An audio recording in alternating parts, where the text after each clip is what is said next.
Hello, hello. Happy Sunday. How's everyone doing today? I hope you guys had a good weekend. I finally found the fluffy gummy worm popsicles. Yeah, do y'all remember the trolley popsicles we talked about? I don't know. I feel like it was a while ago now, actually. Had to have been. Well, anyways, Drew found them, and we were right. It's weird.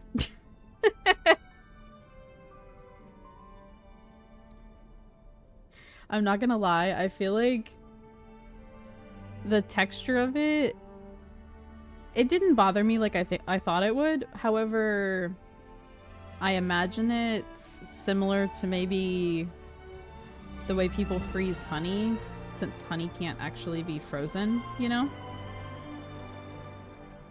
I don't really know how to explain it, but they're alright. It's definitely weird though. Predict that someone will die in this quest. Hey, so don't do that. I don't care if you were right in your prediction. Don't predict that. I don't want that to happen. Well, okay, you know what? You're right. Someone will. The Titan. Because we're going to kick the Titan's ass and take the core flame so that we can live. Okay? So you're right.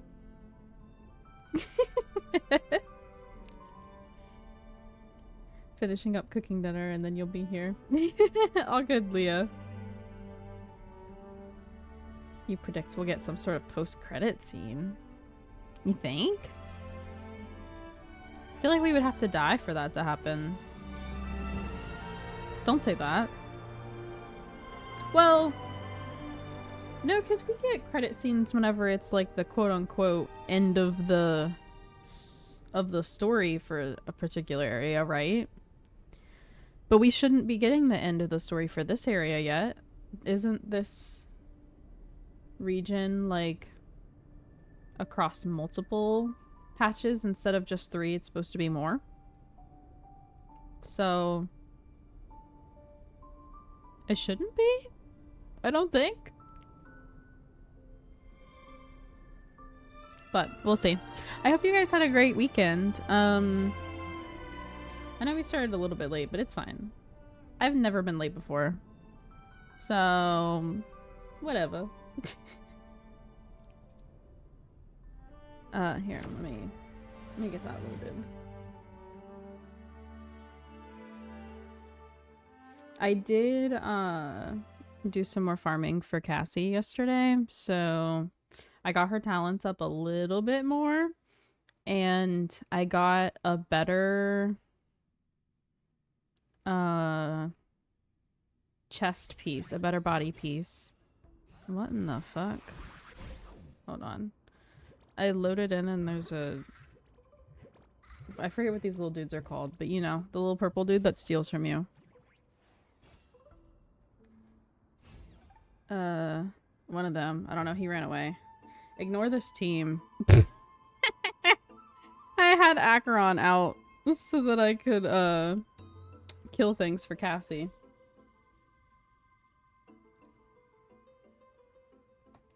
Here. We'll bring them back out.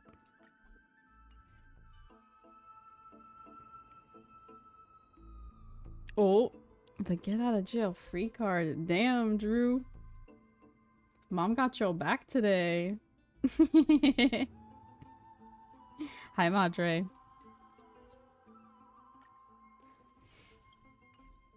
But yeah, I got her a better body piece. So before she had one that was crit damage, but with no like rolls that we wanted, and this one has some HP. So I would have loved if I could have had HP and crit rate, but it's whatever.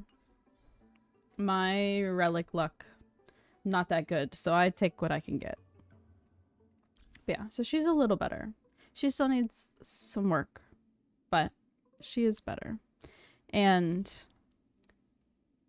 I did her traces a bit more, so These are now 7. These ones are maxed out. I don't remember if I maxed them on Friday or not.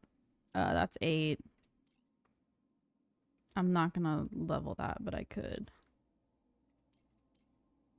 I want to finish these before I do this one more.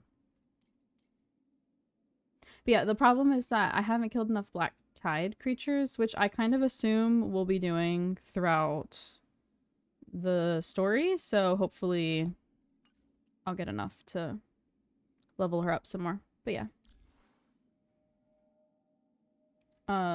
Last time we stopped right when it switched to Dan Heng's POV. So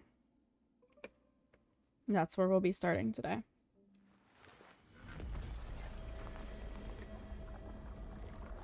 We're gonna do Mabuika's quest. And now you gotta do the event since you have 12 hours. Oh shit. Wait. Did I do the event? What event? I played it, right? You're talking about the one where I'm at Aoife? Right? Please? Okay. Okay. That's fine. I'm just making sure. I haven't been doing the best job of keeping up with all of them when it comes to the events. I've been doing fine keeping up main story-wise. It's the events that have been a bit of a mess. Wait. Wait, no. You stop. You stop that. We need this one. Yeah. Go do this. Okay.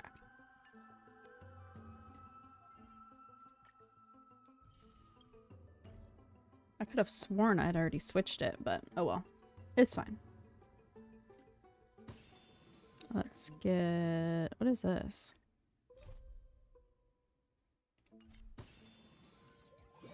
Oh, so this event wants us to start after the story, but this one I can go and do now? 4 wishes! Okay, hold on.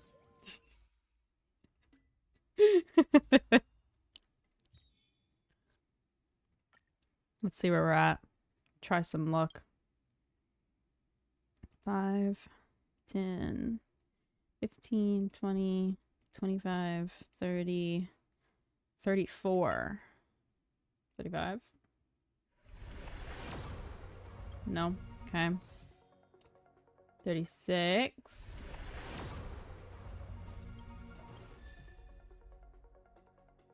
37. 38.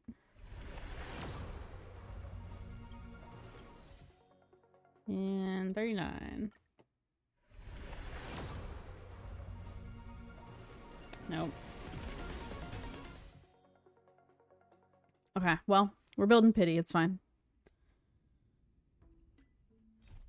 Alright, let's get back to the quest. Confirm.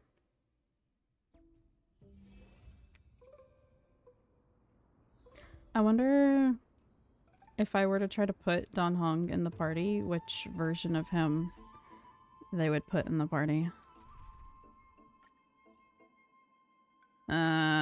Okay. Not the 5-star one. Fair enough, I guess. I'm not... He's not. He's not joining. Sorry, not sorry. Nice try. I know. It's fine. It's fine. Did I get everything, though? I think so. What is this? Oh, right. Okay.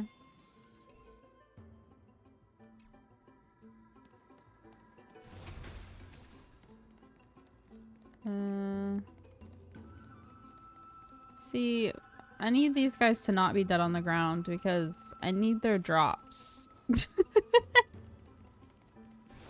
I need them to give me stuff, damn it.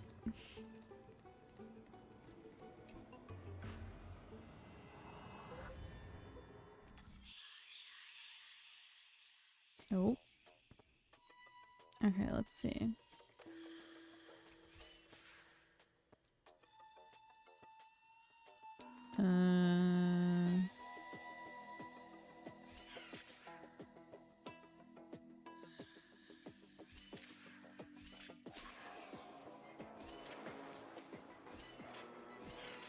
Well, shit. Oh, JK, we're fine.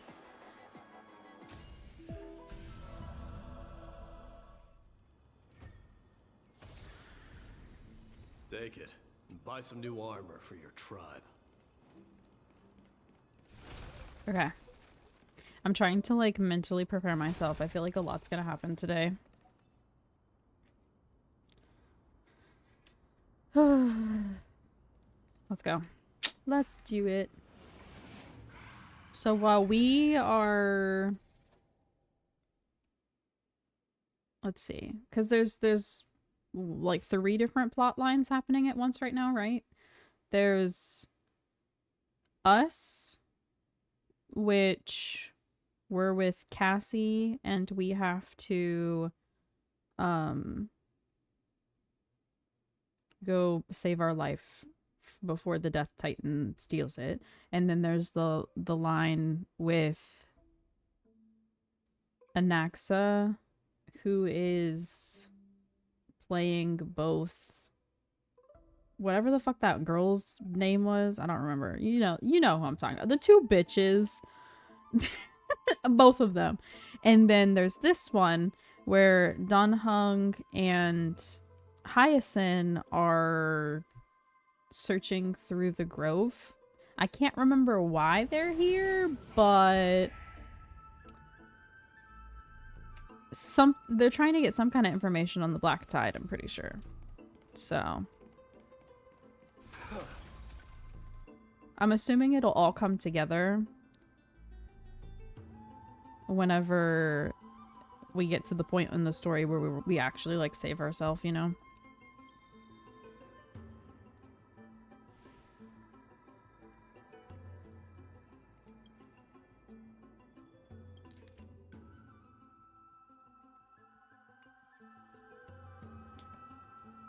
The Grove doesn't forbid discussions about the sky.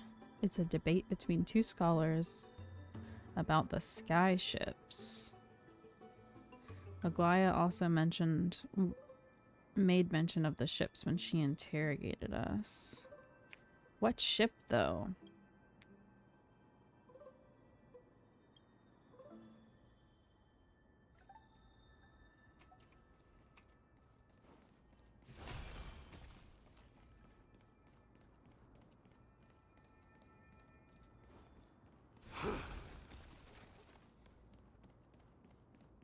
Ooh.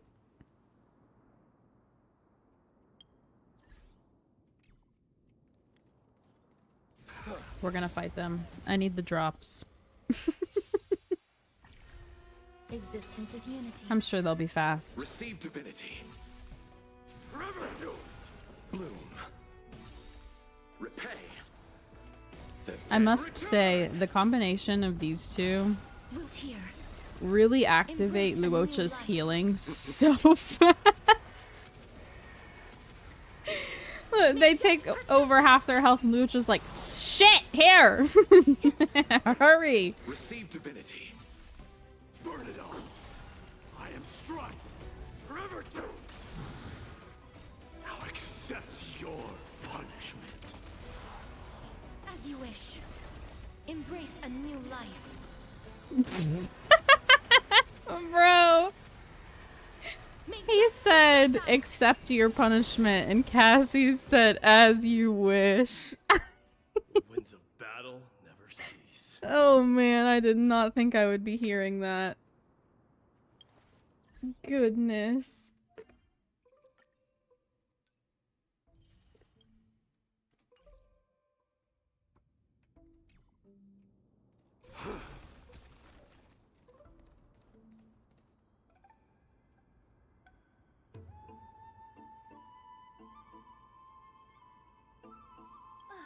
Really now?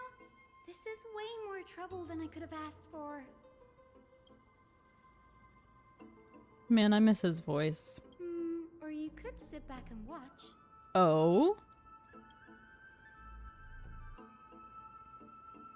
Being hard to read isn't without its perks, I suppose. I'm kidding, Danny. Lend me a hand, pretty please. All right, now let's get him.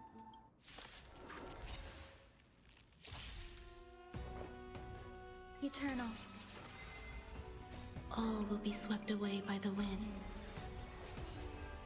Bloom. Should be stealing everyone's voices. Real. Receive divinity. It's quite rude. Repay. The dead return. Wiltir. Embrace a new life.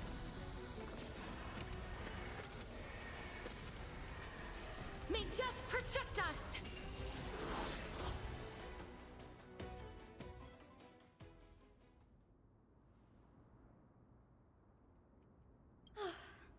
The Black Tide is remarkably quick to detect the light of Amphorius.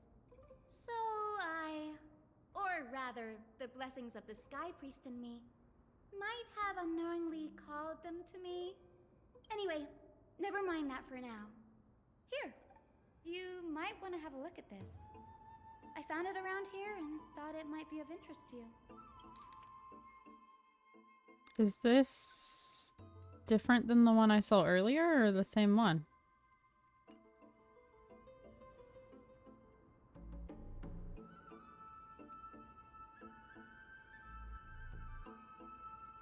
Yes, he is. This is new.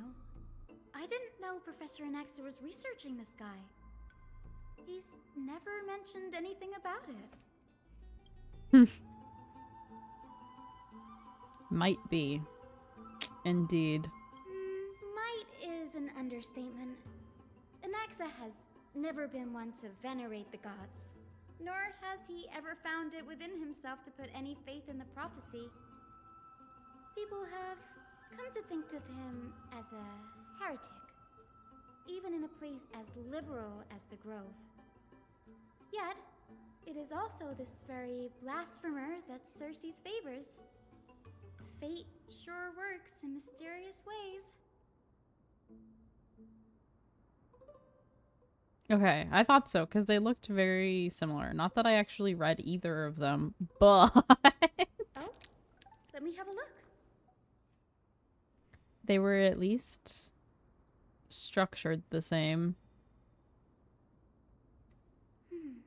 By the looks of them, these scrolls are records of two conversations that Us? took place Read? in the same No. setting, one after the other. Nah, if they want me to read the stupid little messages that pop up, they need to read it to me. Or highlight the important parts. Sure, go ahead.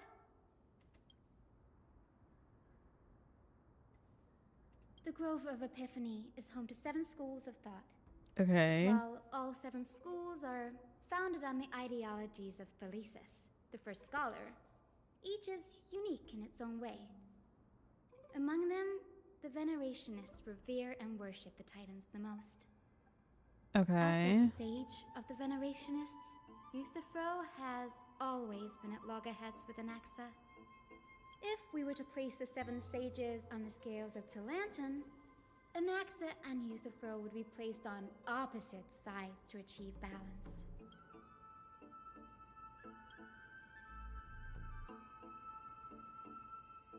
Newsporus primarily study the application of alchemy in soul repair.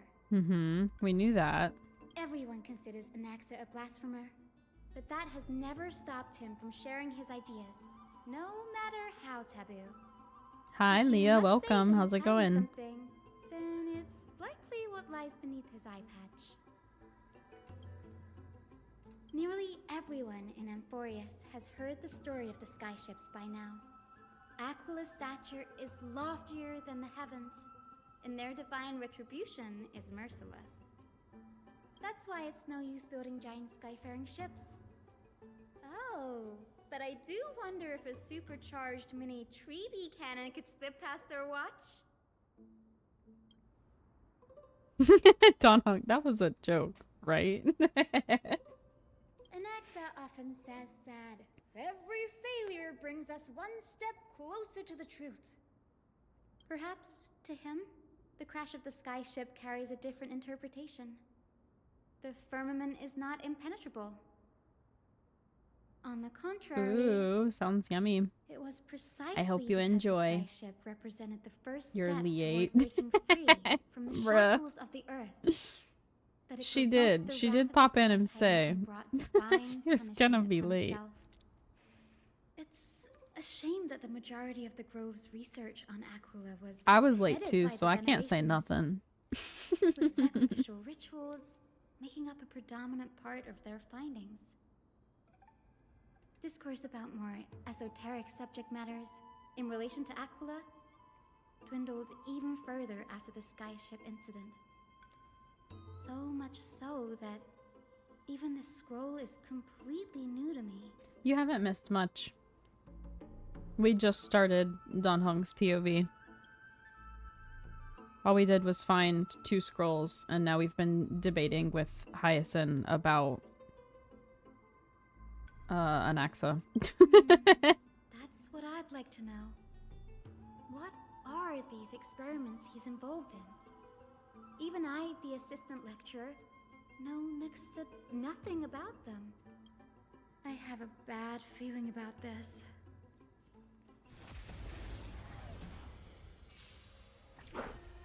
Eternal. Receive divinity. Forever doomed. Bloom. Repay. As you wish. I am Strife. Embrace a new life.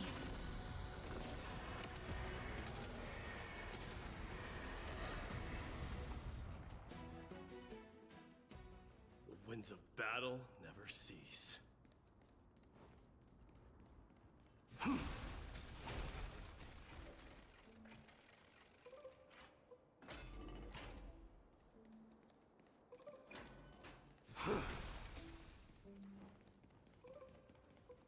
You want her to just show up? This is the Her library of droid Philia, head might be a here, place where bruh. the Grove stores its collection of tomes. Other than I'm really books curious written by the Seven Schools, when you she, can also or at find least philosophical someone texts, that's not from ballads, here will show and up. religious writings from the Outlands here. Cities that desire to learn from the Grove were apparently expected to contribute knowledge of equal value to what they sought. We've had more than our fair share of hilarious episodes over the years. For instance, it's said that the Erythrocheramists once borrowed a manuscript from a certain author, but ended up returning a copy instead of the original. What's more, the original manuscript was supposedly then hidden here.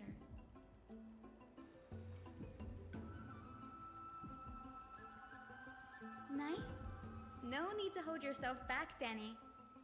You can just tell it like it is. Their behavior was no different from bandits. I wonder how old she is.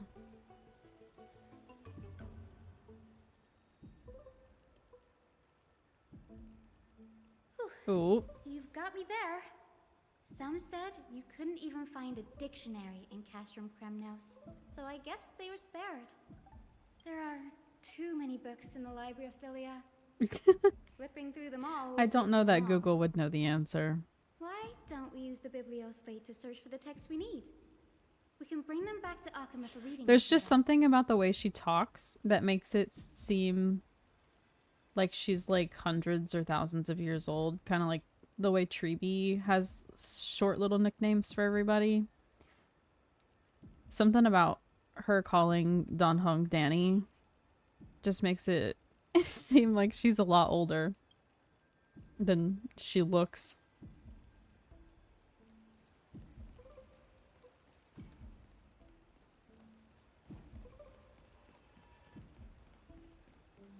It doesn't say. See, I told you. No, no one would know.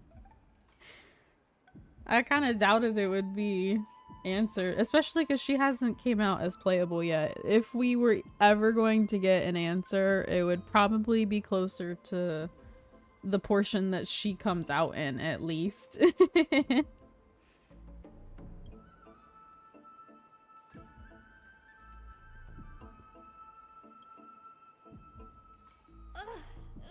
it's so dusty in here. Whoa. Are these all complaints about him? I can already see what they must have written. Anaxa has no respect for the gods. His very existence undermines order in our society.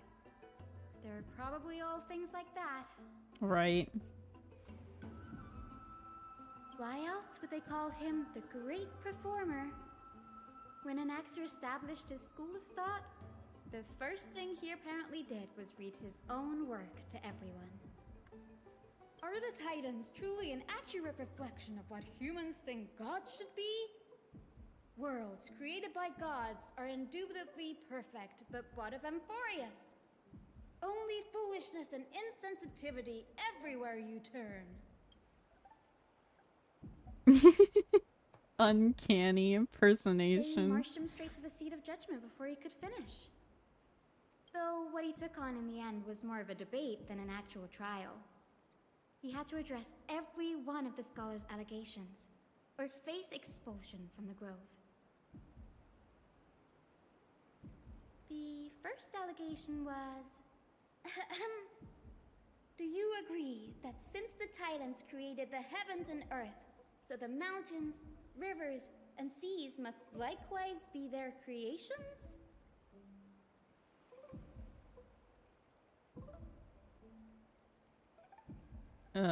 No.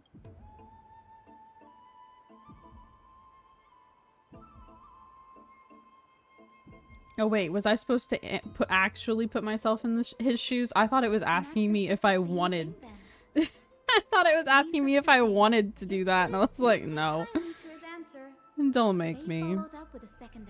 But no, I was supposed to actually answer the way I thought he was. I guess I picked correctly despite not intending to. Defiling them and committing acts condemned by the gods. Do you admit it?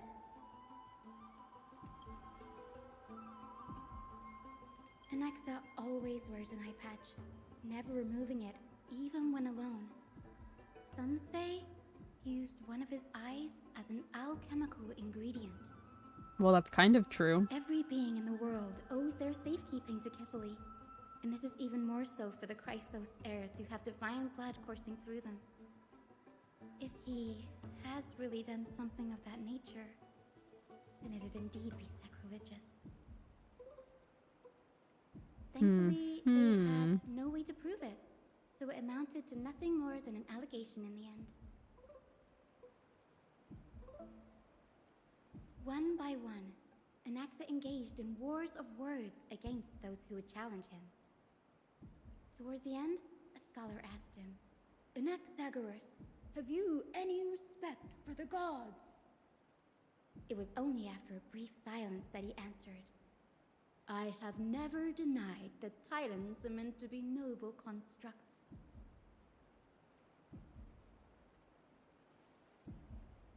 What's with the heartbeat music in the background? Bro. Yes. I'm not sure how that controversy was eventually resolved. But what's for certain, It's making it feel intense, Anaxa was but allowed to stay in the it's Grove not that where he intense of a continued his conversation. research, despite being regarded as a heretic. By the way, this stack of complaint letters has reminded me of a place in the Grove. We may find clues there that aren't on the teleslate. I'm talking about Anaxa's alchemy lab, hidden between the cornerstones.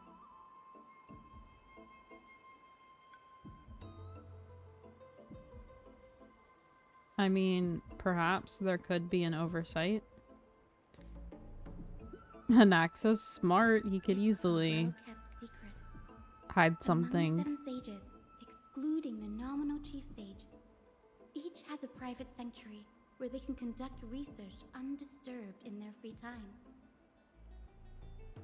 Even the Then administrators each of the library sages could affiliate have some are kind of restricted from accessing something. those places and documenting the sages' research. But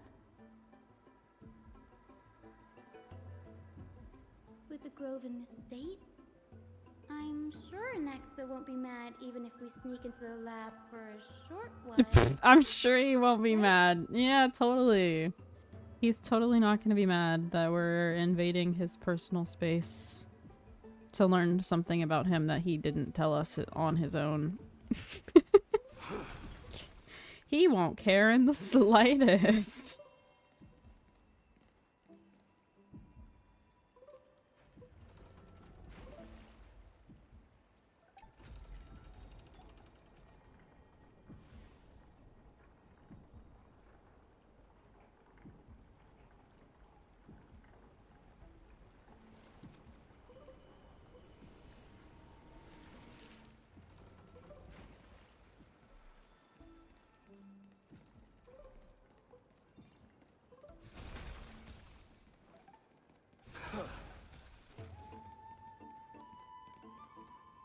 This is the place, but where materials for alchemical experiments, matrix diagrams, and even the seal to the lab, they're all gone.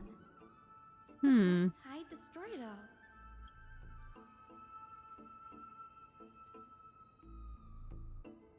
No, not even close. Yeah, I Not saw the only are one alchemy experiments on the wheel. high-risk activities, I didn't the feel like Professor going back Anaxa for it. also has a penchant for using bizarre materials. Students often saw him walk in looking right as rain, but come out covered in soot with his hair singed. Naturally, no one dared to come near this place. Huh? That bookshelf over there seems to be the only thing still intact.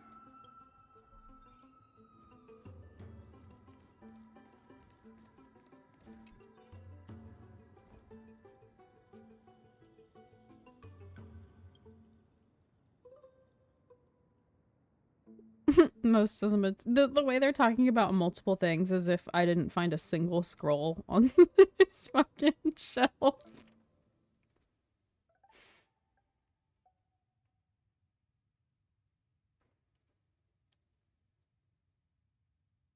Oh, it's the background of the heirs.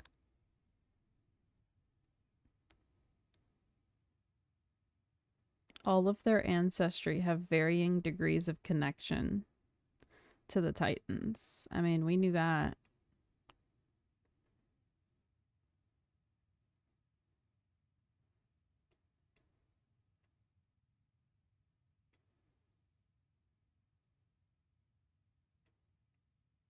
I know I said I don't read these, but this one this one's different.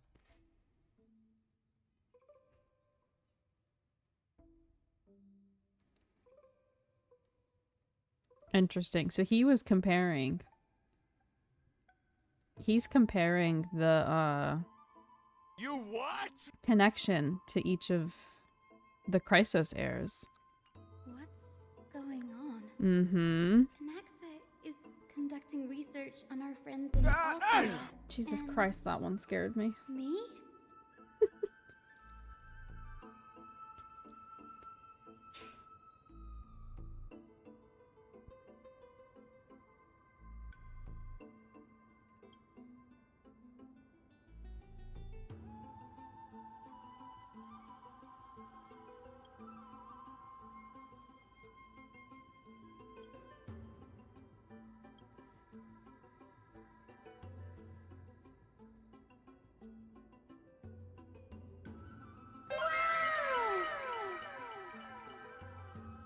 You'll be Dan Hong's voice, but just with redeems. Stop. It wouldn't have been so strange if he had focused only on Cassie, given her own curiosity about her origins.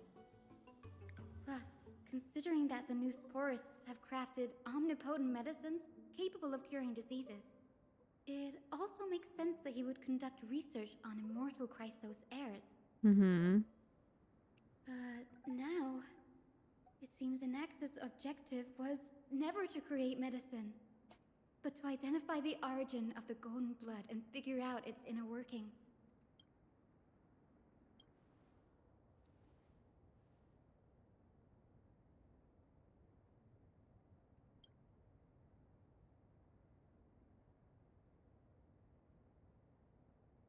Hmm. Danny, look at this. I have a bad feeling about this. What?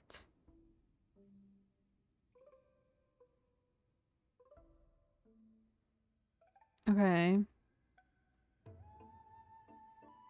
Fusing souls with Titan creations does not purify golden blood.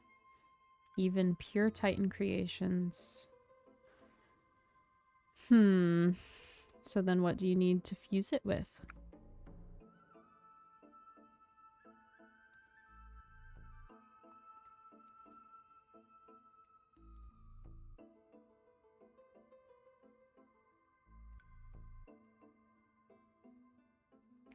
Titan creations are no intermediate product. And the Chrysos heirs are closer to the Titans than the creations. Oh, interesting. Well...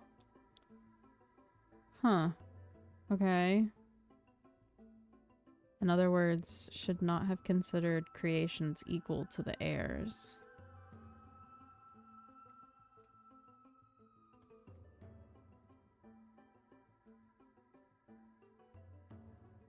Dying Titans are the perfect research subject. Oh shit. Which Titan is he researching then?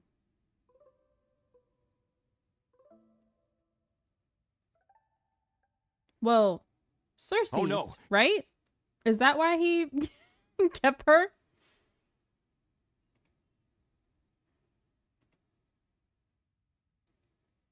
Interesting.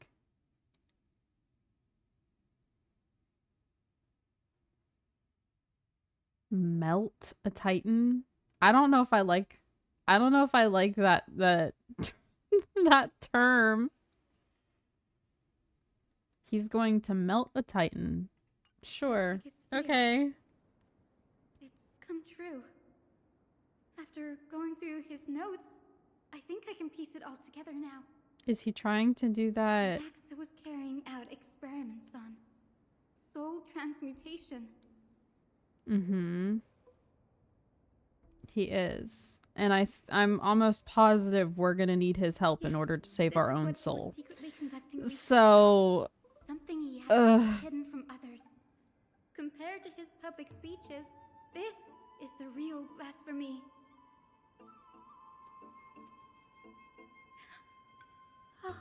I know we're supposed to be like, discovered this research is bad, hurts my feelings, and is scary and remember immoral. But like, I want to know too. The Grove had planned to send Cersei's core flame to a safe place. Yeah, I But don't... an accident happened along the way, and Anaxa lost his life in the process. I mean, I already had some idea that he was attempting to do at least something similar because of the whole alchemy to see his sister again and the researching of But souls. what if Like, Professor Anaxa's fusion with the core flame of reason wasn't an accident? of course it wasn't. Put yourself in his shoes. Knowing that the black tide was closing in and your time was running out, what would you have done?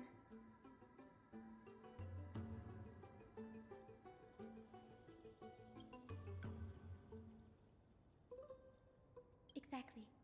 When the black tide came, the true reason Anaxa headed to the luminary throne was to transmute and fuse himself with the Titan's core flame. No. Judging from how he reacted after the event, the results came as a surprise. Maybe he failed to consider the possibility that Cersei's would make a similar decision. The manuscripts detailing all the alchemical formulae have been taken away.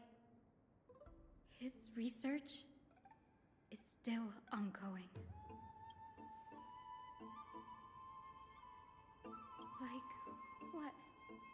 There's only one Titan left in the world now. No. No way.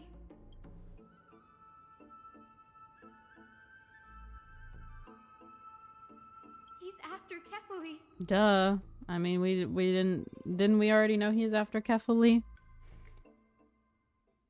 I feel like Sir, this sky above us. I feel like story-wise, if they wanted us to be surprised about Anaxa, they should have done this section with Dan Heng before the section we just did with Anaxa, where he went and trying to talk to Kefali. Because, like, Bro, I already know. You're not surprising me with nothing.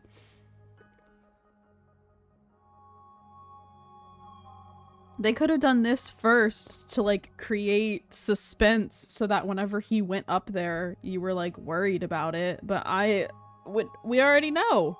Of course not. This is just an image from a projection device used for educational purposes. A simple trick. The day-night cycle has been lost to this world, so that students like you may still learn about the night sky. Astronomers have harnessed the Titan's miraculous power to manipulate the light, projecting the nights of the past here for you. Much like how the sky above the Holy City is also illuminated by Kefali's dawn device. So, the skies of Akama are fake too. You mustn't More conclude fake that, skies. Alexa. Great. You should know that only a child would expose a trick and be proud of it. Often people know more than they let on. They simply choose to feign ignorance because they have no other choice. Then they're just deluding themselves. People believe in Kefali's tale of Genesis, accepting wholesale whatever the priests preach. But we're different. We've already walked out of the firelit cave of ignorance. We have already realized that we live in a world where Titans make the rules. Even when we look at the sky, we're only seeing what they allow us to see. Rather than gazing at this mockery of a night sky fabricated by them for the rest of my life, why shouldn't I be the one to take control of the projection device instead? So much time I guess he has a passed point. since you sowed the seeds of doubt in my heart, child. Many a night, I find myself penning down all my theories and wild ideas, only to burn them to ashes when I open my eyes in the day. Why? Because we'll face death by burning if word gets out? As a sage of the Venerationists, my soul has already become inextricably linked to the great tree. Every word I Heavy say on the and this every is move I unrealistic. make is When certain people to say crap like that, I'm like, influence yeah, every it's fiction. leaf, every branch, even the tree itself. That's the point, brother. It's But not above all realistic. else, my days are numbered. Instinctively, I have There my might be doubts parts about of it golden that blood could and the be, but that human doesn't mean the soul, whole yet thing will I be have silly. no means of verifying them. The golden blood in my veins is woefully thin, and I am loath to waste what little time I You have think left so? obsessing over a hypothesis that cannot even be proven in the first place. But I can, sir.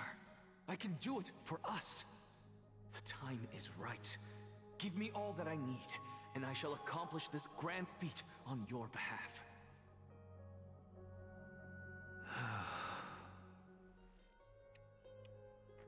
You're right. I shall do just that. In the next meeting of the sages, I will spare no efforts fighting for the rights you deserve. Go. Establish your own school of thought. Find out what we are. Become the one who conquers the ultimate truths of the world. Child of humanity.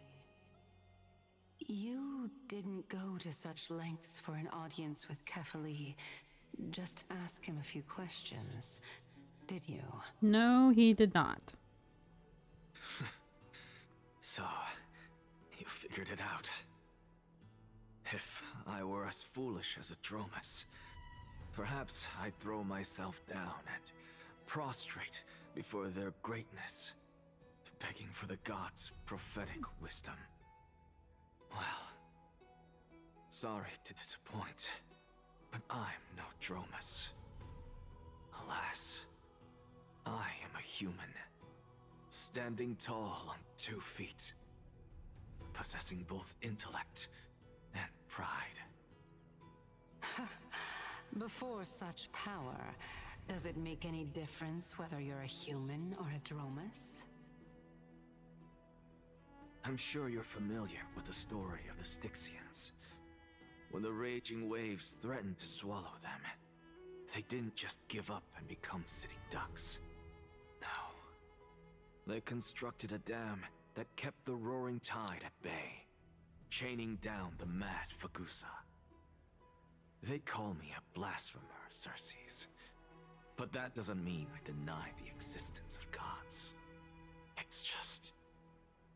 as I see it, Titans are simply a force that mankind has yet to find a way to tame. I mean, truthfully, he's not wrong, Power that because rivals the Titans is what you crave. Why not knowing conform to about the prophecy and brave the triumph? galaxy outside this world is enough proof that they don't actually rule everything. Why stop at harnessing the power of the Titans when I can do so much more? Not that this The means source he of life can, is you what I know, wish to grasp, to understand control what makes up the everything, soul, but like, and to learn what we really someone's are. stronger than the Titans. Thanks to you, I've had the chance to personally verify, in more ways than one, that the soul indeed ceases to exist in death. But where there is death, there is life. And where there is an end, there must also be a beginning. How then is a soul born? That was the only unknown variable left in my calculations. And by the sound of it, you have already formed a conjecture. No, I have already drawn a conclusion. In my journey unto death just now, I finally saw the answer with my own eyes. Professor Anaxa, Oh, Cassie. I'm here. Her life hangs by a thread. I must ask you to refrain from taking any unnecessary steps. Of course. I'll bring this to a conclusive end, and give you the answer you so desire. However, in accordance with the principle of equivalent exchange, I must also demand from you what I need. As you wish. Don't you care to know what the price might be? Well, to be fair, It's a matter of uncovering the truth about the Death Titan and her that's survival. kind of a trend when it comes to quests normally. This may be the only time I can ever Like- save someone's life. There is no need for me to think twice. Oh, Cassie. I Like, see. normally when we play the story, In that we have, case, like, multiple hours of just Let the show begin. exposition, and then there's, like, Indulge action me. at the end. Am I correct to say It was that just you different with intend this to region. prove Thanatos' whereabouts and prove the nature of our existence now? And it's only because Before I for the begin, other I parts must thus far, confess I had been stuck we in a were at cognitive war. trap all this time. but at this moment, there's As kind of like unrelated a as these break two propositions may from the seem at battles. first glance, they are in fact logical equivalents. They are merely two different ways of telling us about what the soul is at its core. The reason I say this is, as I've mentioned earlier, the answer was hidden in my journey unto death. Anaxa, you were in the Netherrealm? Yes, I am but a living dead man now, but that's not important. What truly matters is, I overheard a conversation between heroes. That's not all. Remember how I said you were a part of that conversation too, Xerxes? He's talking about the one And I've told you that between I have no her recollection of such an event. and That was likely just an illusion conjured up by the Nias. mind of a dying man.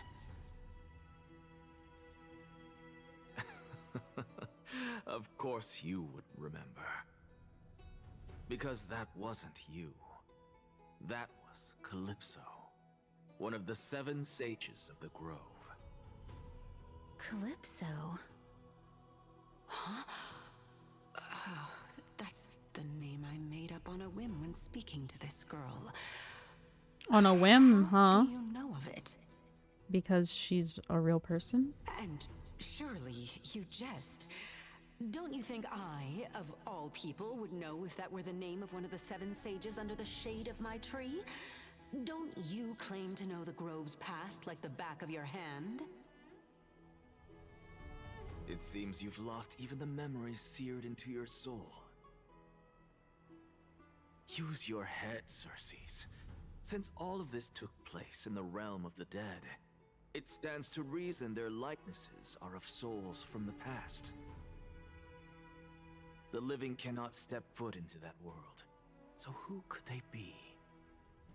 Think about Calypso. Why does she share your likeness, yet you have no idea who she is? The answer is evident, is it not? Those fallen heroes are the mortal incarnations of the Titans before their ascensions to godhood. The gods aren't master creators born out of thin air, and they are no different from humans, because they all evolved from one.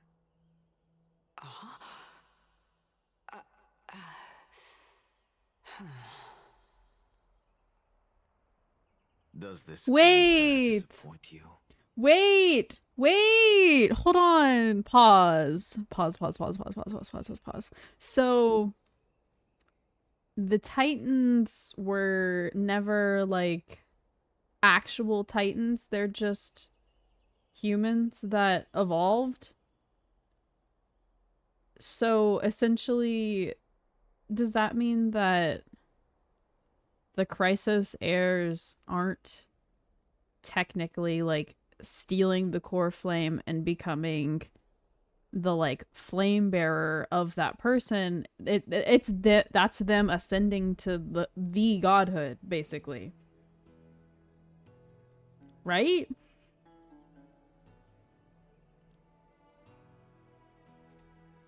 So Calypso was her before she became Circes, which means that Naias must have been Nikador's name before he became Nikador, which explains why when he, like, split himself apart, that was one of the people he chose to make himself. Does that mean that we're gonna be, like, an actual time god? Also, what about... I have questions. What about the Eons? Because how do they play into this then? I guess that makes the Eons the actual gods of this world.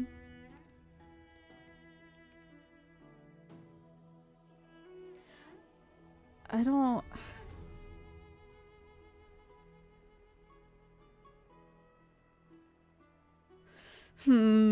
Questions.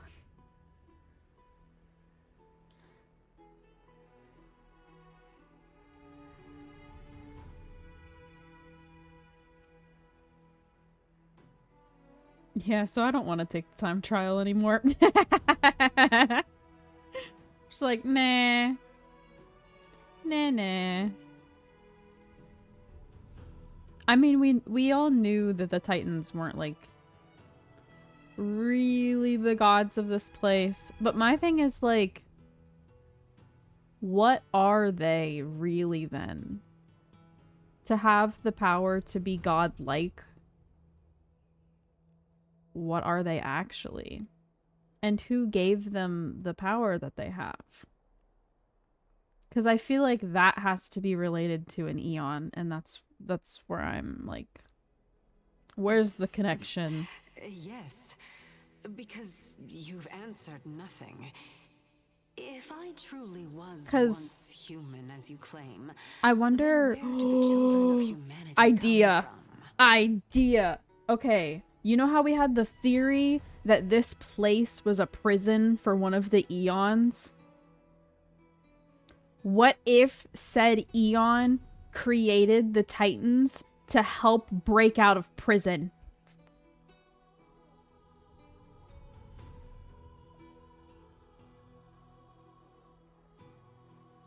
They're like, get me the fuck out of here. Here, have some special powers. Oh, goodness. It turns out this whole thing was just a prison break.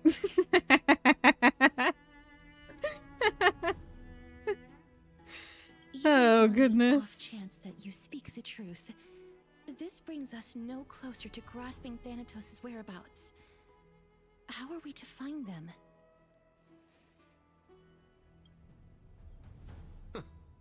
I knew you would say that. I don't know what to think. I know. It's what like I have all these ideas, Actually, but my brain just why don't like we hops have off this one track and onto supreme another being before standing before us the tell us idea everything? completes itself. You can revive a Titan? Well, yeah, sorta. Humans cannot return from the dead. Neither can gods. But all we need to do is look at this from a different perspective. Don't look and the for problem will the god, resolve but look itself. for... The solution is simple. Just like what you did to me. If I'm reborn as Kefali, I can rebuild the world and all within it as they once did. Simple, is it not? See, but how are you supposed to be reborn? Also, bro, you can't be Kefali. I have news from Hyacinth and Dunhung. Anaxa might be trying to do something with Kefali's divine body. Kefali? But what could Anaxa want? Is the Council of Elders going to sit around and let such a sacrilegious act unfold? That is not possible. He is indeed the great performer, capable of fooling anyone and everyone with his tricks. I'm sorry. Oh, fine, and No need for as if this it's is your good fault, news to buddy. us. The Council of Elders has found themselves a traitorous ally. Anaxa's ambitious desires will be something we can exploit. What we should be doing now is to keep our eyes peeled for He would have to whichever kill trickery Kefali Highness and is take up his to, core flame, and then react die. accordingly to See, thwart I'm her not sure if plans. that's how it works or not. Is that what he's implying? But he's, Being yeah, Artemis' he political is already thinker, technically the dead Demigod and has Council holds Cersei's, just as much so significance as the vortex of Genesis. I don't think he can actually Someday, do anything to after my duty Kefali. is over, this site will take the place of the battlefield where you hunt But gods. like, Become the next fine, yeah, right. Fine, and go get your core flame real quick It's best to get before used your to bro this tries place to as soon as steal it possible. from you, despite already having one.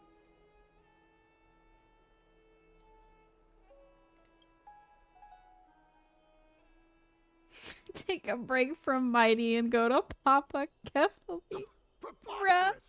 The Christos heirs only have their standing because of the Council of Elders. How dare they trample over it?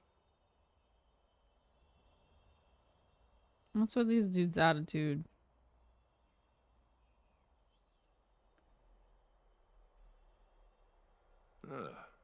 It's been a while. Oh, Minamos's teacher dude, right? What is that supposed to mean? Is this really the sort of person that the young lord praised as a ferocious warrior? Bruh.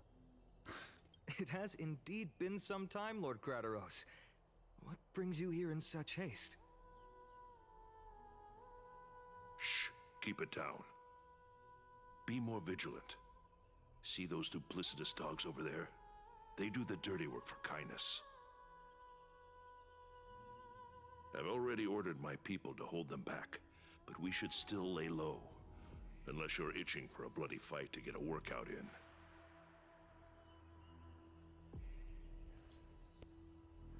My bad. So, did something happen? Did you hear thunderclaps last night? Did I? It's Acheron! Someone's coming to save us! Bruh. No, I'm a heavy sleeper. Bruh. What? She's been through a lot lately. Please pardon her. Can you tell us more about these thunderclaps? No, I'm for real though. Did we Thunderclaps are hear beacon claps? signals I of don't remember strife. that at all. They are a message from the young lord. He threw a spear bearing Oh. several words at Akama. Okay, and what did he say? Watch out. The Flame Reaver is back. Look at him. Looking out for Guessed as us. We didn't actually kill them back at the Kremnos Arena. Yeah, bro ran away with 1 I HP figured like this a is little something you'd want bitch. to know. We Kremnoans never back down from a fight. So if you plan to take that thing down in a battle, reach out to me anytime. You have my gratitude. I will let Aglaya know about this right away. Remind her to be on her toes while you're at it. That vicious kindness has been unusually active lately. Those lackeys she keeps under cover have been going in and out of the city a lot more frequently these days. Some even seem to be getting Kremnoans to defect to the council. Interesting.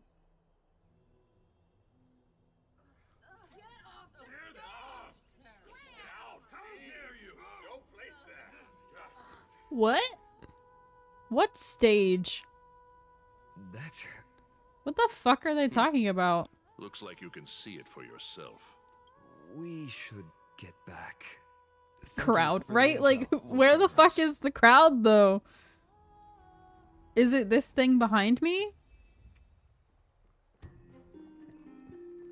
I mean, I see the crowd now, but like... What the fuck's going on over here? Into Lenten above, as the Theoros I have observed. Oh, right. That dude. Virtuous citizens of Akama. Aglaya, what happened here? I know about the poisonous fangs of that king snake through the golden threads. In the past, I would be confident about keeping her in check, but I admit I am now unable to do so. What do you mean? It is no longer about eloquence or arguments. I have been a demigod for far too long that I hardly have any humanity left. Before I realized it, I have become no different from these hypocrites. No longer capable of relating to the people. Well, at least you had some self-reflection, because girl, you done pissed me off way too many times. Perhaps it is time. I need you to step up, Finan, in order for me to retreat behind the scenes. Yes, this is my duty, but... It is far easier for the Council of Elders to fool many than just fool one person. Their so-called more support is no more than a ruse to distribute power using words instead of lances. There is no glory in winning this debate, but that makes having respect for humans so much more priceless.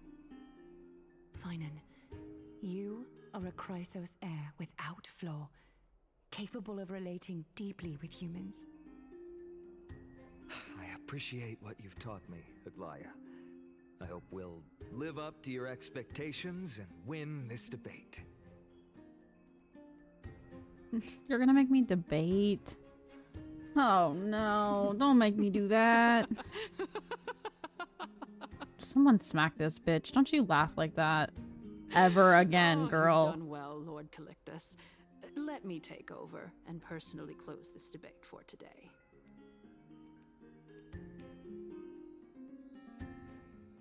Dearest counselors, let it be known that I sorely miss the blissful times portrayed in lyrical poems.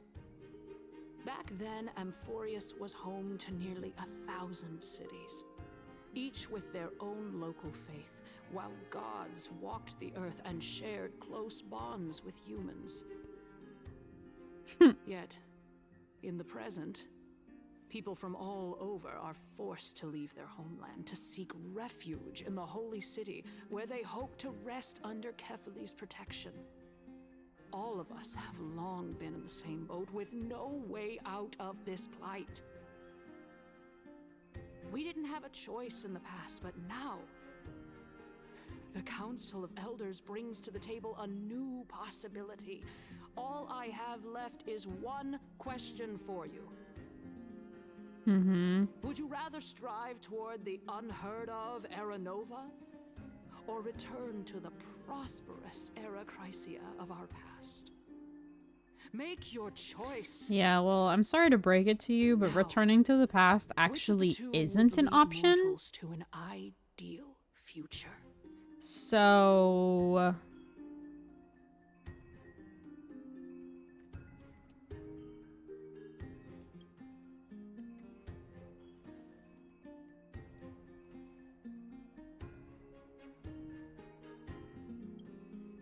we all know that Era Chrysia is a thing of the past, Lady Kynus.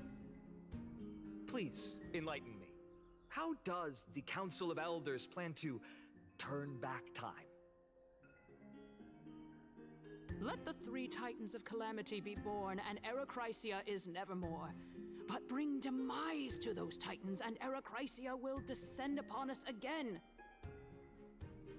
so you think if we kill 3 of them that we'll just restart?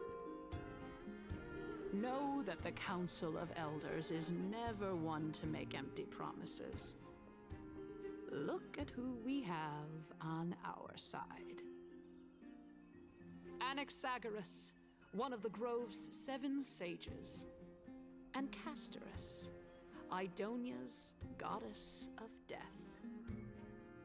With the help of these 2 heroes, I can promise all of you that Era Chrysia will exist once more.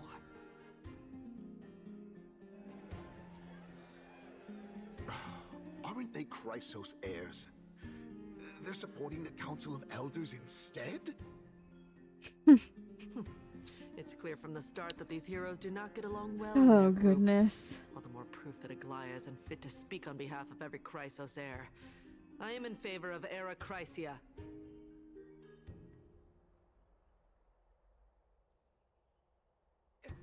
Era Chrysia! Era Chrysia! Bruh.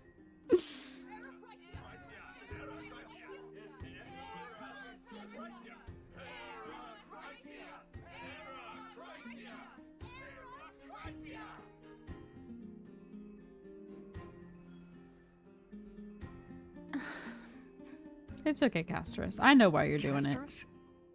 Why are you standing over there? You finally arrived, Anaxa. So have you, Cass. Don't worry, Aglaia. Well, I know that you have many queries. Could you continue to converse like how the citizens normally do? Tell me, dear citizens, if we successfully retreat and return Thanatos' core flame without anyone passing the Death Titan's trial, what would happen next? The answer is simple. We will have a chance to rid the world of death and bring Amphorius back to an era when all Yeah, beings I don't think that's how that fucking works. But sure, okay. Get rid of the Death Titan, and obviously that means there's no more death. Like, what the fuck? Why do they think that's how it's gonna work? I feel like they have far too much faith in these Titans. Your proposal is much too idealistic. Maybe it's just because we're from the outside world and it's like we know that there are beings way stronger than these Titans. But like, why in the fuck would they expect killing their gods would get rid of whatever they're the god of? Tell me, dear citizens, have any of you ever seen even a glimpse of the threat that this person is talking about anywhere within the walls of this majestic holy city? Survivorship bias. I mean, you're right. Watch the Flame Reaper appear right in front of us. How can death die if death is dead, right? If we eliminate death, then there's no need for us to fear that Flame Reaver, right? Citizens, let's loudly sing the blessed hymn. Oh, beautiful old world, where are you now? Oh, legendary Erechrysia, return to the mortal realm. After the destruction of the 3 Titans of Calamity, the Flame Chase journey will have to end. This is bad. The masses are now totally riled up. Anaxa, pray tell. Everything that you've mentioned hinges on the premise that we can find Thanatos' existence, right? Thank you, Lady Aglaya, for still caring about this city. However, dear citizens, we are truly fortunate and blessed. For Castoris, Idonia's goddess of death, will surely find Thanatos under my guidance. What? With that, I solemnly promise that the core flame Lady Castoris brings back will be personally managed by the Council of Elders. Yeah, no the fuck it won't, but sure, you just keep on thinking that. Thereafter, if we are able to garner the support of all of you at the Citizens' Assembly, we shall spare no effort in ensuring that the Erechrysia will return to our world once again.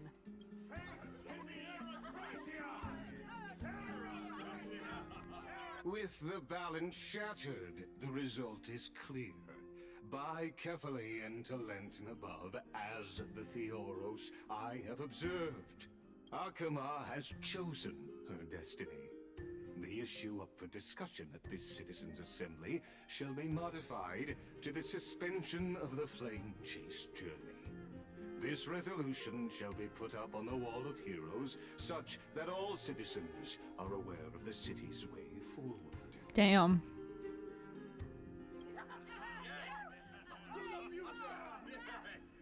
Aglaya, dear Aglaya, what has caused your heart to soften? You also don't seem to be as quick-witted as before. Wag your tongue as much as you like. Since the Flame Chase journey has been preordained by the prophecy, our failure has never been on the cards. Well then, I guess we'll find out if that's true at the Citizens' Assembly.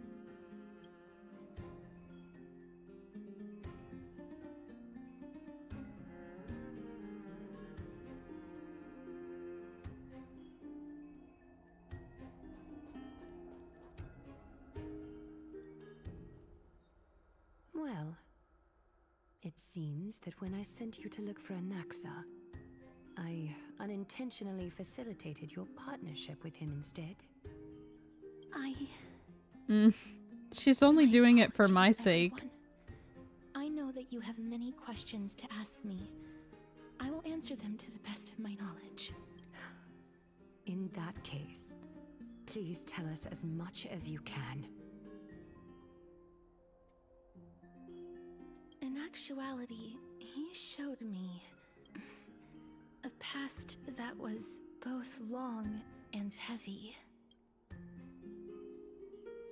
The reason I say this is as I've mentioned earlier. The answer was hidden in my journey unto death. Anaxa, you Oh, were in the welcome Netherrealm? back. You missed a whole debate. Yes, Yeah, kinda, I guess. I'm a living dead man now. But that's not important. It was What basically truly just I overheard a conversation between heroes. the council being like, we're going to kill the 3 Titans of Calamity so that we can reset the world back to the Erechrysia instead of whatever the fuck the Flame Chase journey is working towards. And then the people were like, yeah, that! And so now it's been decided that that's the new goal, apparently.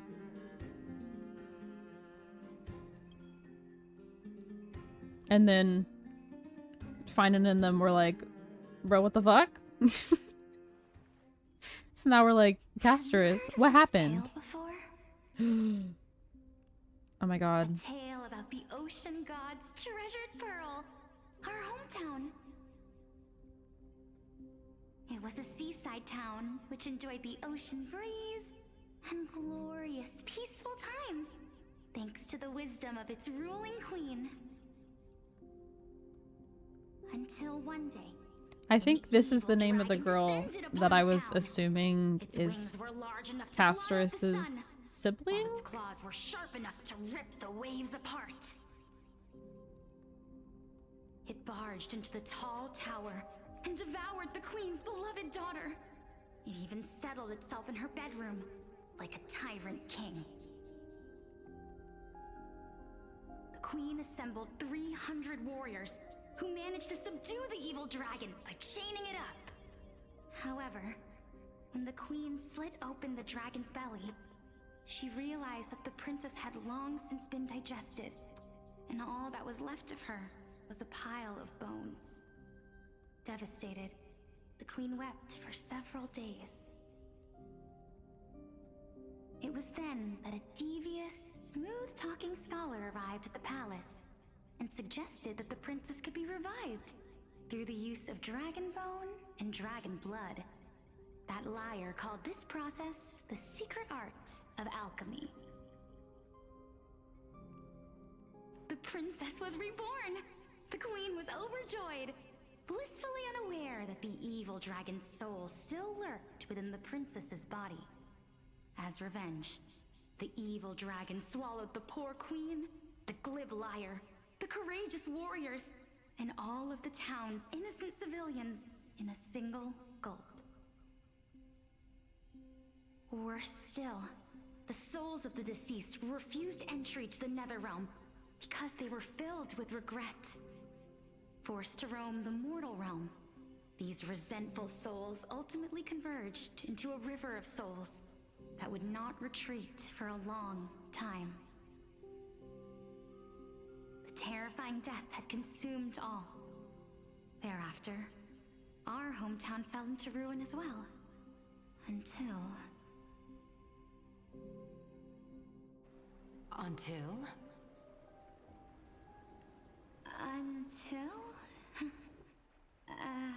Actually, I don't know what happened next either. Or I wonder, because she's talking to Calypso, I wonder if this is the human Even after all this time, Pelixia. version before they became Thanatos, right?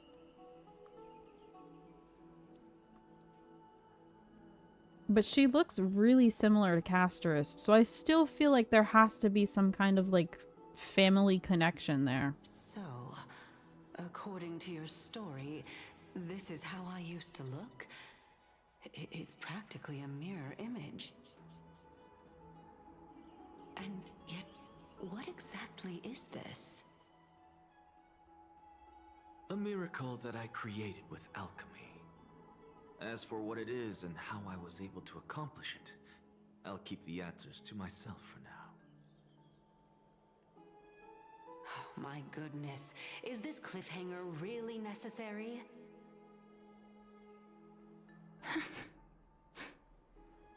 Quiet, Titan. Continue to enjoy this splendid play, and the truth will naturally reveal itself. It'd be kind of crazy if Castorus was actually Thanatos the whole time, but just didn't know. In that case, I kind of doubt it, because that means that we would have to fight her, and I don't want to do that. I think that this so-called alchemy was a tenuous analogy added to the story by future generations. After all, you've never heard of a tradition of alchemy in your hometown before, have you? Indeed. Before I left home to pursue my education, I never even knew that anybody was looking into this area of study. Therefore, we can just treat this tale as a fable told to young children. A fable, you say? If so, what moral is it trying to impart to the kids? I guess it might be the concept of equivalent exchange? thought the moral might be closer to something like honor the dead.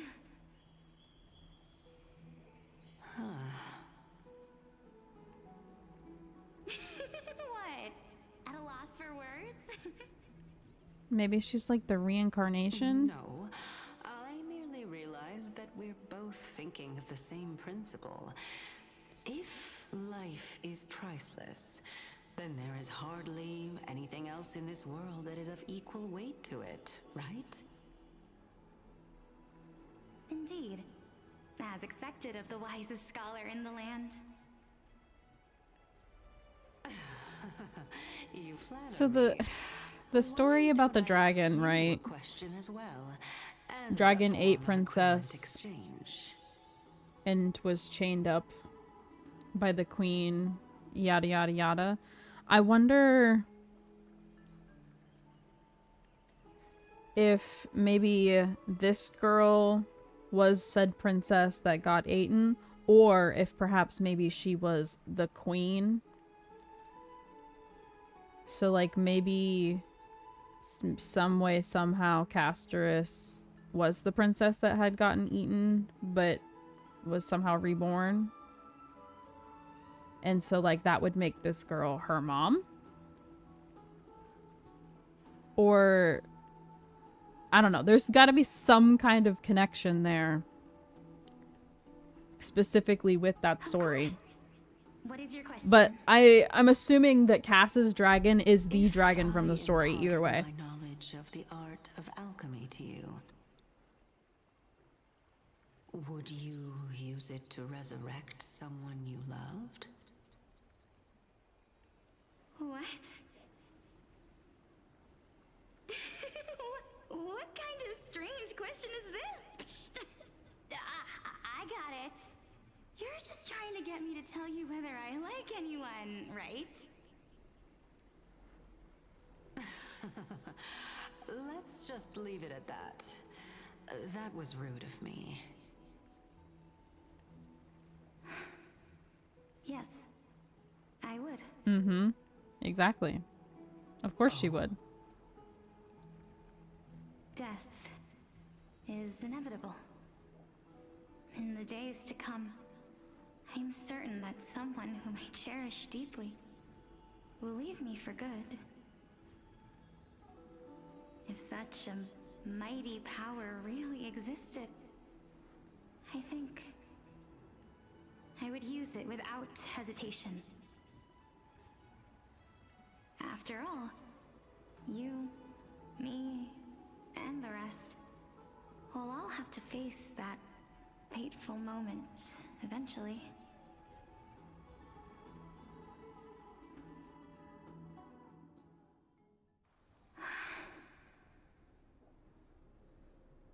My time is finally here. However, perhaps because of my firm belief in the immeasurable value of life,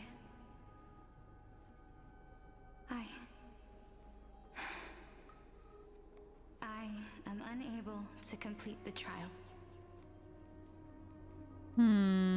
You shall wither, and through that, the dead will sprout again from the remains, and be reborn with the dead flame. It is a pity that fate is such a cruel mistress. Is there no other way of interpreting those words?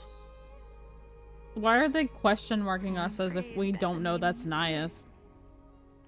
Between Or are they gonna give him another new name? one must pay the price. Okay, so they are sisters. Our trial can only be completed when the one chosen sacrifices her life.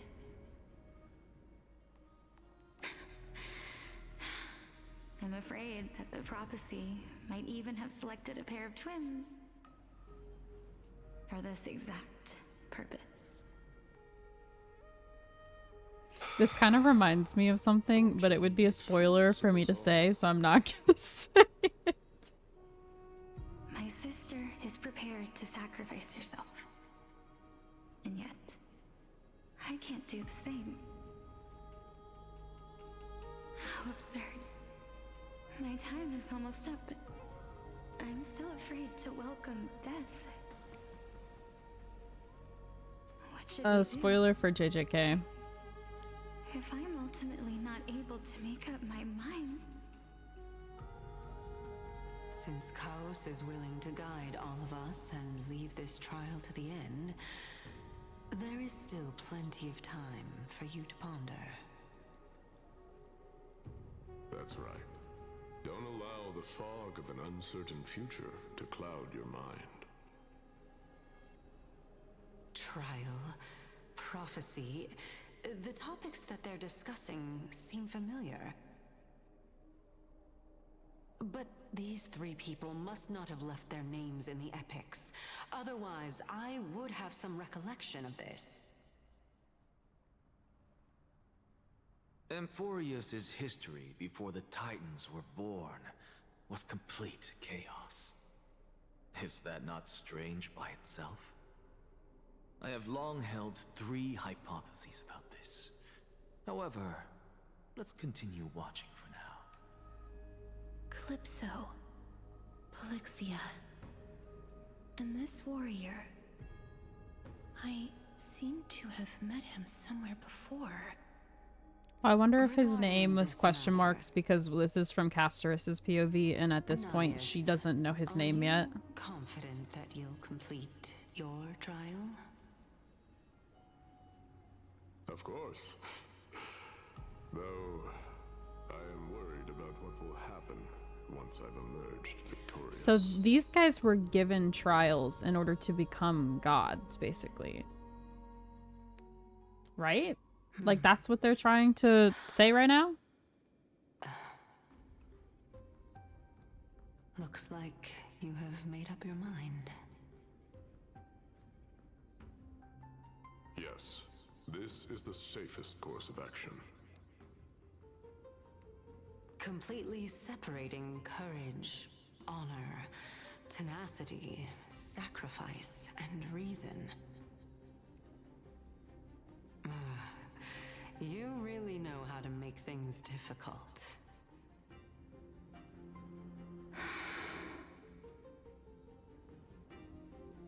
Please, young lady, witness my fall and demise. Lady Calypso, you shall host the soul-rending ceremony.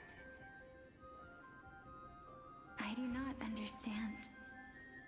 Why would you dare to sacrifice yourself for a future that you won't get to witness? Because this is our destiny. The power that resides within me is so intense that I will one day be engulfed by it. Furthermore, a valorous death before glorious return has always been the path I chose to walk. A journey I began long ago.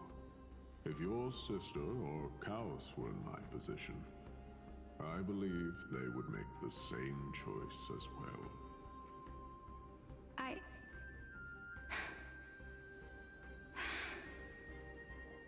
I'm not that brave. I don't know how I'm supposed to face such a serious affair.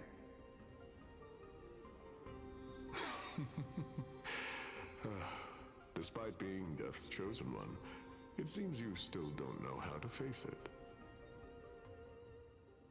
Let's chat, young lady. Perhaps I shouldn't end my journey so hastily. Since there's still time, I'm not worried about letting fate wait a little longer. Of course. This warrior is Lord Anaias. As the embodiment of Nikador's divinity, he entrusted his life to us and allowed humankind to end his madness. That means that what I'm currently seeing before my eyes is, in fact... Looks like one hypothesis of mine has already been proven true. These heroes are the true forms of the Titans, before they attain their divinity. If so, the chosen one of death that he speaks of is actually... Polixia. Is the previous form of Thanatos? But her appearance... If this is true, as long as we can find out where she went, we'll naturally be able to figure out the location of the Death Titan.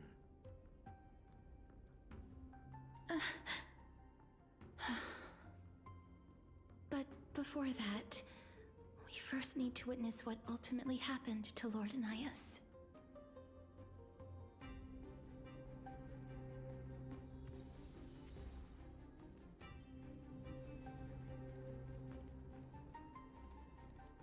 Nikador's courage is a testament that they have never once retreated from a battle.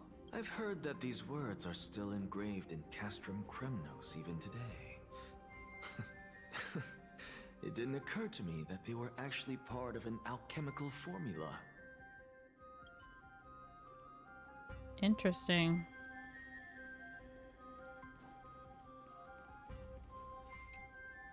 Honor, courage, tenacity, sacrifice. And finally, the only thing that remains is reason. Cheer up, young lady. There is no need to shed tears over a glorious death. All farewells in this world are sorrowful, Lord Naias. No, young lady. As a warrior, I have witnessed too many bitter deaths. But now, all I feel is peace. I did not know until this moment that mortals could live their lives in such a way. Although only a sliver of your soul remains, you remain so optimistic. Or maybe the truth is that you aren't able to feel sorrow anymore. To be honest, I don't know either. But I am certain of one thing. This is not an acceptance of death nor apathy toward it. It's not even a feeling of despair. I am just enjoying what remains of my life to the fullest. Enjoying? Indeed. Along this journey that we've taken together, not only have I changed the world, I myself have also changed in the process. And now I have reached the journey's end. When I look back and see the grand Enjoy epic your that I've food. personally written, how could I not revel in that fact? But when you depart the mortal realm, won't all of your accomplishments be reduced to nothing? Separation and death are two sides of the same coin. Reconciling this doesn't come easily for a mortal. Finally, let me recount to you a story of mine, young lady. The first time I returned from the battlefield, I felt extremely hollow. The calamity had devoured everybody on the battlefield but me. When I returned to the city alone, the citizens held a banquet for me that was far from pleasant. I felt as though I was still on the battlefield, and the person who had returned was nothing but an empty shell. It was late into the night by the time the banquet ended. My head still reeling, I returned alone to the barracks. On the way back, I encountered someone. It was a crazed scholar looking at the night sky and muttering to himself by the side of the road. Although I tripped over him and fell, I wasn't angry in the slightest. And maybe because I saw myself in him, I inexplicably asked him a question. Do you think that it'd be better if we just died on the roadside like a couple of stray dogs? To my surprise, he shrugged his shoulders and sighed. How does someone who is currently experiencing death, dying and living afford the same amount of bliss? Now please go away and don't block my starlight. Is this gonna be that one scholar that created all the theories? Living and dying, for they are both journeys that lead toward death. That's exactly what life is, and death is, but a scale to measure how valuable the journey was. Journeys and epics are only glorious and magnificent because all things eventually fade to dust. Therefore, young lady, don't detest your fate. Instead, willingly and respectfully embrace it. The embodiment of strife telling me about the majesty of the world.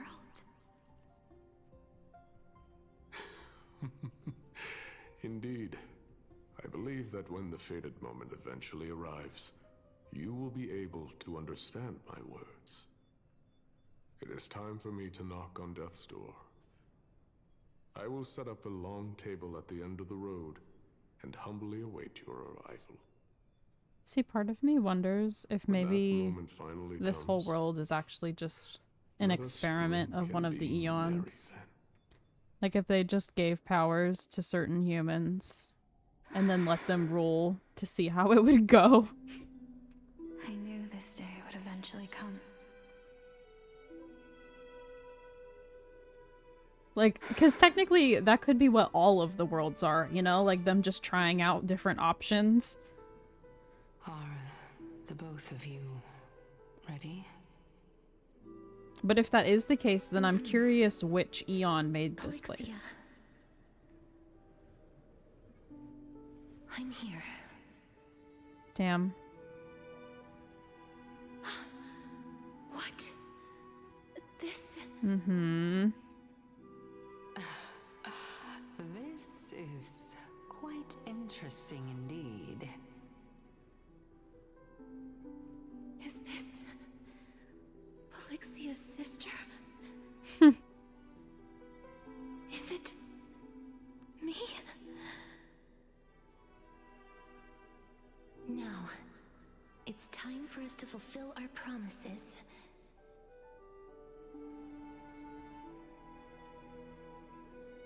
Are you afraid?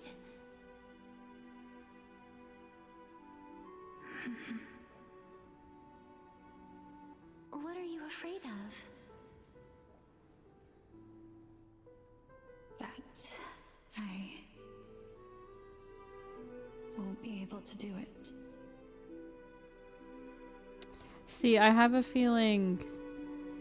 You shall wither, and through that, the dead will sprout again from the remains. I have a feeling that either Cass already is, or that her sister is. As foretold in the prophecy, and according to our vows, once it all ends, we must face our fated moment head-on. Even if it was prophesized, do we have no say in the matter? It's so unfair. Why are we the only ones who are forced into mutual destruction? Let me do it, sister. Let me be death's sacrifice. I was never long for this world anyway. But you're different. I was the one who wasted your life after all.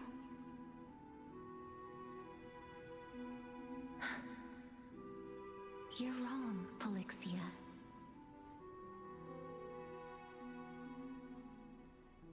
I don't think that my life was wasted. Just the opposite. When I finally arrived at this destination and looked back at the journey I took, I discovered that flowers had long since bloomed along the path I walked.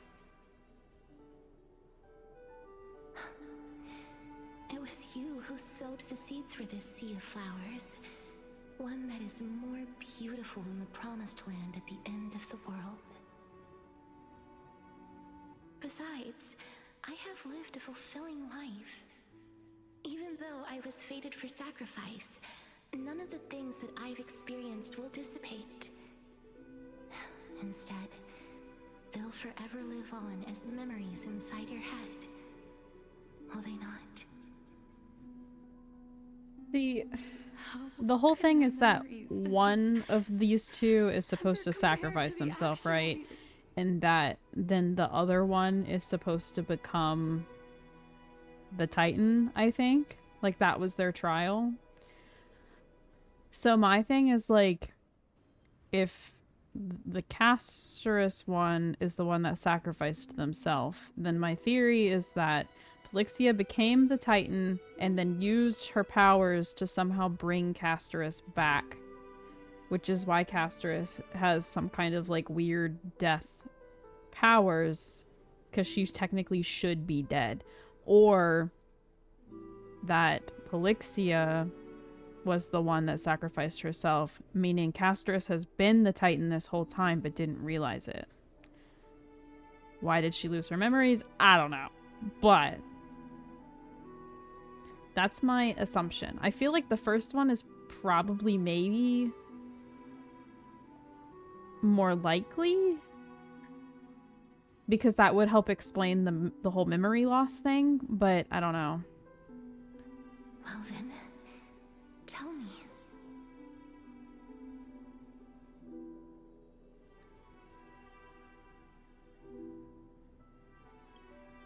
What exactly are we?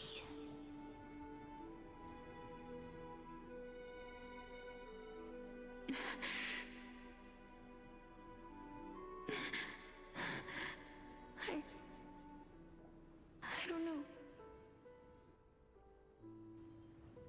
I don't know either. But regardless of what the answer is, regardless of how we're shaped by others, or even by this world, ever since we were born, the fact that we existed was predestined, and nothing could erase it. This is why I will always, always be by your side. We're twins, after all.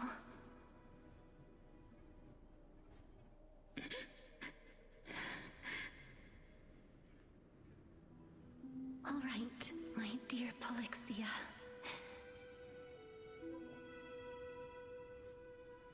It's time to extract my heart and light the flame of death. After that, use it to plant the first bud in the prophesied new world.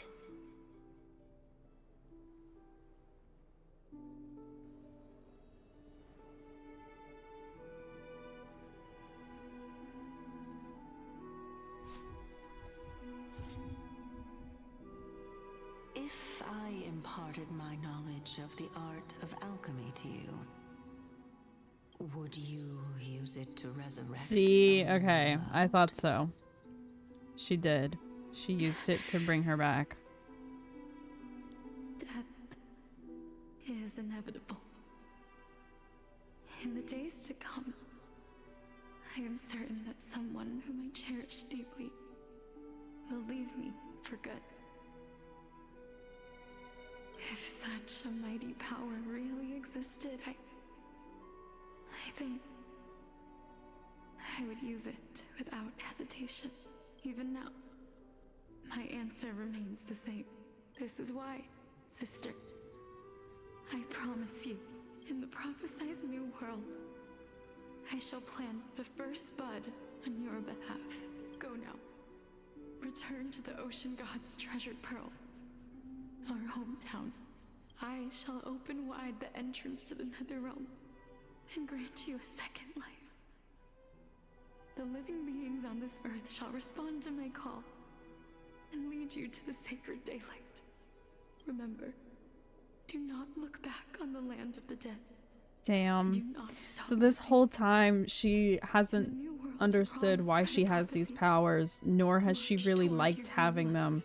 But it's all just because her sister was trying to give her a new life. Let me be the one to pay it. Everybody, we've come to the end. Unfortunately, I am not compatible with the Supreme Being, so I was unable to completely fuse their soul into my own body.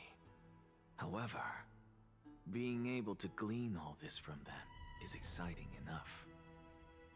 I'm certain of this now. Before the Titans that we are well acquainted with were born, a group of heroes roamed the land. These heroes followed a prophecy and took possession of divine authorities one by one, until they eventually became the pantheon of the New World. Just like the flame chase journey of today, Amphorius's history is cyclical in nature. Huh. What a startling revelation. Exactly. This means that the demigods who bear the core flames will also become the new Which Titans explains at the world's whole end. this world being an infinity Am I symbol. shaping a new world? You know, because they're just repeating I over and over believe and that over again. This is the truth behind the Era Nova, as mentioned in the prophecy. That's all it is. The Titans rule. Someone comes and takes up the power from them, utterly becomes the Titan, rules it all over again. Those twins But in that the means past, that the whole returning to the past really that the are fucking council wants to do really should their whereabouts be are kind still of possible, but also not possible at all. Their whereabouts truly unknown? Didn't Polixia mention Because the they will seaside cycle town? through and start over birthplace of again, alchemy but not and in the the tale sense of the that I think they will. In our world, there exists a city which perfectly matches that description. Styxia. But the people there worship Fagusa and bear no relation to Thanatos. I have also never been to that place, as in the time of Idonia, it had long turned into underwater ruins. Take this. This is... The Nusporist masterpiece. The Philosopher's Stone. Oh, goodness. It was made by transmuting all of the sages' wisdom into a single entity, with their flesh and blood as its foundation. Remember? I've mentioned before that the art of alchemy is all Wait, about they conversion. put the 7 mages and into ascension. one... This process also applies to the pursuit of truth. Regardless of how unbelievable this sounds, the truths of the world have been refined from the impurities. Think about the story of the dragon. This stone will lead you to your real hometown, allowing you to reform the door to the Netherrealm and discover Thanatos' fate. You still look as confident in your victory as ever. But what if your conjecture is wrong? Simple. I shall merely admit to the entire world that my experiment was a failure. However, my line of thinking will not fail because I have already planted the seeds of doubt into the hearts of the masses. Actions speak louder than words. How come all Castorus. alchemy stories have a philosopher's assembly stone? No, once right? That's began, what I was thinking. I was like, oh, this damn stone's back. Here we go again searched for with so the long. philosopher's stone. I'm willing to try one more time. While we converse, her life is also slowly slipping away. But before I leave, I have another question. What exactly did we witness just now? That was the world imprinted in Kefali's soul. If we are to prove its existence, you must The take the final memory step. Go. fully. Do not disappoint me. I understand. Hey, child of humanity. Don't get antsy. I still remember the question you posed to me. Oh. As a scholar, I do not wish to offer up ambiguous conclusions. Let's discuss this topic again when she manages to find the evidence.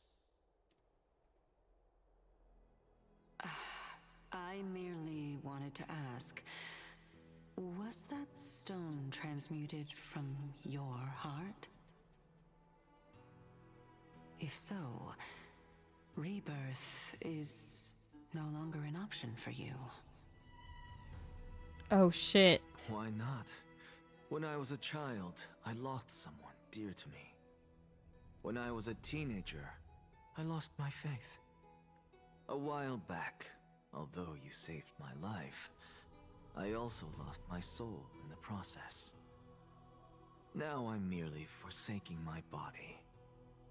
What's the big deal? Why are you always finding ways to die? Isn't it good to be alive?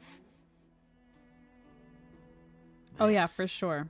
Is but a necessary sacrifice on my path to we know transform that into the purest it's heavily related to Fuli, but it's just like the more things that pop up and talk about memories, the more I'm like, Fuli, you made this place, didn't you? This all you're doing, brother. Invalidate all your theories? No, it's just the opposite. If my hypothesis is correct, And like Fuli was the one that saved us too, so and reshape this absurd world. he definitely watching, or she? I can't remember if the Eons have genders or not. I feel like no, but maybe. Either way, A lot to take in. they at have been once. watching us.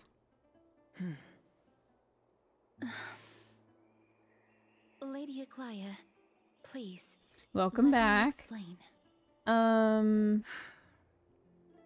Go on. You know that the Kinda. core flame of death has always been the greatest unknown regarding the Era Nova. Yeah, we met Which Cass's is why sister, both you and who Kindness is desire to gain the power to control Thanatos. that core flame in the approaching citizens' And assembly. Cass, because I don't know how much you were paying attention, but we found out that the current Titans used to be human and went through trials to gain the divinity to become Titans. So Thanatos, in order to gain divinity, was Castoras's twin, who Castoras gave up her life in order to complete their trial, because one of the two twins had to give up their life for the other one to become the Titan. Cass gave up her life, so her sister became the Titan, and once the sister got the powers to be the Titan, opened up the Netherworld, pulled her sister out, and gave her a second life.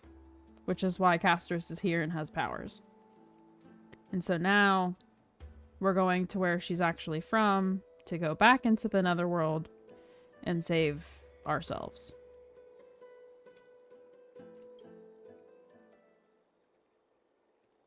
Professor Anaxa has come to a consensus with Kindness. So yeah, you basically missed They want to suspend nothing. the trial once Thanatos' core flame is reclaimed, hoping thus to eradicate death No, from this everything. world. Actually, If they're a whole lot happened.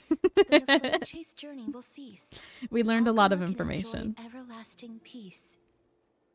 But I know this runs counter to your wishes. So long as we do not usher in Era Nova, the Black Tide will never be eradicated. Even with Lord Mighty on the front line, and the Black Tide not posing an immediate risk, the danger nevertheless remains. Honestly, it's difficult for me to assess the pros and cons in this decision. But someone must bring the core flame before we can begin negotiations over it. The Titan could be very near. I cannot let this chance slip by. Besides, someone has to make this trip to bring back Mrs. Soul. Well said. You already had every reason to seek an audience with Thanatos. It's that great performer who has weaponized your wishes and placed us in this difficult situation. A world without death. Do you desire that too? If fate dictates that my path must oppose yours, I will do all I can to resist it and protect what I aspire to achieve. Lord Mighty showed me that without taking the first step, all talk of what follows is moot.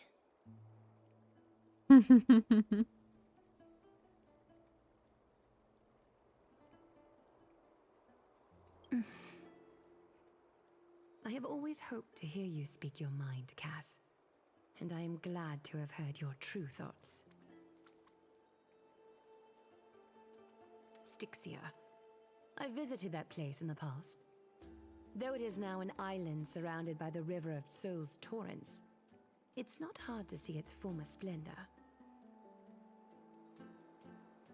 Go. I will not stand in your way. As for you, you are someone who has cheated death.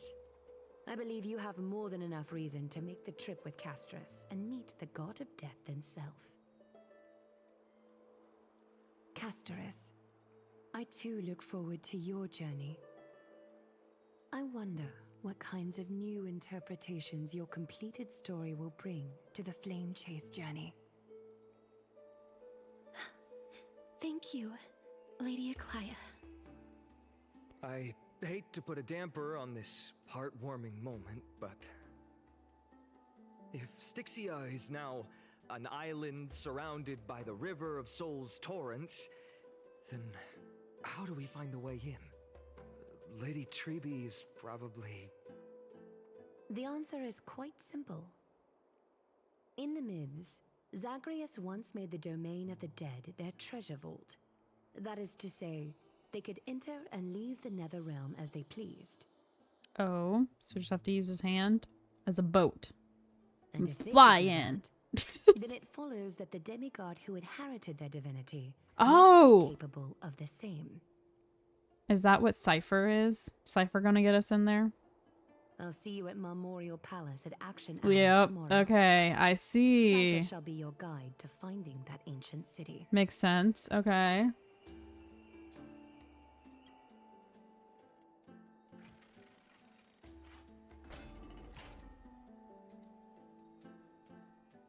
I forgot that girl already had the core flame. Hey,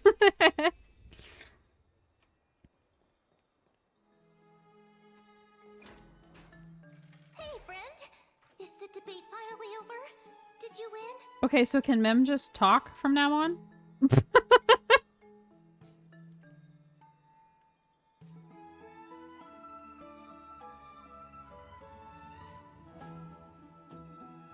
What a glorious defeat. You sure know how to look on the bright side. Well, moving on. You know, I don't know how many hours are in their days, but it feels like more than 15 have passed. No, right? Like, come on now. I borrowed a mountain of books from Cass to see if I could find a way to solve your problem. Let's see. Y'all be wasting a lot of time talking, not a lot of time doing. Only 32 books to How go. are we gonna get there and finish the quest in time? Really? Oh, that's fantastic news. I knew it. Hard work always pays off. Especially if you're as diligent as Mem. I wonder I feel like a huge burden has if finally been Mem lifted couldn't off my talk shoulders. previously because we didn't know that we were dead. Like, because Mem is what Fuli sent to keep us together, I assume. So, I wonder if her, like, learning and being able to talk completely is because we learned the truth about the fact that we need to, like, go save our life now. Why are my eyelids so heavy all of a sudden? I'm also curious if, story-wise, if Mem, like, gets to leave with us. Or what? Oh, you're right. Then I'll go back to...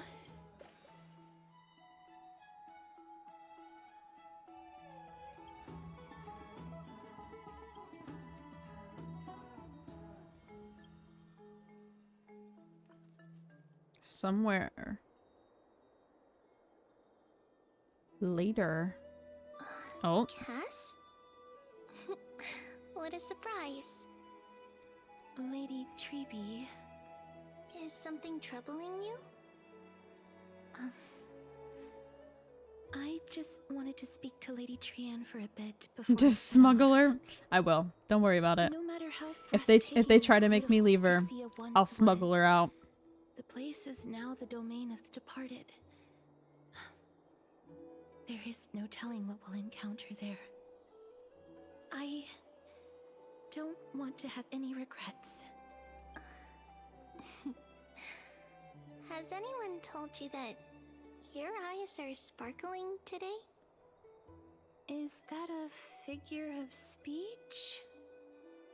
In the past, when you did smile once in a while, all of us could see that your heart remained troubled even as you smiled.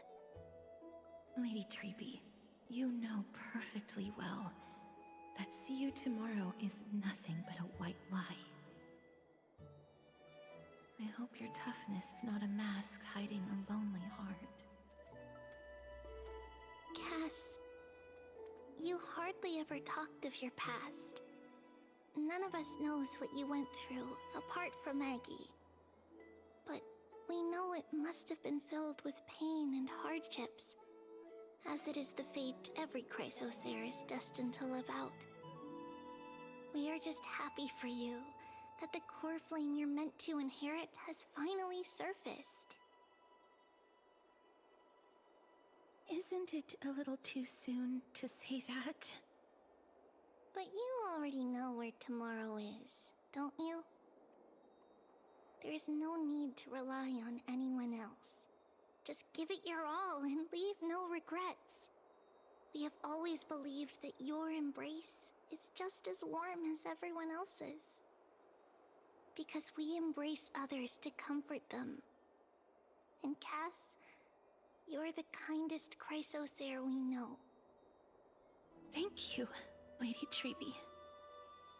This feeling... it's hard to put into words. I suddenly found myself with so many wishes. So much I want to accomplish before setting off. Then go do it, Cass. Trian was actually working on a surprise gift for you. It's a pity she didn't get to finish it. But now Trinan and I are working on it, and we'll make sure to give it to you. So, let's meet back here when you return from Styxia. Safe travels. See you tomorrow!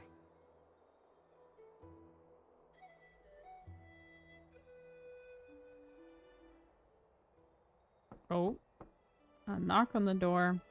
Who is it?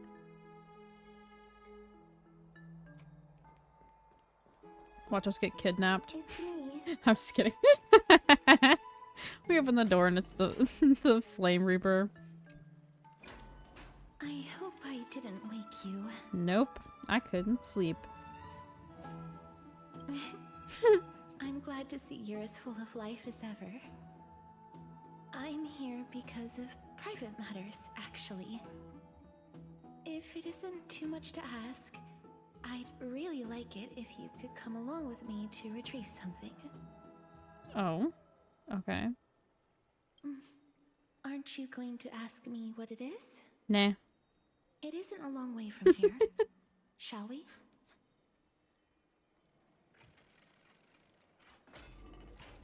I'd love to go in and take a look. Have you heard? Seems like all the rooms are full.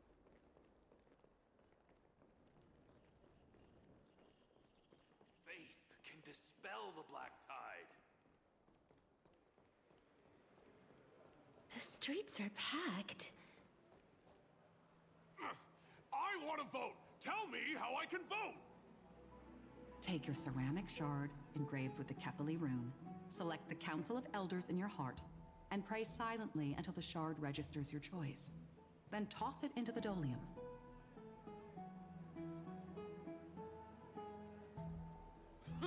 The Council of Elders? More like the Council of Buffoons! The Black Tide took my hometown long ago!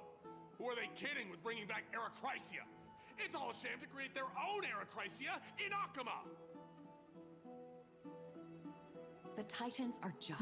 Politics. So long as we do not overstep our bounds again, we will not incur divine wrath. Oh, please. The time when these deranged Titans should have vacated their spot to the demigods is long overdue. You'll see soon enough, you old fogey. And I pray that Talanton smacks some sense into you with their scales. We shall see how this turns out. That was quite a spectacle. Just another peaceful day. I suppose peaceful is technically correct if no actual violence happened. To this day, I still find it almost unreal that Akama is the only place illuminated by light amidst the crumbling ruins of Amphorius. And its people are even holding votes to reconcile differing opinions.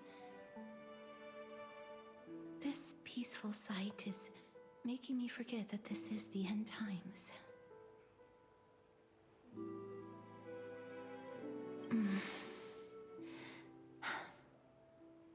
Before coming here, I had lived for many years in Idonia, a city of rime and frost. The people there were devotees of Thanatos, and were well known for their unique burial rites and traditions. Traditions that I played a major role in.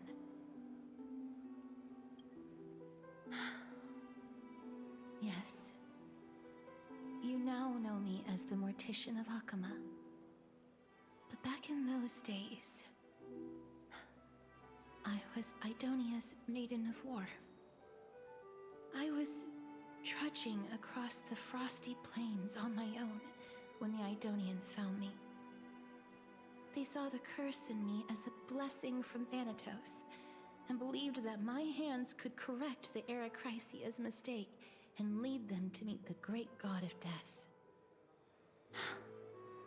They provided me shelter, but in return, I was expected to grant merciful deaths to war captives, prisoners bound for execution, and heroes alike.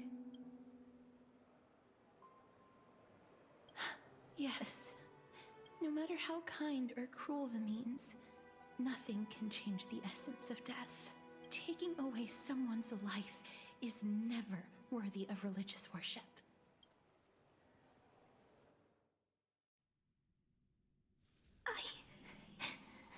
I can't do it.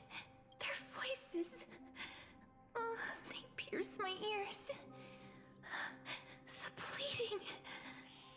What in the fuck? Thanks.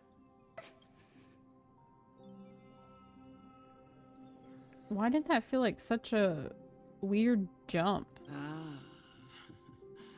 Oh, this is the past. Okay, I was like, I was once as I was lost like, what in the as fuck you is are. happening?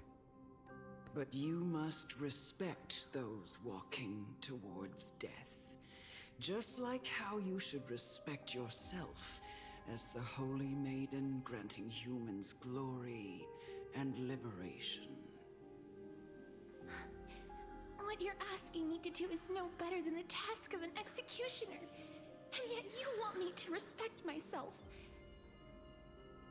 No matter the titles, I am still taking away human lives. This won't be the first time that Idonia's fanatical nether warriors have faced death. On the contrary, recruits new to the battlefield often run away from their first fight.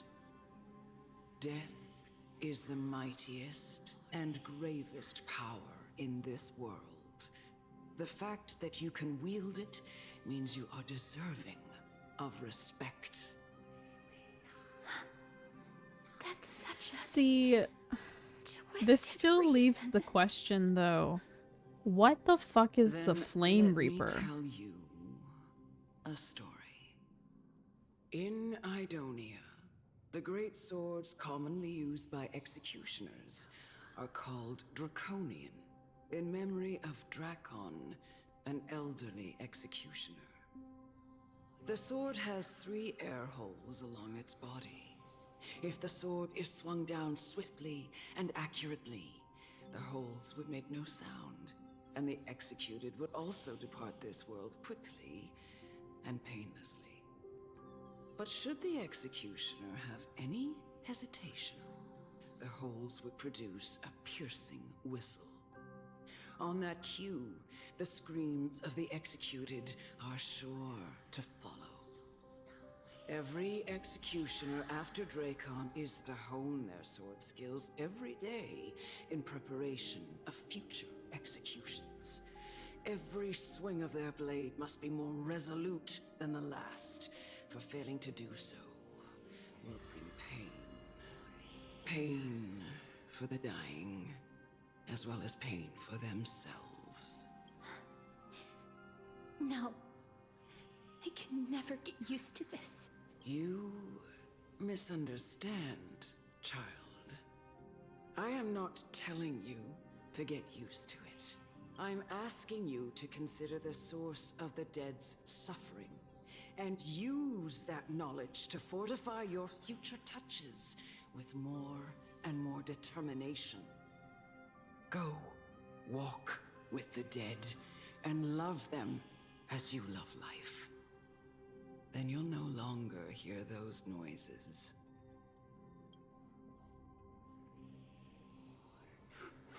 Please, don't kill me. I don't want to die.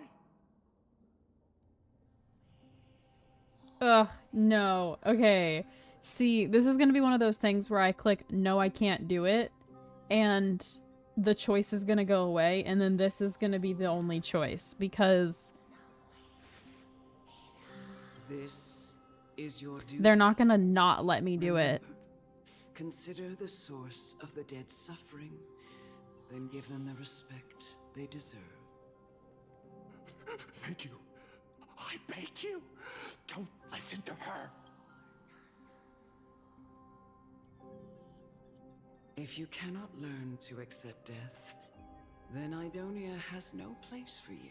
This is your last chance. Do it. No, please, I don't want to die. Please, I'm begging you. No!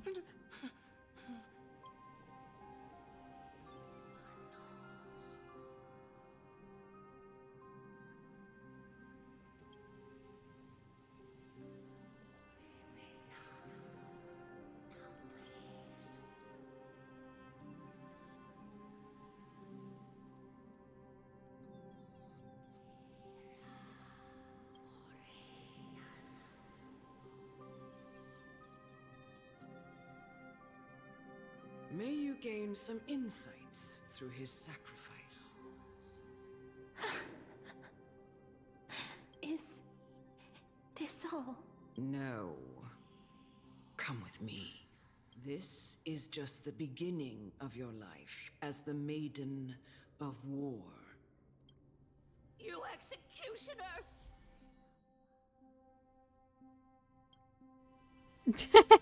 Not them making her join the party. She was already in the party, silly. But sure.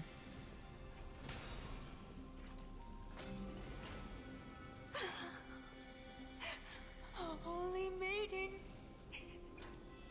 Go. Grant her glorious death.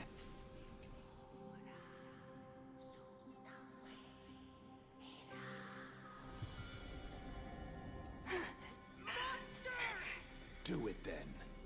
Exit. Some eternal. Embrace a new life. Bloom. The dead return!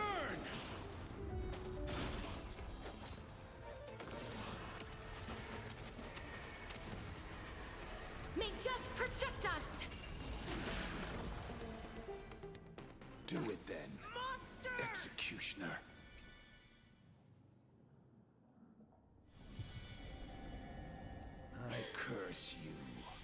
To live Which in one? Eternal pain.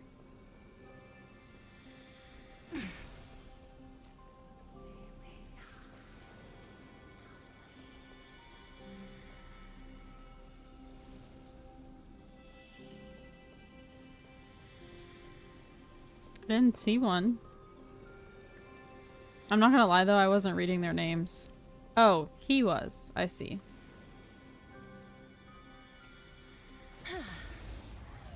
I was just trying to kill some of the dudes because I need the drops for Casterus. All will be swept away by the wind. Embrace a new life. Receive divinity.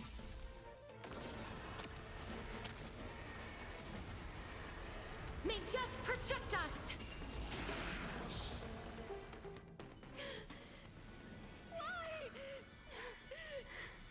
Please.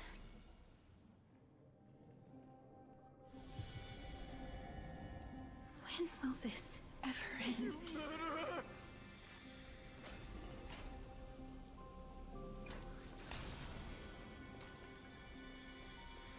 Come. What are you trying to do with me? I have aged. The time has come for me to heed the summons Nah, of bro. Thanatos and journey to their domain. Bro forced her to final kill all resting those place people of and then every said, okay, now kill me. You're not that old yet. You still have many, many years ahead of you. Bro. No. I'm already dead. For I have come to fear my declining health and impending death. Ah, Casterus. Will you give me one last chance to charge towards fear and prove that I am no coward? I can't take this anymore. Child, it was I who brought you here from the frosty plains and set your farcical fate in motion. It was also I, Chief Executioner of Idonia, who forced the heavy duty of executing others onto you. I've always known that you have doubts and even anger about my faith and about me. I never had a choice. Indeed. We essentially abducted you. Yet you can end any sinful life with just a touch of your fingers. Shouldn't it be easy for you to escape from here? Bro. I'll never do that. It doesn't matter how lightly the Idonians take death, or how readily they accept it. I simply can't do it. I knew I was right about you. What do you mean? I've taught you and cared for you as my own daughter all this time. Really? As a daughter? That's how you would raise one? Blessing that's been with you since your birth. This is proof that some people really should not have I know kids. no one else in the world would understand the weight of life and death more than you do. In the eyes of an Idonian, death is the end of all life. A destination we will all eventually reach. Humans should not resist it, but learn how to face it. You can only live your life to the fullest after understanding this principle. And when you do, even if you eventually leave Idonia's protection,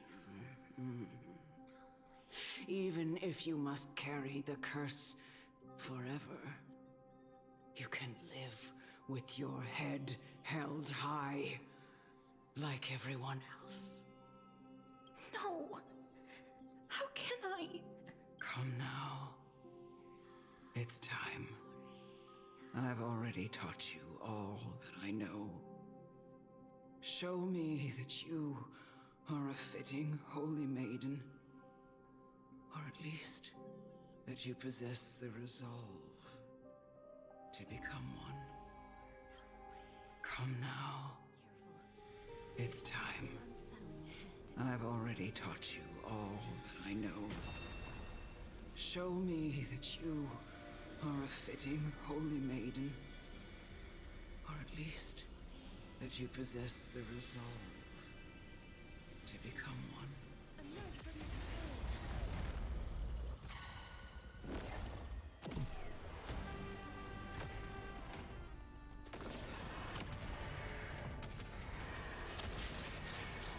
May death protect us!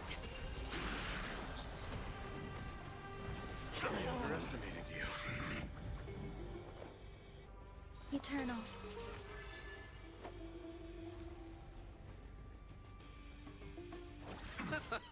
Let this place witness glory. Burn it all. Receive divinity. I can't die. Eternal sleep. The dead return!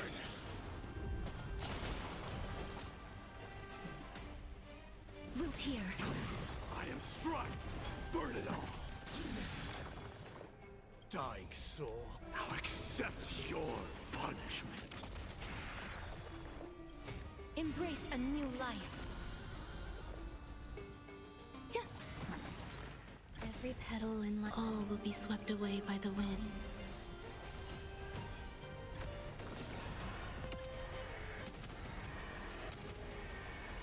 May death protect us!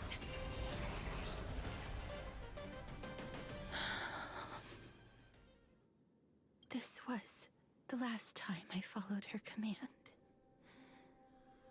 I gently touched the elderly woman before me. The executioner, who had seen too much death, died the same way as everyone else.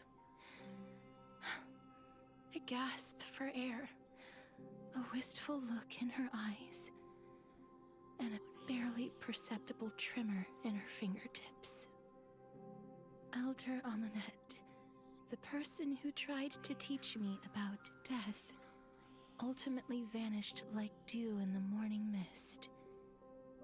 She spent her life embodying the beliefs of the Idonians, and when death finally came, she embraced it exactly as their doctrine had taught. I have nothing but respect for her. Question of the day. erected You a have the ability to cenotaph in her transform honor in the into a marshes outside transportation Idonia's vehicle of city any walls kind. with What the others kind do I you had laid to choose? rest. Then I set out once more in search of Thanatos. It was a long, long A journey. fighter jet? I heard so many discussions about death along the way. Hmm. Life finds meaning in death. The world improves because there is an end. It seems the most terrible darkness in this world. Everyone talks about its heavy weight. Some resist I mean, it, some worship it, and some even revere it. How did a disappeared titan become the deepest fear of humankind? I want to like And why do they haunt my dreams? outsmart you by choosing something Continued that my like travels to seek an answer. can shapeshift. Initially, I was running away. I'm gonna be a transformer, started specifically searching for one that can fly but also be a And now, boat. At the end, I just want to know if my touch, if my embrace, can do more than taking things. But yeah, I don't know. Probably some kind of plane. Make anything? Can I leave anything behind? I don't want to die. Please, I fucking use this. Let Oh, me this go. is the I don't want to die, please. I don't want mercy like this. Just let me go. I need him. I don't. This is the animation that was like released as a trailer. I didn't know they were gonna put this in here. I hate these icy hands.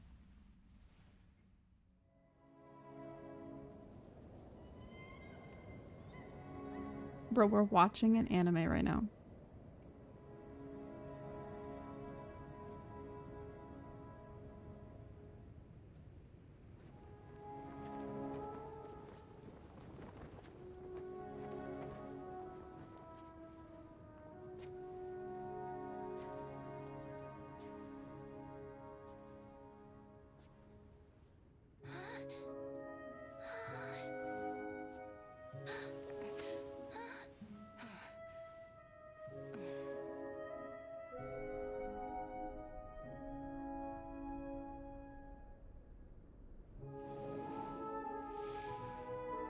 Get it over with.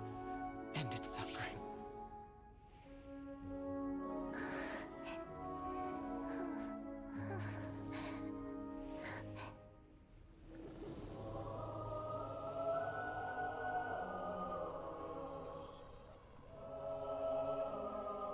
The Reaper has blessed your hands. Only you can grant them peace.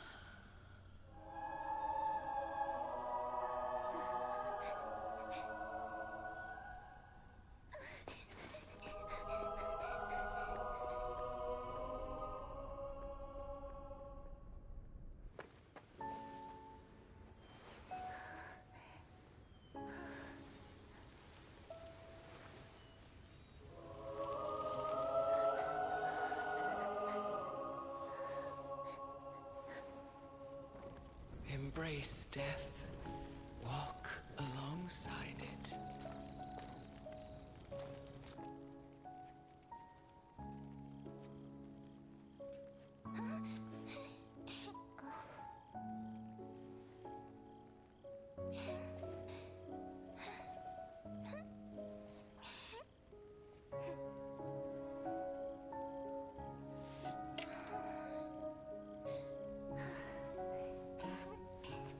Stop.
Is that you, Castoris?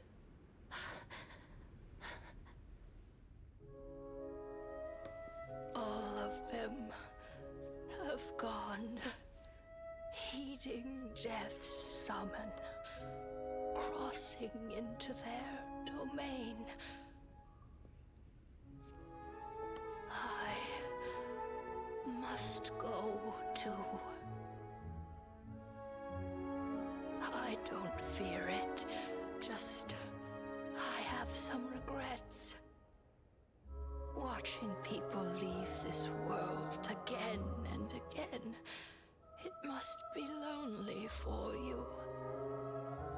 You must want to desperately embrace them before they go. Stop. I can't. These hands, they're too cold.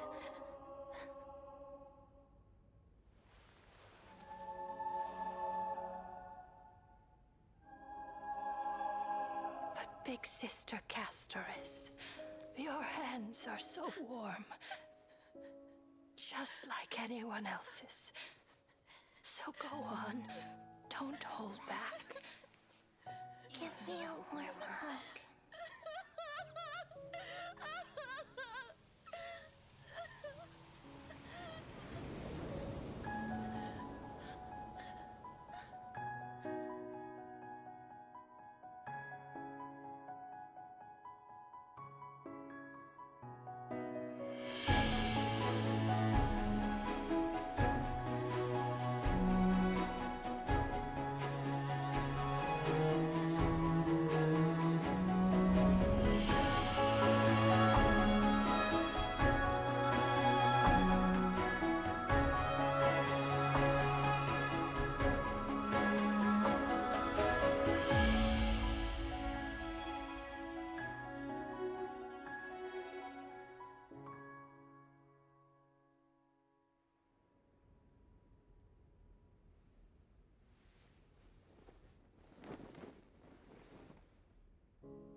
Can hands like these really be warm?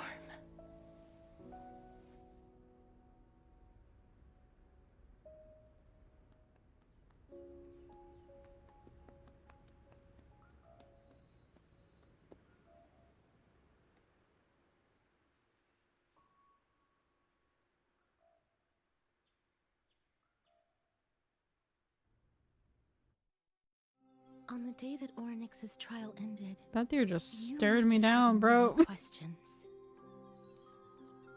I felt just as confused. Why, as To someone answer from your beyond the question, sky, Drew, were you so cruel I'm to drag me vetoing to your no Amphorius's transformation Pokemon and picking Mew. I wish I could take action, but no matter how hard I try, I cannot simply interact with the living as ordinary people do. Even when we brushed against each other unintentionally in the grove, and it was obvious that nothing had happened. When an almost unattainable hope finally welled up in my heart. When I thought that perhaps my touch would no longer bring sorrow, fate declared to me, it wasn't that the curse of death had finally been lifted, but that your soul no longer belonged to this world. And there was nothing left for my hands to take. Nothing. And did I really think this time would be any different? It's not that I don't understand this reality. For her sake, I really Just that I'm hope that unwilling once she accepts the core flame, that Having walked such a long it takes road, away the like I am curse still effect, unable to find the answer to life and death. where she can kind of control whether I am or not resigned to eternal despair. her touch Anything takes. I wish to hold on to, death will inevitably wrest from my grasp. From that moment on, I lacked the courage to confirm it again. Until Ornyx laid bare the cruel truth before us. Exactly. So I'm hoping that But now, there won't be any complications since she kind of already has the powers, though. I assume no, though. long ago, Trinan read a prophecy to me. At the end of the Sea of Flowers, the souls of the living shall warm thy fingertips, and after an embrace, there shall be eternal separation. I found no surprise in it, for her words sounded not like a foretelling, but a perfect reflection of my past. Embraces in this world are born of reunions, yet my touch speaks only of farewells. In that moment, I had no doubt that this destiny would weave itself through the entirety of my life. And yet, things have taken a turn for the better.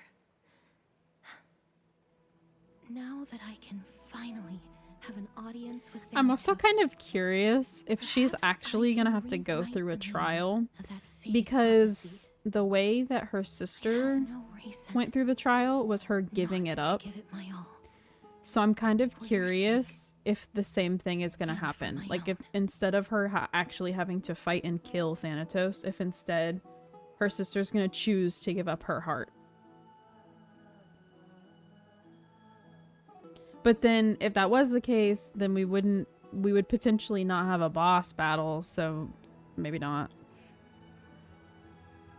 Unless Thanatos isn't the boss battle for this section.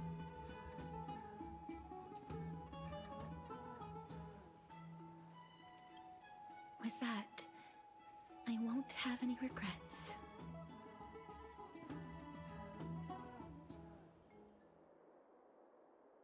Yeah, see, I saw that the animation was a thing, but I had only watched the first, like, few seconds of it and decided I would watch it later and then forgot about it.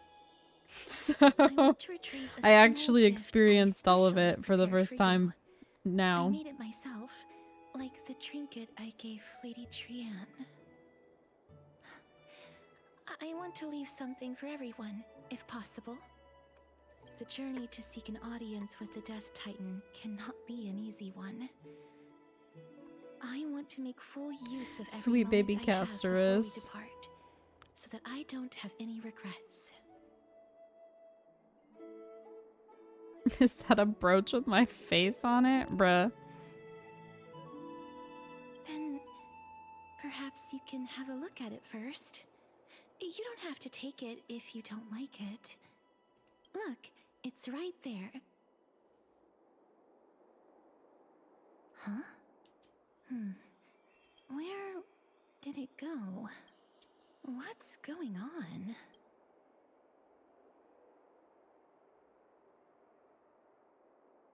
This is a Cipher. coin of Zagreus and a slate.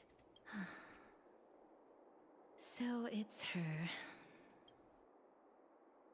Holy moly, a kitty thief, bruh. No doubt about it. This is her favorite symbol. It's a Lady Cipher, the demigod of Zagreus whom Lady Aglaia had spoken of. She's a master thief who's left legendary tales all over Amphorius. So many years have passed, yet she's still announcing herself in such a crass manner. Let's just do as the slate says and look for Lady Cipher. Dear Princess Homebody, walking through the busy garden, I discovered remarkable gifts. They are truly splendid and I am most impressed. Bruh, I'm also taken with your charming presents prepared for the Chrysos heirs. Bruh. And then she's just listing out everything she took.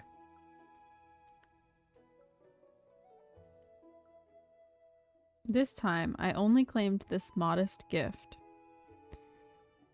Visit... whatever the fuck.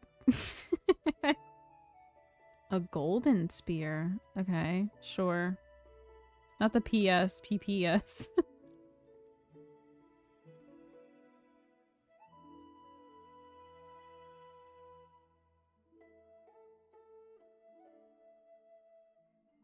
Kitty Phantom Thief. Right, okay. Time to meet Cipher, I guess.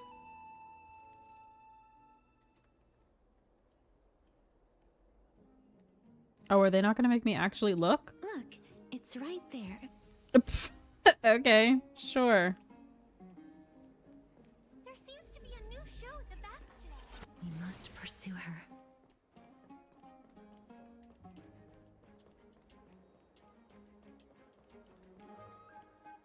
Huh? This is a trick she left for us. One correct, one wrong. Ah, yes. How wonderful.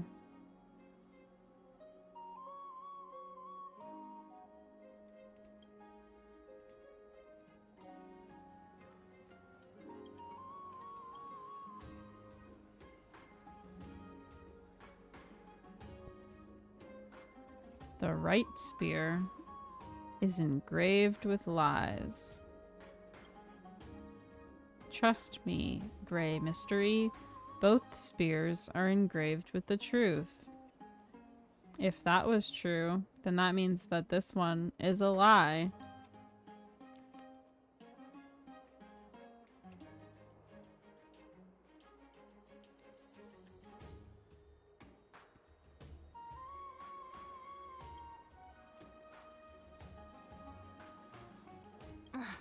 She's incorrigible.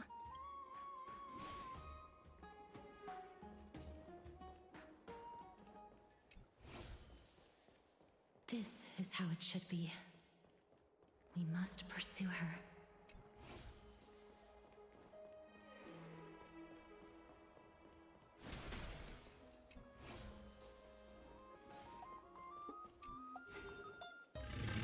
Nope.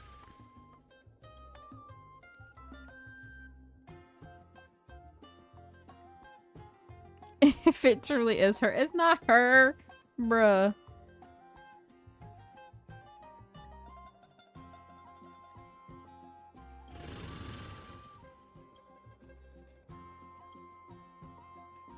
The Dromas is not.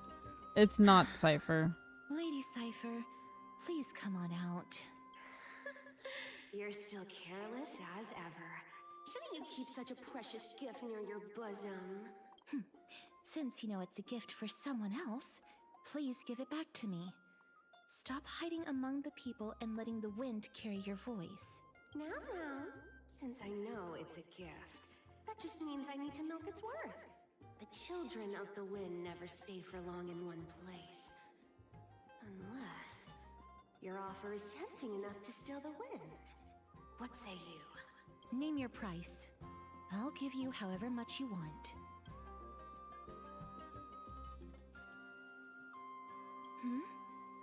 What's wrong?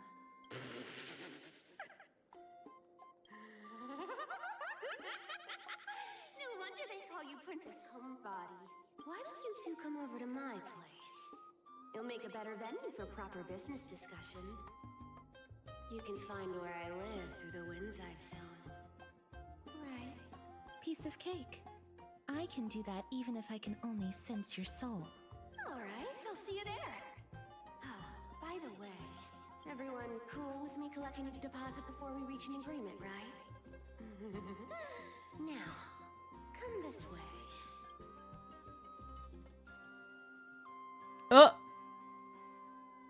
Uh-oh.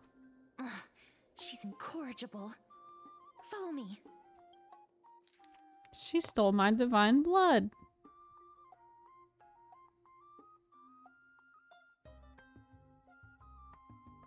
Bruh. No, what I'm really after is your hearts. Just kidding. I have no interest in your hearts. Bruh.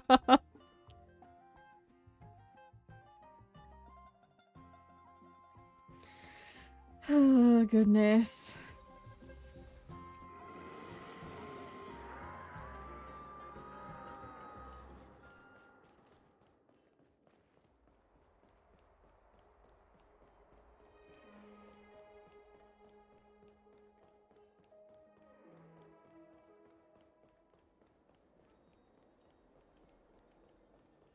It's about time you do some exercise.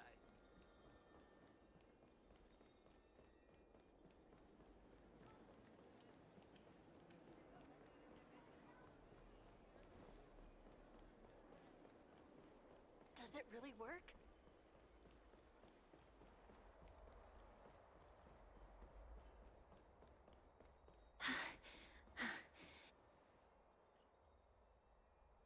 Over here! Over here! No, not that way! This way! Come on. If I really wanted to hide, you'd never find me. So relax, you two. No need to get your hackles up. I'm not She's that cute. scary, am I?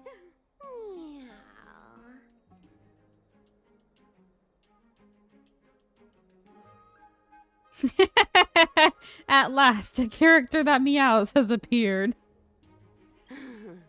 No way. Bruh. Some people might have been into that a millennium ago, but it's long since gone out of style. Loosen up, buddy. Shall we get down to business? Give me the jewelry piece first, or everything's off the table. Oh, come now. Don't be so upset. Relax. Relax. Look, isn't the view here just great? You can see what everyone is doing and where they're going, and they won't even know you're here. Now that we've broken the ice, let's get to the point. Everything I've said so far has been a joke. I'm inviting you two here for 3 things.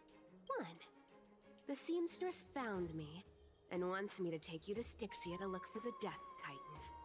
2, the Council of Elders also found me and wants me to make sure the core flame of Thanatos ends up in their hands.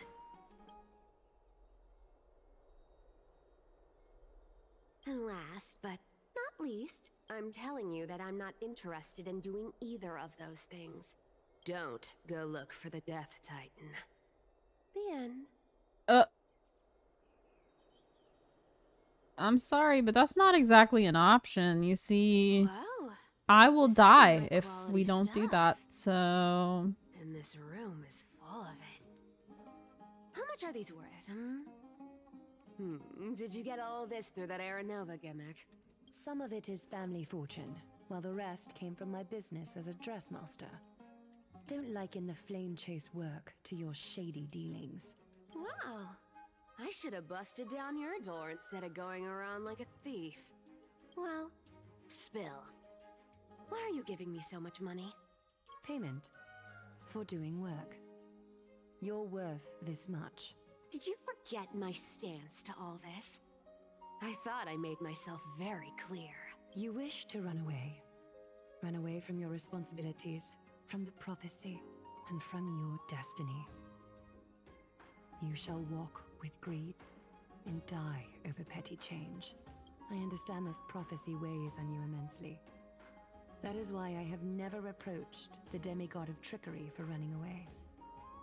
But I need you right now, so don't turn me down. You know, maybe the gods got your tongue with their golden threads, Aglaya. I'm not hearing any sincerity in your words. Give me a reason why you're bowing your noble head to me. We lost Trian. Oh. The divine power of passages is running out. I need another demigod to escort Castoris and help her fulfill her lifelong wish. Oh, I get it now. You're sending Castoris to her death. And you want me to die with her. This is Castoris's own request. I have never seen her so determined. She brought this up herself? You're not pulling my leg. She's also made up her mind to leave her confused past behind. As will you, Cypher, when you finally make up your mind. Don't be so sure. Time is hard in the likes of you and I. But Castoris remains pure as driven snow. She can always turn back before the end, you know? Maybe she'll remember Trian's sacrifice. Maybe she'll remember the countless martyred Chrysos heirs. Maybe she'll remember you, with your one foot in the grave. I ain't as optimistic as you about what she'll want to do. Tell you what. Why don't I take this room of treasures as a security deposit, and we make a bet? Go on. I bet she'll change her mind and turn back. Now, if I lose, I'll do what you want me to do. Return this deposit to you, plus giving you another room full of treasures. How does that sound? You sound like you have all the confidence in the world. In that case, Let's make a pact with those conditions. I hope you're prepared to lose it all. In conclusion, I want to win. So I hope you two can give up on going to Styxia. I'll give all the treasures in that room to you. And you can split it between yourselves however you want. What do you think? Tempting, right? No. I'm almost dead. What use do I have for money? Real. I decline. If we don't find the Death Titan, her soul will... Oh? I can't go into the details, but we have to go to Styxia. I really don't get how. Princess, homebuddy, you keep talking about needing to find Thanatos, about getting rid of your curse, and you don't care about anything else. But did you ever live for your own pleasure? Even for just one day? What are you trying to say? I'm saying, contrary to your beliefs, Aglaia didn't take you in just so you can die for her Aranova. The Flame Chase journey walks hand in hand with sacrifices. Isn't that why you're always running away from Lady Aglaia? Fine. Never mind. We all have our own problems. I ain't gonna say anything anymore. It's not like I was gonna honor that bet anyway. But listen to me. Styxia is no tourist destination. Sure, the treasures buried in there are 10, no, 50 times richer than Aglaia's vault. Yet, I've never been there. And I never plan to. Because even a demigod can't be sure they can walk out of that place alive. And now I'm supposed to escort you to Styxia. Sure. Pay up.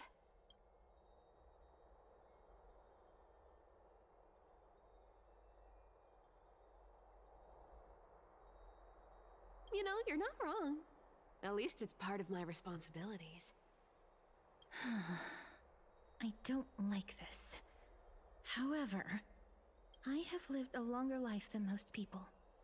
Though I'm not as good at doing business as Lady Aglaia, I still have some savings. I can give them all to you. Then how are you going to live the rest of your life? Then I'll give you 90. No, 80%. Well, don't mind if I do. 80% of Castrus's savings. Hey and a now. bottle of dew of divine blood. I didn't say I was giving you that. Bad trade.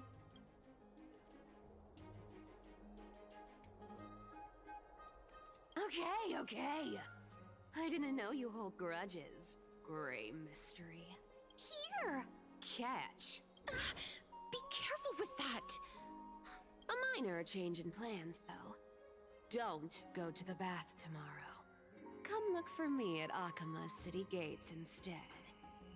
So, why are you changing the meeting place? Oh, nothing really. Just a bit scared of the seamstress's frosty face. I wouldn't stay a second longer in Akama if it were up to me. Well, now that we've struck a deal, why don't I give you guys a lift back? It's gonna be a long ride. So have a good rest.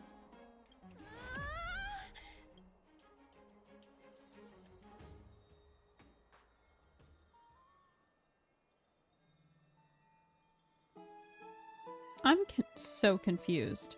Did they not give us 15 hours? Is it actually 15 days? Because how in the fuck are we just waiting and waiting and waiting? Shouldn't I be dead by now?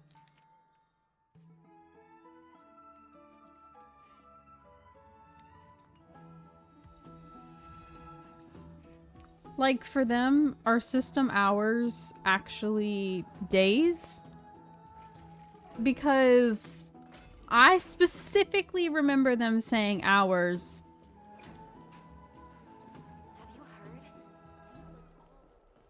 So how are we able to wait till the next day? over and over and over again.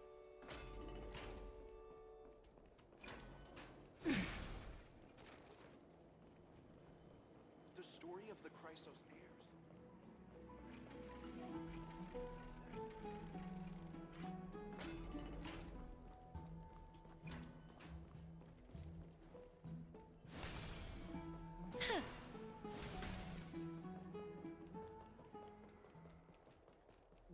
Okay.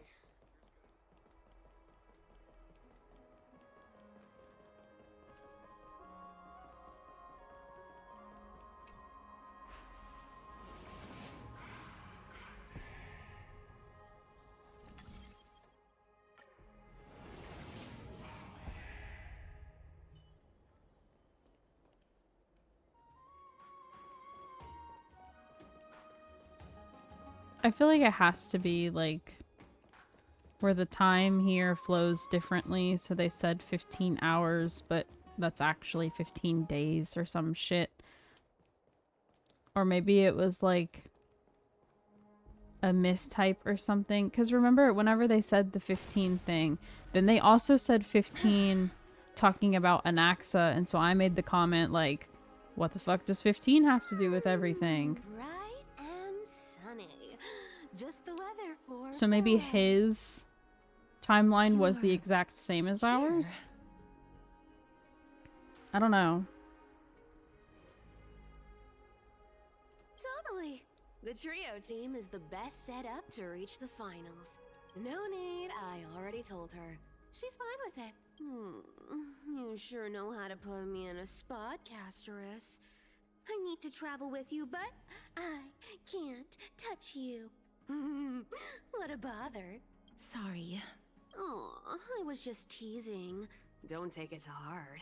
Did you know that the legends say you have to put an obol into the mouth of the dead or over their eyes if you want them to successfully cross the river of souls? Isn't that actually not a problem? Because we can just hold Casterus or like hold her hand or whatever, and that because she can't hurt us. However, the same way that the two kids in the video were holding a stick, we can be the stick. And then we'll just have to go through the motions. Y'all know what I mean. We're moving on.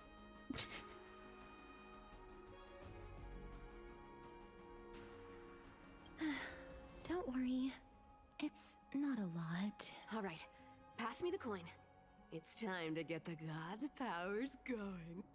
A fleet-footed trip to the Netherrealm. Here we come. Oh, one last thing before we go. I gotta give you this piece of advice. Especially to you, Princess Homebody. You can't catch the wind by waiting. You only live once. That's a lie, because this is her second life, but good try. Get ready. Be steady. Oh. Hi, your turn. Don't be nervous. After all, it'll be gone in the blink of an eye.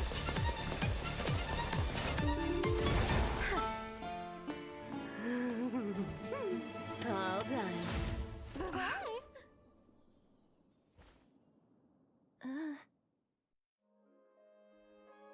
Damn. Okay. I guess. Are you feeling all right? How the fuck did she get Casterus here?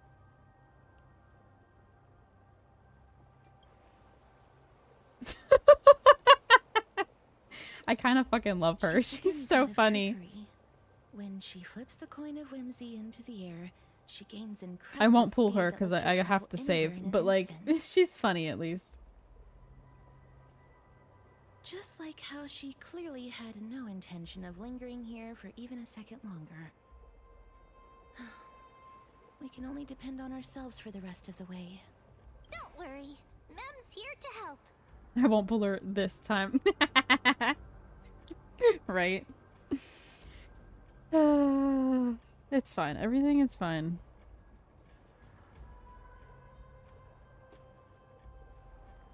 Ma'am, did you pay your fare? I don't think I even meet the height requirement for the ticket, so I won't need one, right?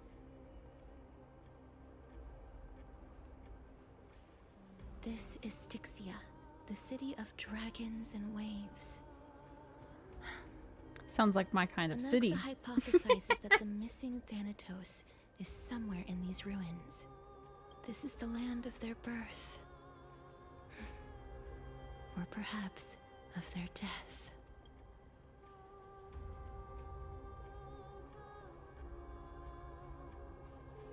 Anaxa had used a secret alchemical art to temporarily fuse his soul with Circe's and Kephae.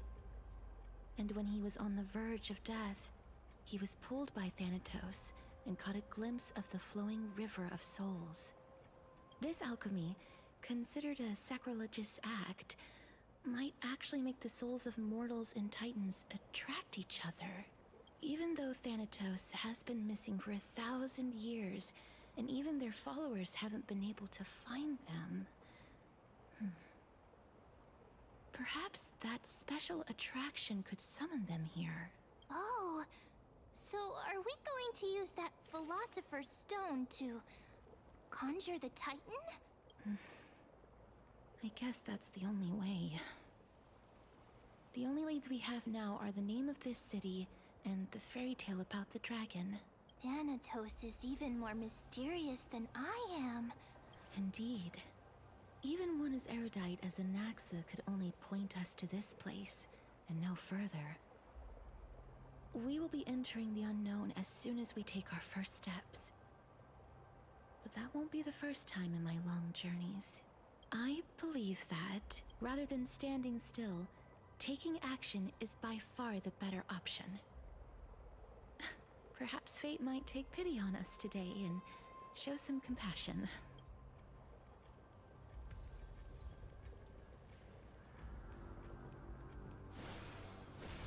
Go back whence you came. Go back. What a beautiful butterfly. Is it talking to us? This is a eulogistic butterfly.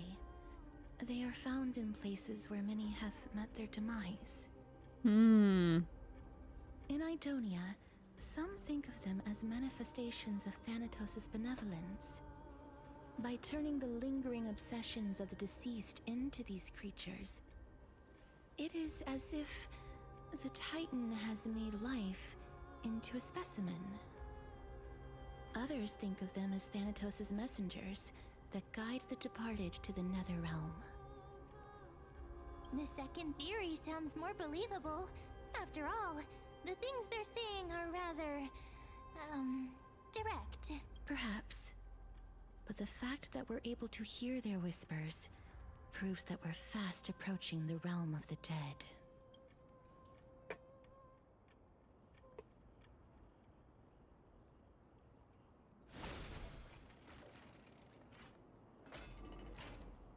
These shadowy figures. Are they illusions reflected by the River of Souls? Do you want to buy any fish? Huh? He can see us? Wait. More living people. I'm not selling my fish to living people. You lot are too shameless. Buying fish without paying. If I ever see her again, I will. Could it be that you're all dead souls that never achieved rest? The nether realm does not exist. Titan rejects you. Me. So, do you want to buy any fish? No. There aren't any fish nearby. Are the fish gone? The people are gone too. I can only keep selling fish. So, do you want to buy any fish. Apologies. I don't have much in the way of savings, but perhaps there's another way for me to release you from your suffering. Please relax. May you fall asleep peacefully amid a gentle field of flowers. This. I knew it. These people aren't illusions. They're the souls of the deceased. They're supposed to reach the end of the West Wind by floating down the River of Souls. Yet, they have floundered upon the shoals of the stream, unable to move forward. Did Thanatos reject them? Or perhaps they didn't really die at all?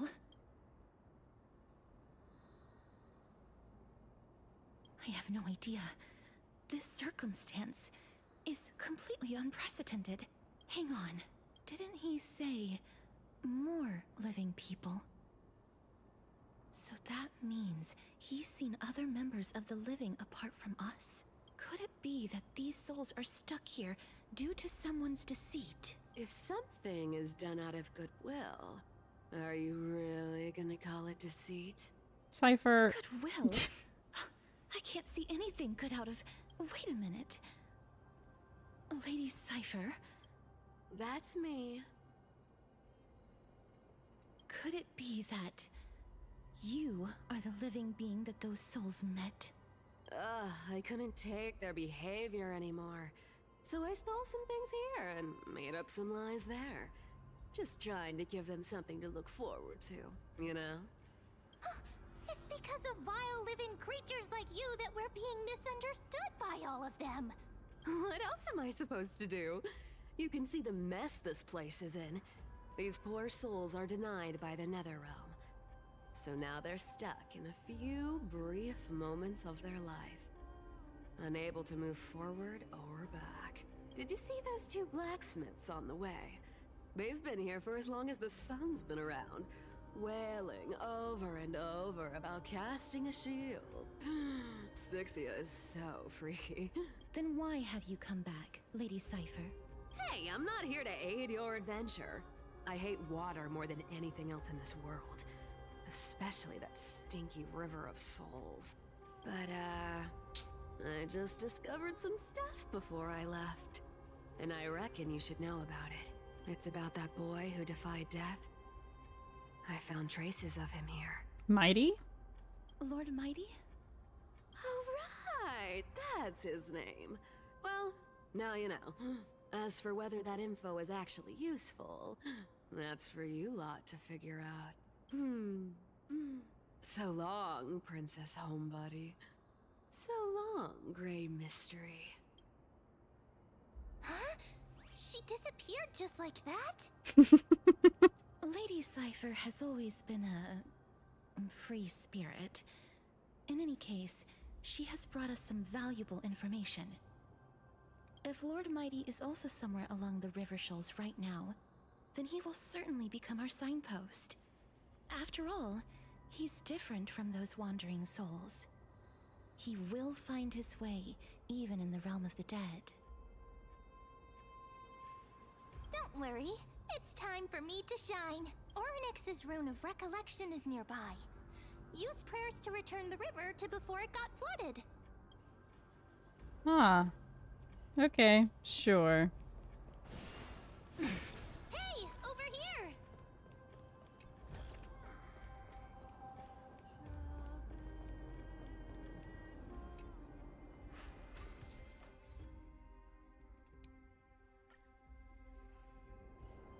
Orynyx's miracle has appeared. Whoa.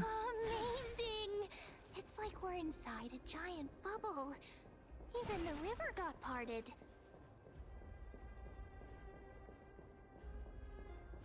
This is kind of trippy. There are wandering souls of the deceased here as well. We must first return to the present before we can communicate with them. Ah, by the looks of it, you must be the foreign warriors that the Queen had mentioned, right? Since the current campaign requires the utmost care, I wasn't able to make time to welcome all of you. Please, forgive me. Foreign warriors? A priestess, a warrior, and a divine beast. You look identical to the blessed saviors that the Queen described.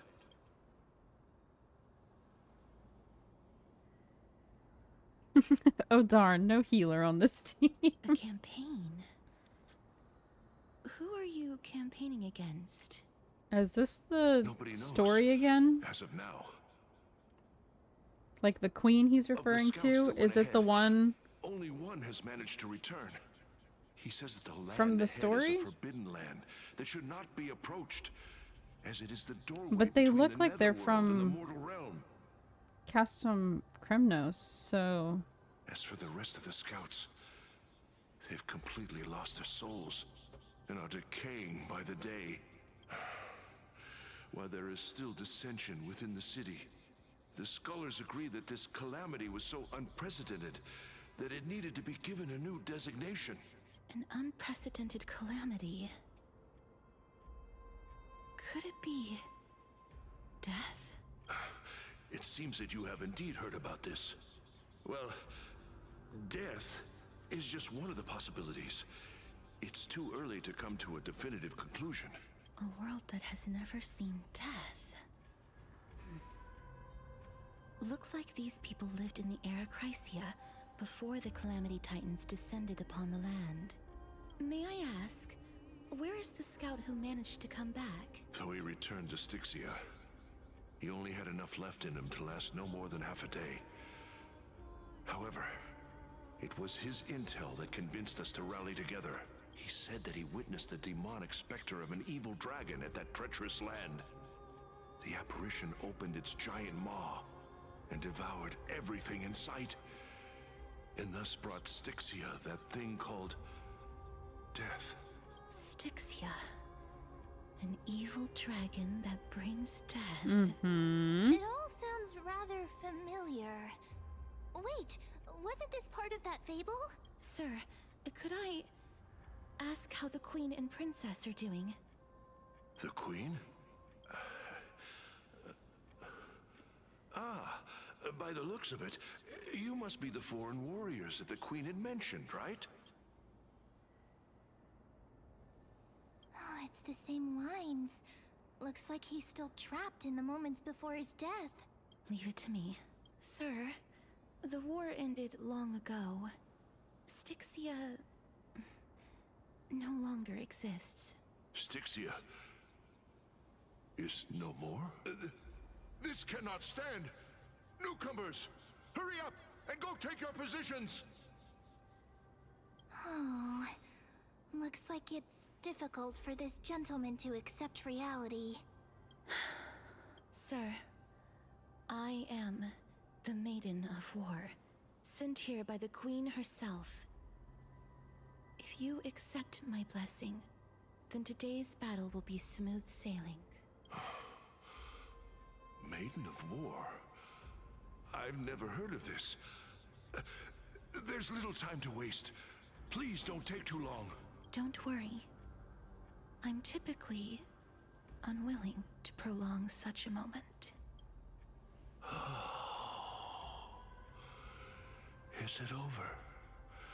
Have we won? Cass, oh, are you all right? I'm fine. I just didn't expect that I would still have to embalm others, even in the realm of the dead. Is this a remnant of his soul?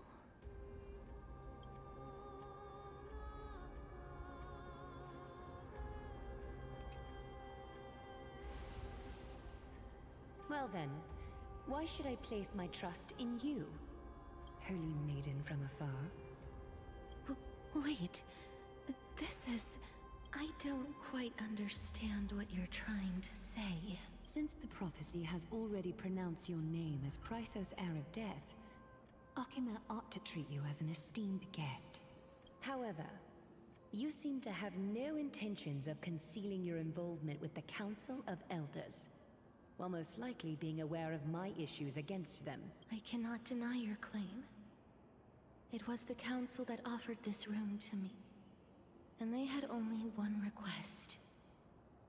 They want the curse of death to be completely subjugated to your will. I was agreeable to that request. But why?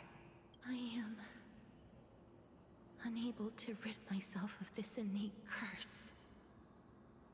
However, from this day onward, I shall use it according to your will. I will never make any superfluous moves on my own. I see. So that is how they plan to control the Flame Chase journey. They have shifted the heavy responsibility of granting death over to me. If I ever become obsessed with executing people, they will then have ample reason to terminate the Chrysos Heir's journey. And yet, you seem to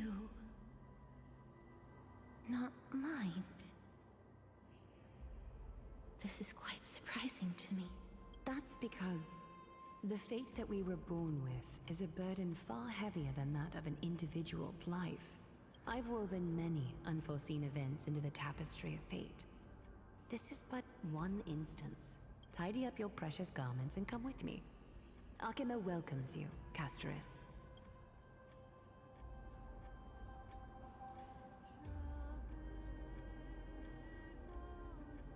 I didn't think we'd find vestiges of memory here. Maybe they've got something to do with Orynyx's rune? Perhaps, but I do not need a reminder from them. This memory is one that I will never forget. Indeed. While my relationship with the Council has always been quite ambiguous, Lady Aglaya has never taken any precautions against me. Instead, she's shown me nothing but complete trust. Are you sure? I really want to repay her for that trust. But why would this memory appear right now? Is this really Orynyx's power?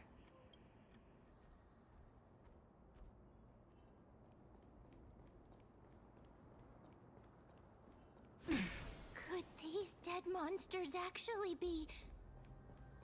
If Lady Cypher is to be... Why are the Black Tide monsters here too? Can they swim in the River of Souls? Even Thanatos wouldn't be able to accept Black Tide monsters into their realm. These traces seem to suggest that anybody who trespasses upon death will pay a heavy price. Since the realm of the dead must remain peaceful, it's imperative that we rid the place of such discordant noise. Please stay back. Let me deal with these enemies.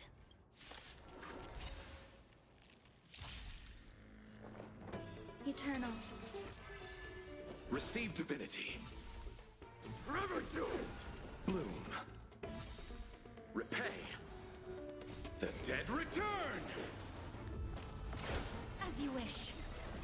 Embrace a new life.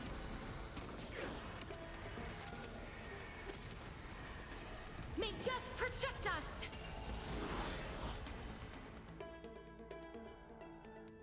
May wandering souls find their own. The path ahead is blocked by the River of Souls again. In that case, let's go back to the past. This miracle sure is handy. This is yet... If Dan Heng was around, he'd definitely be able to raise the waters of the River of Souls into the sky. If Lady Hycelens was still alive, I think she might be able to do that too. Lady who? I wonder if I'm supposed to put this up first. Probably, right? No? Maybe not, because I need it for the elevator.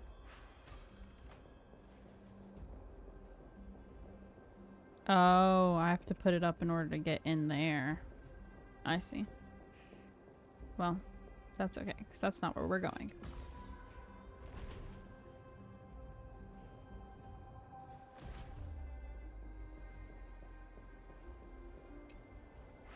You You seem to be able to discern both the past and the future.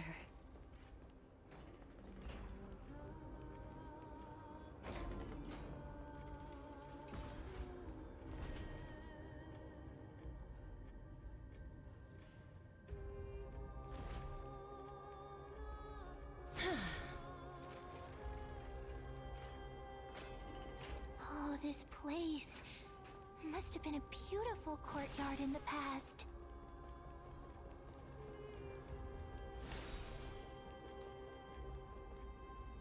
Please excuse me. I am but a scholar from a distant land who had the misfortune of falling into the River of Souls and turned into a member of the dead. Huh? This one seems to know that she's already dead. Oh, I was merely speculating, but it seems I was right. And you... I recognize you. You're the Holy Maiden of Death from Idonia, right? I'm sorry. I cannot bring you back to life. However, should you desire it, I can end your prolonged limbo. I'm well aware of that. Even if you were able to revive me, I would never choose that option.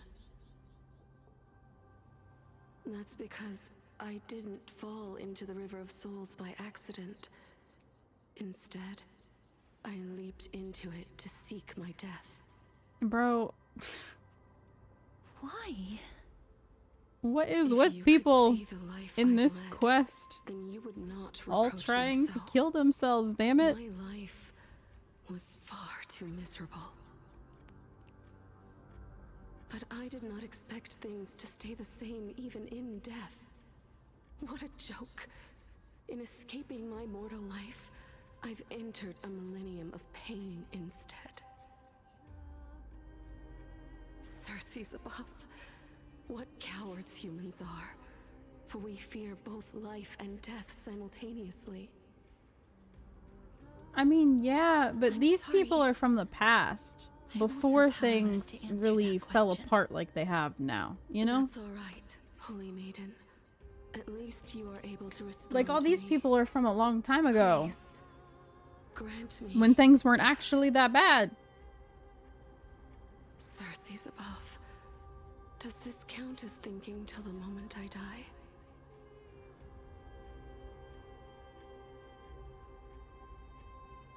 I have seen too many farewells.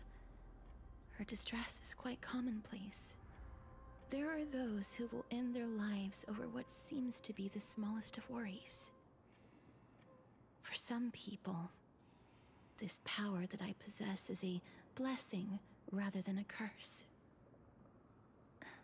But I never managed to convince myself of that. Cass, are you still trying to create a world without death? Yes, because when placed under time's vast scales, She's gonna have to there is come to no terms worry with in it. this world that cannot be solved. Like, she wants to get rid of death, but she's gonna have to come to terms with it in order to become the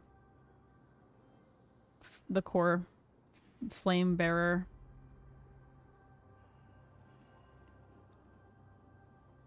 It has, but I don't know if it was a problem way back then. I can't remember when they said that had actually started.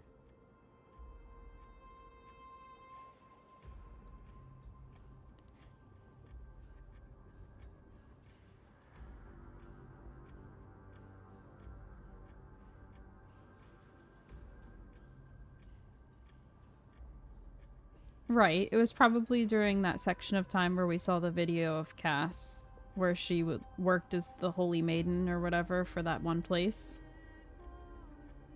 She was probably from that time frame. But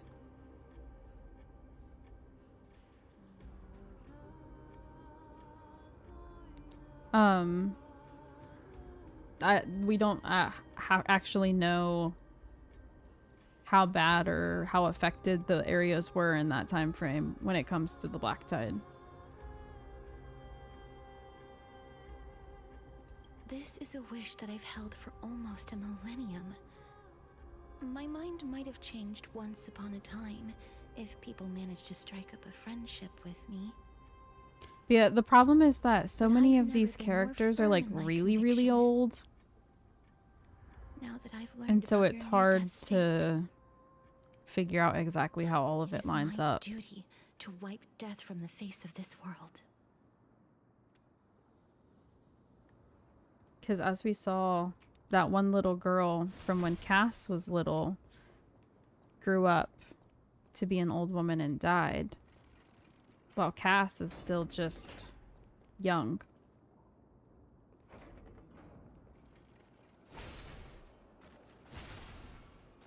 And Treevy's even older than she is. So, like, the timeline has to be so crazy. This place is so spacious. Is this the kingdom's vault?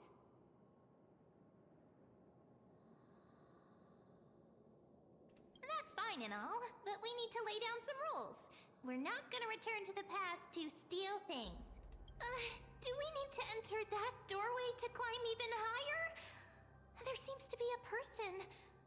Oh, more like a soul guarding it. But how should we get up there? But yeah, so if that girl knew her as the Holy Maiden, then that means it took place after she was brought back to life, but before she became a part of the Flame Chase journey. The path is blocked yet again. So I'm curious how it all would actually line up if someone like drew out a full timeline of it.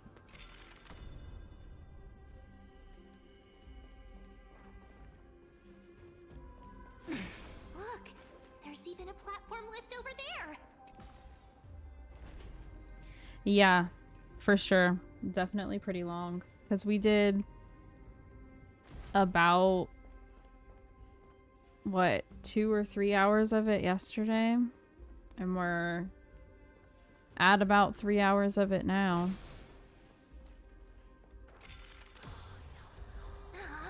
A chest of the past has been left behind, but none of its treasures remain inside.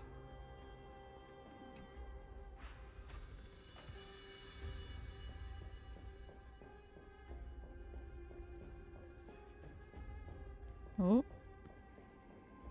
I'm guessing I was supposed to go up the stairs.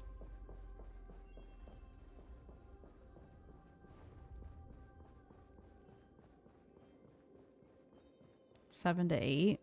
Okay, so we should be getting somewhat close then. Wait, what if the miracle suddenly loses its effect? Then we're stuck. Mem, do you really want me to answer that?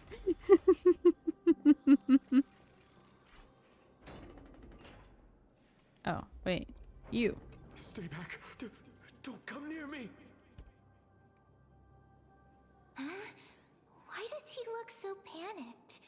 Did the Black Tide monsters frighten him? I assume we're definitely at least somewhat close to the end, because I figured the end of the quest would be us fighting the Titan, and then there would be wrap up of us going back, having completed our trial, maybe them starting Castrus's trial or something, and then some sort of teaser for the next one.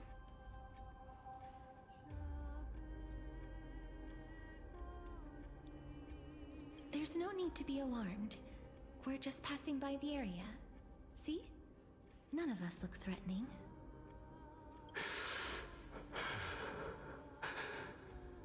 Gotta power through it. I'm okay. I knew that today was gonna be long. While this might once have been the royal vault, it's since been plundered empty. So please go away right this instant. You've misunderstood us. There's a reason we try to do story on Sundays. Then decided to come That's when I have the time to power through. My goodness. Did I really yell out loud? How rude of Nice.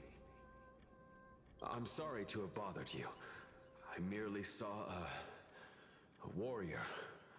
While that spirit didn't I might harm need a me, snack his of some blows sort, though. Really packed a hefty punch. A warrior? Could it be? Wait a minute. You seem to be quite different from him. Are you actually alive? How can you walk around here while alive? It's a long story. We're here to seek an audience with Thanatos. Thanatos? Who's that? Yeah, I don't think I actually did all of the stuff. I just did the story, and that was it. So I'll have to pop on at some point and speed run all the stuff. Or just miss the primos. Is that the embodiment of No. Death? According to the warriors under the Centurion's command, that evil dragon has Damn. been dead for quite a while. The curse that condemns people to death didn't originate from it. But they saw a girl within the dragon's embrace, and she is the true Reaper. Pray tell, where is that girl right now? I've heard that the Queen spared no effort in bringing her back to the castle. If you want to get me something, Drew, that would be cool. With this unprecedented power. As for whether this rumor is true, well, no one knows. You have my thanks for the invaluable insight that you've given us. Please, treat this touch as a token of my gratitude. You...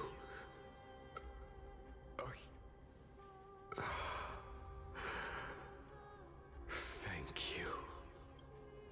This is his.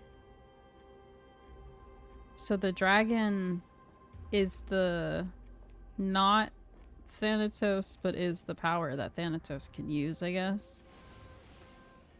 Which Then you granted means him death. she definitely has to take it. That isn't. Otherwise, her kit makes no sense. You would have refused, even if I commanded you to do so. I don't know, not know. that. I did it out of sympathy, believing that I wouldn't be racked with agony, but I am still in a state of turmoil. No. Sympathy? Sympathy for that youth who triumphed in every battle? That young man was favored by Talantin, who taught him a move that will defeat any mortal enemy with a single blow and emerge victorious every time. He could rely on that move to always achieve victory during Era Chrysia. However, now that death has descended upon the mortal realm, that divine What did you sword say? play also means he can send others to death at will. I don't want one of those. In other words, You feel that he's similar to you? yes. Since he Is can this never be why inferior it to said others in elder martial combat, for her previously? be the inevitable outcome every time he strikes. That's why he approached me and pleaded. Pleaded for me to put an end to all of this. Because there's like multiple versions of her You are in the perhaps quest. feeling lost from making your peace with death in so abrupt a manner. I have not made peace with death. No. I've seen the people of Idonia stand tall and proud in the face of death. Huh? Even before the fated finale arrived, No. they were already content with the lives that they'd lived. They had such proud expressions. Expressions that made me believe death would be an insult to these mortals. If the concept is truly a power, that a god had carelessly cast down upon the world. Perhaps death's authority was never meant to exist in this world. Bro just keeps bringing random ass like snacks. I won't refute your beliefs for now, but would you be interested in listening to a story of mine? It's a fairy tale from foreign lands, told by the person who brought you to me in that ice field long ago. Never mind. A It's tale fine. told Just by the Queen of Styxia. What? Wait a minute. That means the girl born in the dragon's embrace, the personification of death these souls talked about. That's you, Cass? I've already Bruh. had an inkling for a while now. But I honestly have no memories of Styxia. My memories only begin after Amunet brought me to Idonia.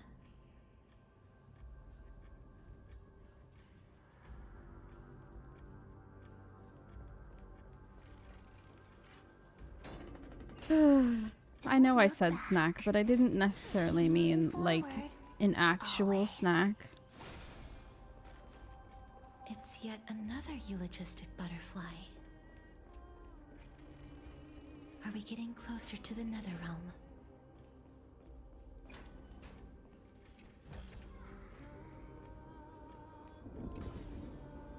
Oh, this is...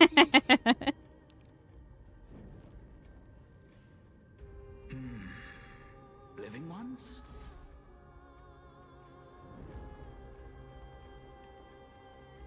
Oh, could you be the scions of Styxia?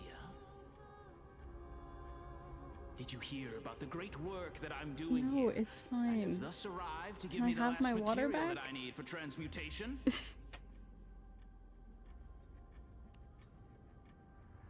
Great work? Have you heard of the great name of Pollux, perchance?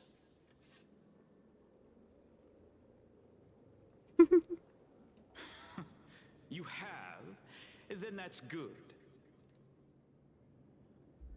During the age of myth, a time likely before your birth, He's not currently looking at chat. unsurpassed zenith of alchemy that none could reach.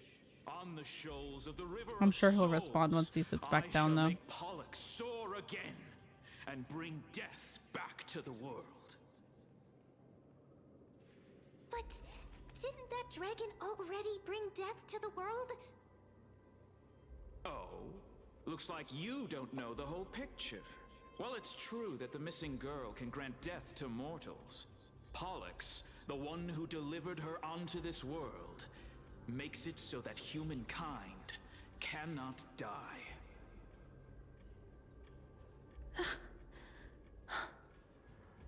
So, it's just as I feared.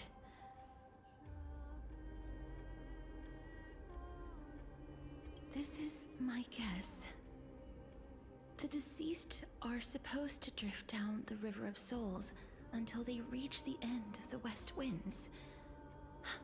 But this River of Souls was blocked by Pollux's fall. That's right.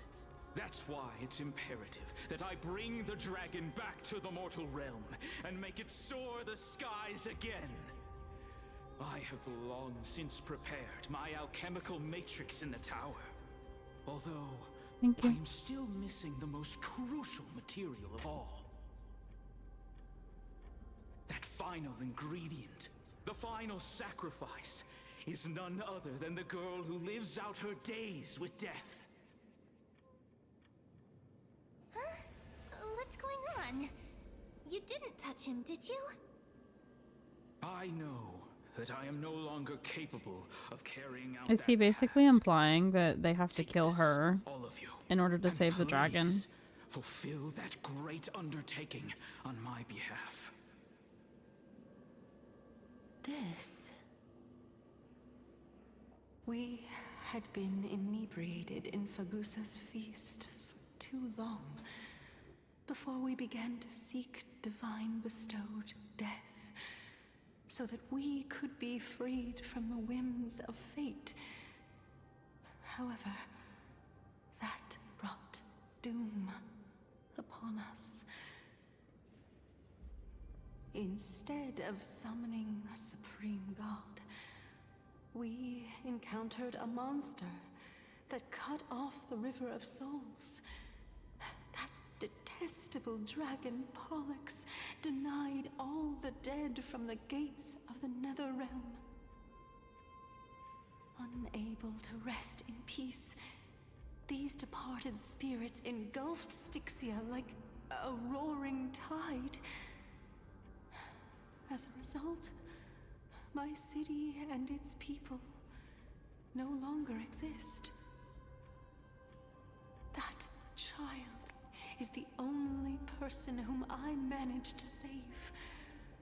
Born within the evil dragon's abdomen, she has possessed the talent of death since her birth. She must have been granted to us by the gods as a chance for us to atone for our sins. Please, you must nurture her to adulthood and prevent her from experiencing all of the suffering that we went through. I promise that I will care for her as a mother. Nah, That I bro. will protect her from the evils of death. Nah, bro. Fagusa above, thank you for your kindness. As her mother, Nah, bro. please bless this child with a name before I am swept away by the river. That of was her souls. being a good mother and guiding this child. I think the fuck not. Oh. Like how a transient raven butterfly, a fleeting Papilio castor, perches on the twig of death. Castorus. That shall be her name. That's where my name comes from? The sound's back. What is making that ruckus? Probably the thunderclap of Mighty, if I had to guess. Living ones, don't waste your time bickering. The Netherrealm's wrath is falling upon you. Black Tide Creations. When did they... Miss, So we were right about her being the princess from the fable. Be careful not to suffer the same fate as those black tide And creatures.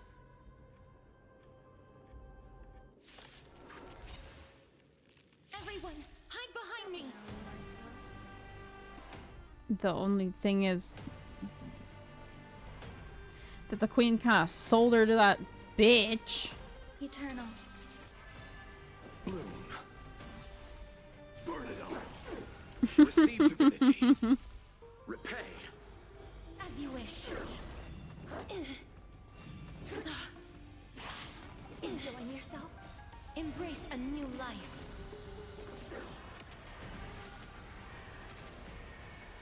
May death protect us! I know, right? I hope he's in it too. How are we holding up? All will be swept away by the wind. The dead return. I mean, I got him on screen the whole time either way, but you know. At least whenever we're not in cutscenes. Wiltyr, embrace a new life.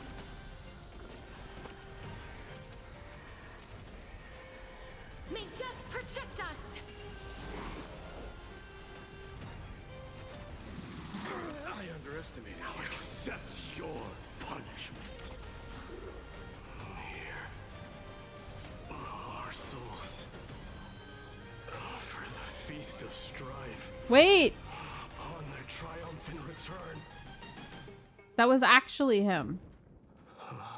Okay, I see. Since I was using him for a second, I was like, "Wait, does he have voice lines during that attack?" And then I was like, "No." And then I saw the question mark, question mark, question mark. He's here. Hello, sir. Lord Mighty? I missed you so much that it almost killed me. Pun intended. Lord Mighty. Thank you, Stario. I've been through some tough battles once again. That black tide is endless. My death is only temporary. I will find my path of return and go back to the world of the living and continue my protection. Lord Mighty, I have always wanted to. Why does death reject you? I'm the one resisting it. I must resist the temptation to go with the flow. I'll go against the current and kill my way out of this cursed nether realm. That is my destiny.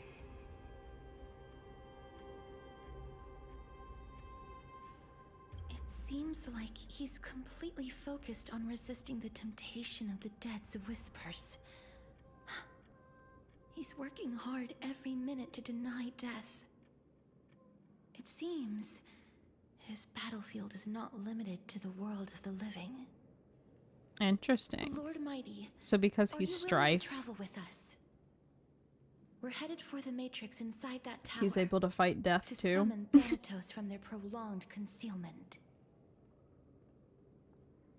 Is he gonna help us? Thanatos. Challenge.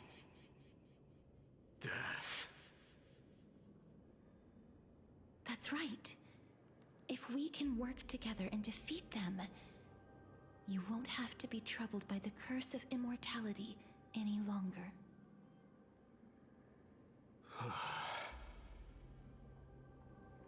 Let's go together, Castoris. Let the person who has brushed against death countless times guide your way. Cass, are you sure you want to do this? The alchemist said he wanted you to be a sacrifice.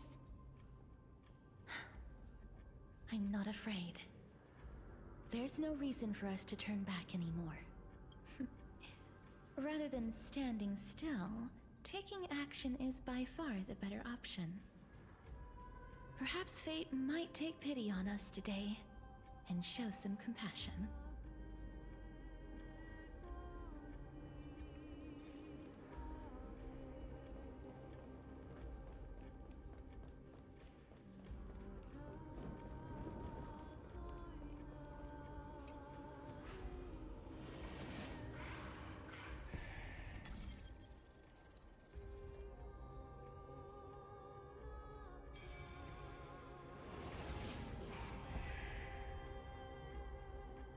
I've learned something.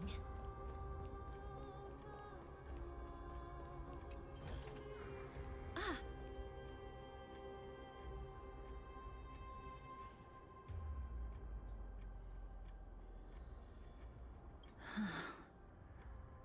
This is going to be difficult. Yeah, okay. I was thinking that. Didn't Castrum Crimnos also have this? Because we ran across chains With this kind of previously. but I've never repaired broken chains. If I was more powerful, I would be able to carry one person with each limb and fly the four of us to the other side.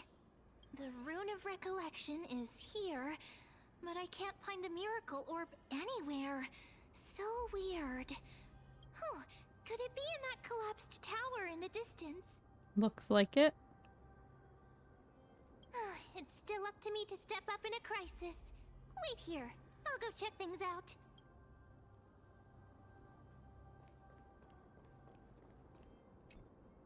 Just shout for me when you need my help. Got it. Just leave it to me.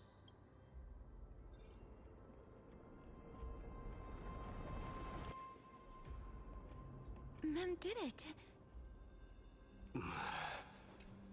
The pink squirrel. Range is limited. He said the pink squirrel's very smart. Aren't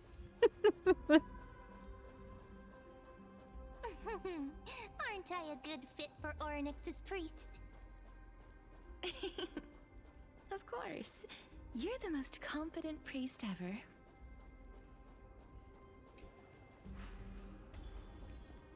The alchemical matrix should be behind this door. Oh. No, shut the fuck up. Shut the fuck up. Shut the fuck up. They did not. Mm-mm. No. No.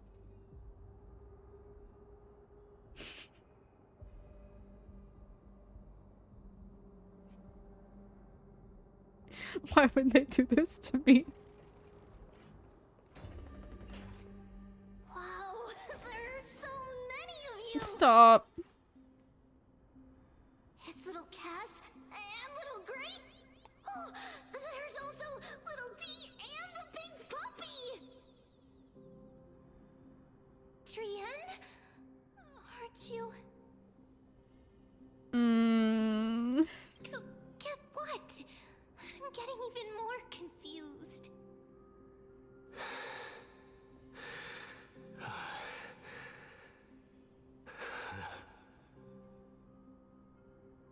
This is the first time I've encountered a deceased friend while going upstream in the River of Souls.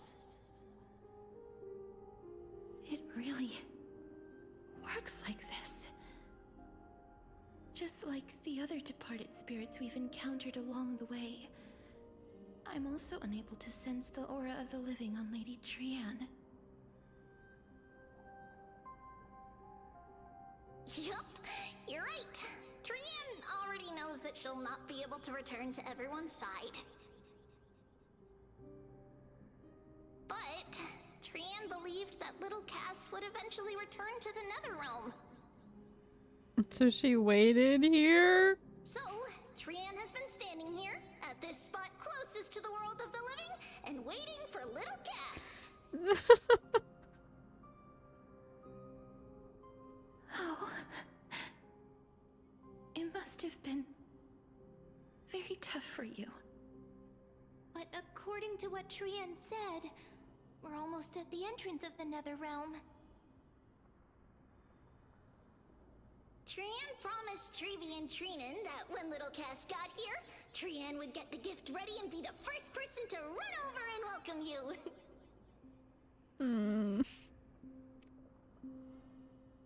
So, little Cass, don't cry. Please, accept this. We finally finished it. This is what Lady Treeby once mentioned. No. They even drew Mighty's lion.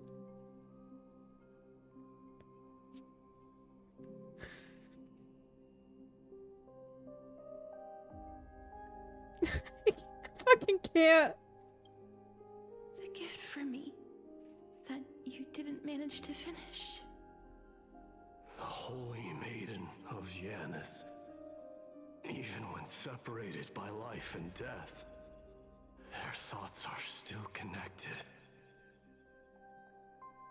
Trian spent a lot of time drawing this. Trian hopes that little Cass likes it. Seriously? It's seriously a wonderful drawing. Lady Trian.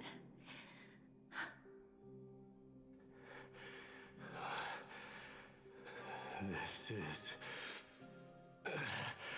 our flame chase journey.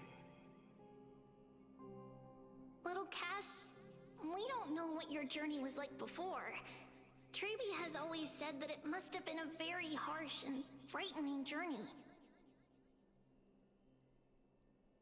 But little Cass no longer has anything to fear now, because everyone is here with you in this flame chase journey!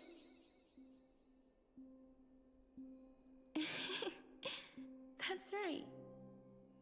Only now, when I see Lady Trian's gift, do I realize that I've already obtained so many things I would never have dared to dream of since I embarked on the flame chase journey. It's the first time I've gained so many companions. The first time I picked up the hobbies of crafting and photography. The first time I had dinner with someone else. The first time I went to the market to buy the Chimera doll I'd liked for a very long time and hugged it to sleep. The first time I wore a dress personally made by Lady Aglaya. The first time I went for a walk with Lady Trebi, Lady Trian, and Lady Trinan. The first time I enjoyed the night breeze and looked up at the stars with Miss Hyacin. The first time I took care of Dromesis with the Trailblazer. Looking back at all these experiences I never thought were possible, it feels as though the scales of my life had shrunk from centuries and decades down to minutes and seconds. And all of them are so precious. I took countless photos in the past, but they're all black and white landscapes. I don't have a single one with friends. If I had known, I would have taken more pictures.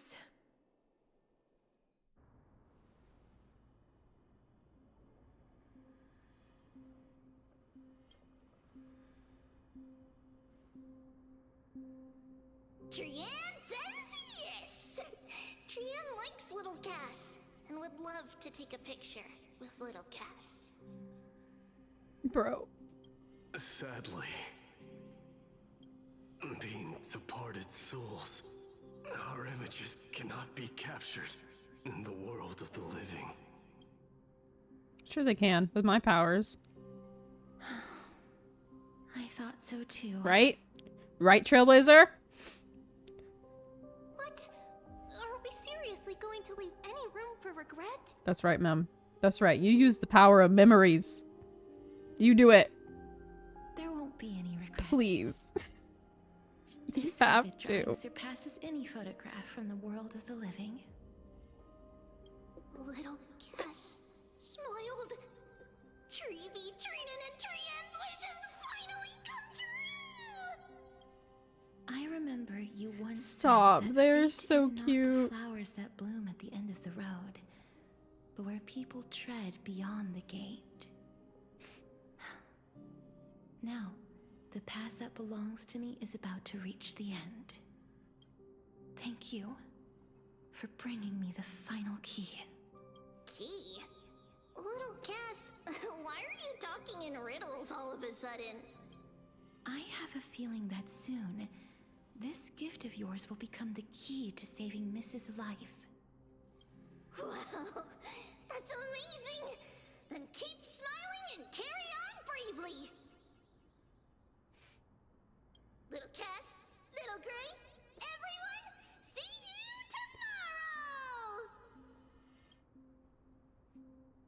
tomorrow! She said, see you tomorrow. Lady Why'd they Trian. have to do that again? The aura of this place. We have indeed reached the end of the stream of souls. If I go any further, I might lose myself. Yeah, I it's must fine. leave Go now, back. For the Black Tide still wreaks havoc in the realm of the living.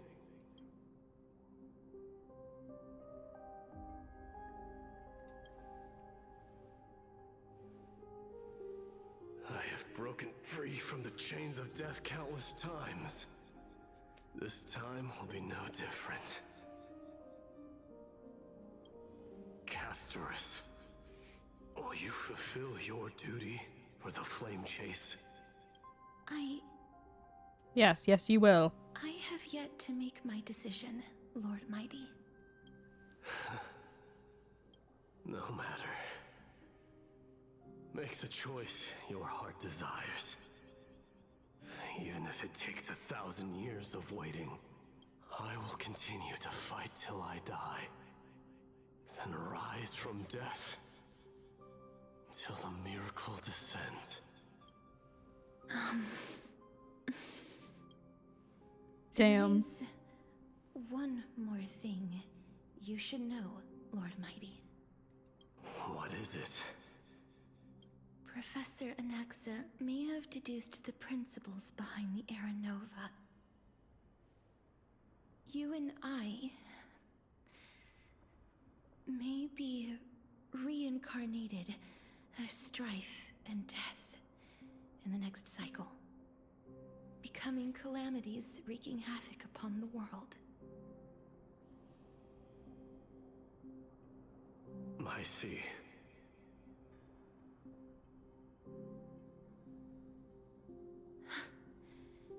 Is that all? Are you going to accept such a fate without complaints? Do you have a strategy to shatter the shackles of our fate?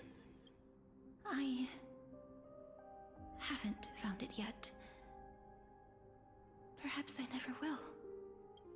Then, cease wasting your thoughts on futile matters. Control what little you can. And when fate's inescapable grasp comes, resist it with the strength of your mighty will. Thank you, Lord Mighty. I will find the right decision.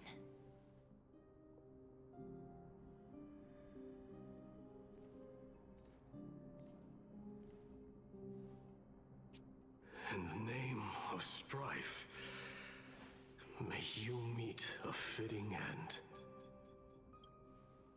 This must be the alchemical matrix the spirit mentioned. Let's see. We need to insert Aquila's sky, Georios' earth, Kefali's fire, Fagusa's ocean, and Nestia's love. It seems our sweet Princess Homebody has made up her mind. In that case, seamstress, I suppose I no longer need to deliver your message. My time is rather precious after all. Whether you wish to break free from death or not, please, follow your heart. By the promise you once made, I ask that you fulfill your duty one final time. Castorus, please, live as a human, and die as one. According to that alchemist, the final piece is supposed to be me. However, he is not privy to the past, and therefore cannot see the full picture. The past? I saw the twins of death in Kefali's memory, and now I am certain that I was one of them. The trial of the Hand of Shadow demanded taking the life of your family. I died during that trial, falling before the gate to the new world. And my sister, whom I never met, became the Titan Thanatos of this cycle. She was consumed with regret over my death, so she used the Titan's authority to reforge my soul. Yet, it also means she has never revealed herself to anyone, hidden away from the entire world. That's because the Titan she became already fell at the start of everything. They died for me, and now lie in slumber in the River of Souls. You mean Pollux? That's right. The River of Souls is no material river. It cannot be blocked by ordinary means. Only a divine corpse can prevent the dead from reaching the next world. And that's why We have to awaken Pollux from death before we can retrieve the core flame of death. We have to reforge its body with the power of alchemy. But Cass, if that alchemist speaks the truth, does that mean you're also part of the dragon body? According to those departed spirits, I was indeed born as the dragon's twin. But before we talk about that, have you heard the sighs?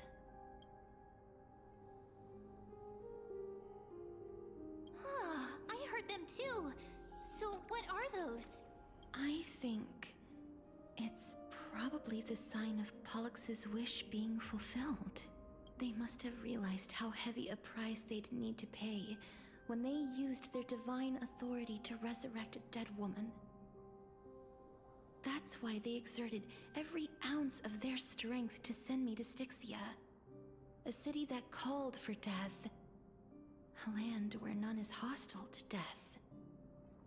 They never saw their wish fulfilled and fell so prematurely, all because they wanted to give me a new life. Pollux must really want to know how their sister has been after giving their all to save her. That wish is the reason Pollux's soul still lingers in the mortal realm even after their fall, quietly watching and documenting every detail of their sister's life. So instead of picking up objects on the way here, we were instead showing things to a strand of yearning that lingers here. Now, we must weave these yearnings together and restore them into Pollux's complete soul. but all of this is just a hypothesis, right? What if we go through with the ritual and it turns out totally different? That's fine. As Professor Anaxa often reminds us, such is the nature of alchemy. The true outcome can only be known once the process is complete. This is why alchemy is also known as the miracle of creation. Now, the puzzle of Pollux's yearnings is nearly complete, with only one final piece remaining. I shall reveal what they have been yearning to know in the alchemical matrix. I will show them my whole life since I left Styxia. Lady Trianne has already drawn a picture of my entire life, and it is now in my hands.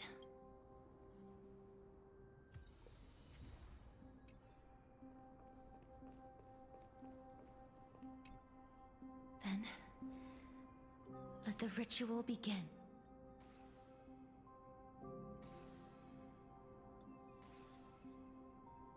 And now, the objective is complete. That is all. Such is what Professor Anaxa always says after preparing for an alchemical ritual. And now, Pollux, I shall lift you from the River of Souls and reforge your soul. Perhaps you will be disturbed by this, and your body may become horrifying to behold. But if even the slightest trace of your soul remains, the soul that once ferried me to this side of the shore, then please, look at me. I wish to thank you in person. I have obtained everything you sacrificed your divinity for. Lady Almanette. Did she recognize you? Oh, she must be the first soul we can communicate with here, right? I'm afraid she is just another spirit trapped here, like the rest of them. The only difference is that I was there when she died. Please, go on. I'm listening. Are you about to tell the story of Styxia? Yes. You're just as smart as I imagined, but... never mind. Now's not the time. There's no need to worry, Elder. Take a look around you. You're already at the resting place of the dead. The world of the dead. But how? I understand understand that you chose to remain silent about the story to protect Casterus, the girl who coexists with death. But you no longer need to hide that story. I can assure you that you have protected that girl's life well.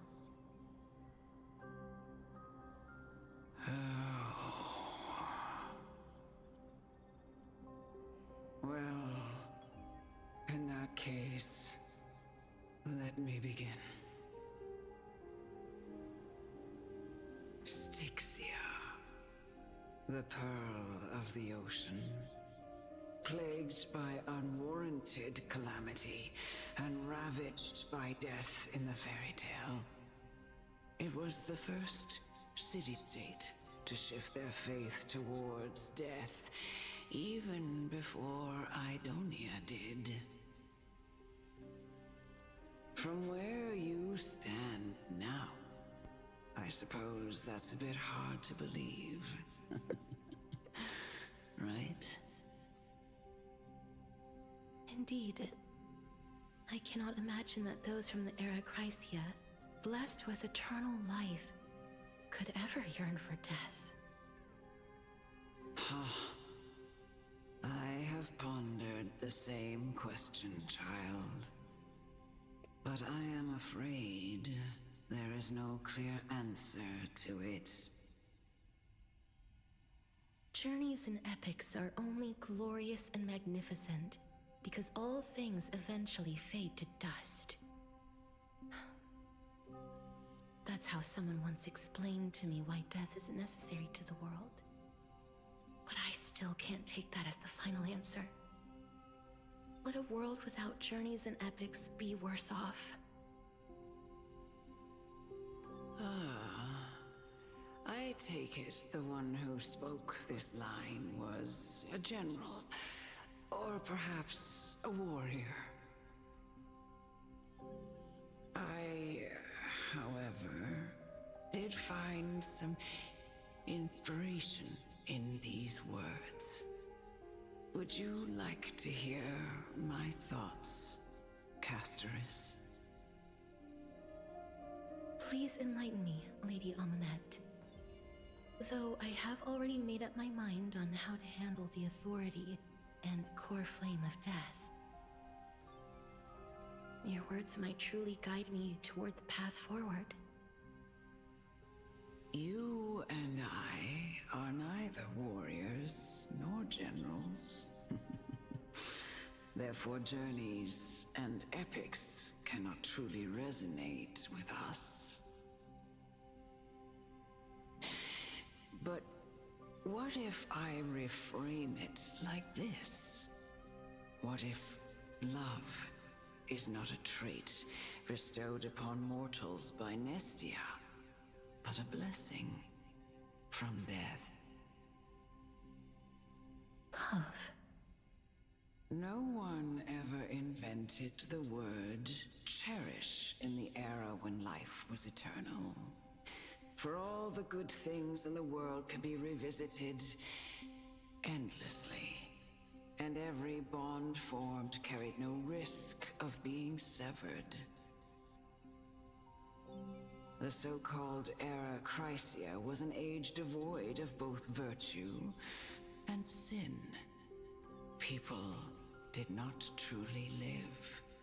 They simply existed, going through the motions without passion or purpose, then waiting for something to happen. Perhaps the people of Styxia chose to embrace death not out of fascination with its cruel and fearsome side, but instead became fixated and obsessed with the impulses and desires tied to a finite existence. Therefore, death is not a thing of fear and desperation, but... That's right, Casterus. It is the reason we shed tears when parting ways, And also the original spark that ignited the passion of mortals. If you truly intend to deprive the world of death, then be prepared to witness it return to a state of stagnation. I understand, Lady Amunet. Our limited lifespan shapes all that we know and love. Not even the Death Titan has the right to take that away from humankind again. Nestia's love was the chrysalis of Gold's first blessing, but it most likely wasn't understood by mankind.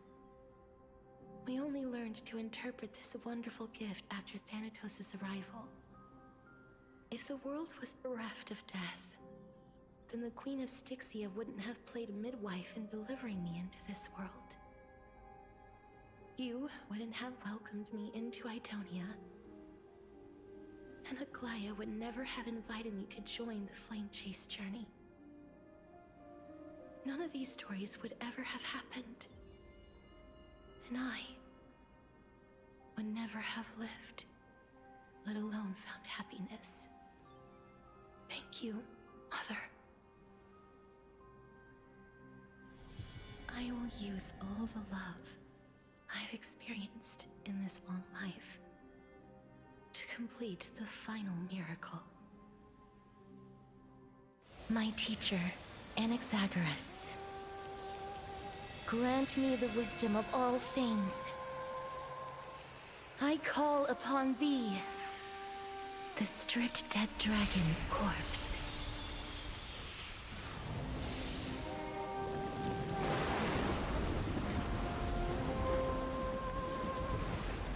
Rises from the earth, falls from the sky. As above, so below. This is the greatest power of all powers. Unstoppable in this world.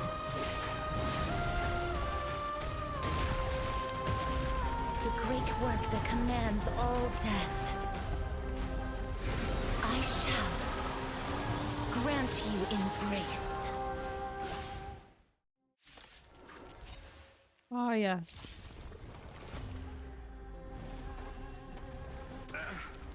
We must fight it first.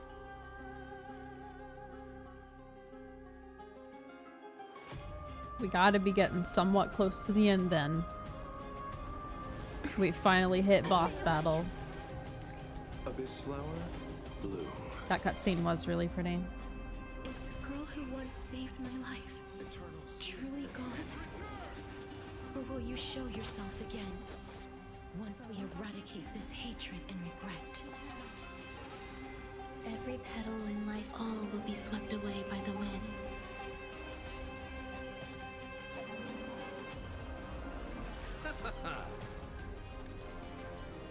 Forever doomed! Lutir.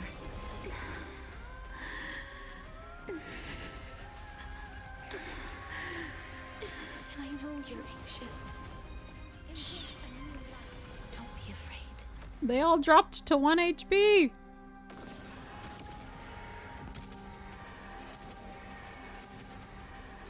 May death protect us! Forever doomed! Grace and elegance. Thank goodness my Luocha's good shit.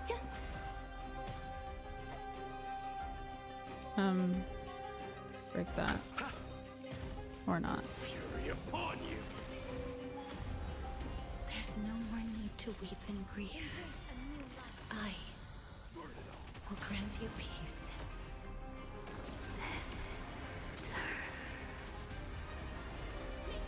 Yes, it's me. I'm back. Enjoying yourself? Nothing major. Be careful. Okay, They may be chill. moving by instinct, but there is fury welling up within them. Dead return! You might? I don't know if there's like a mechanic that helps you heal besides them healing on their own, so that maybe it's not as bad, but... Darkness with me. Dying soul, now accept your punishment. Perhaps. Good luck. Please. Don't turn back to the Nether Realm.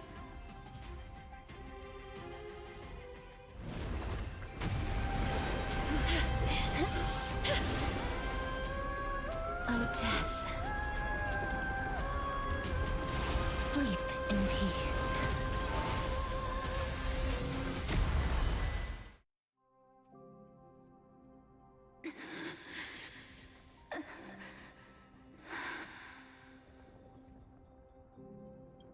This might be a section of story where you can use Castorus, so you may be okay.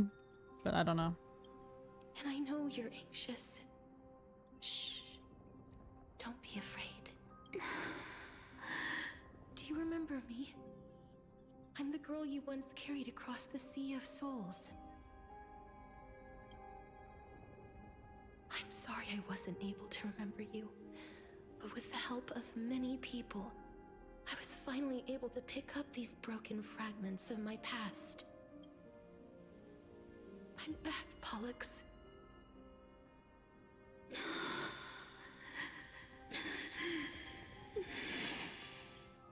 I know this might not be what you wanted, but I have to do this. So please, carry me across the Sea of Souls again and return me to the Netherrealm, just like you did in the past. Please take me to where the core flame of death rests.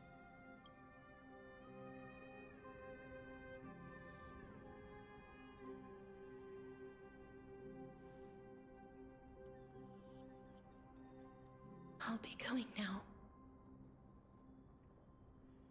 Great, let's go. We're not staying behind.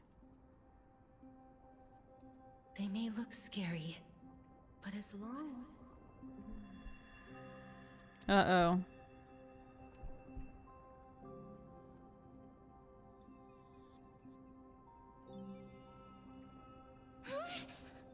What's wrong?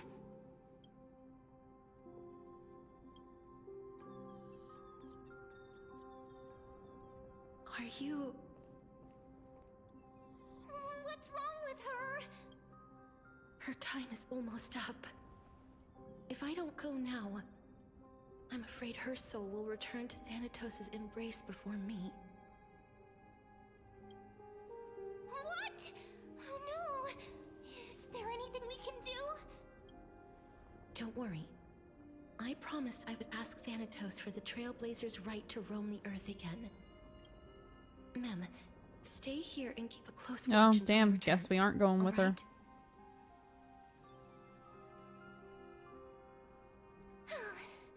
Alright.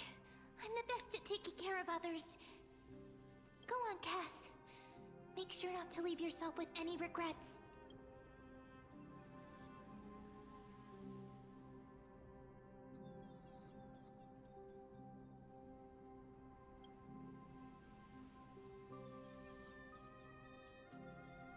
It's a deal then.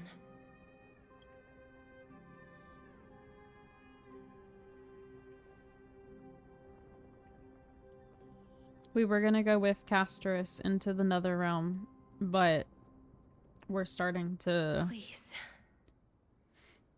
run out of time, so she's going alone. Wait for me.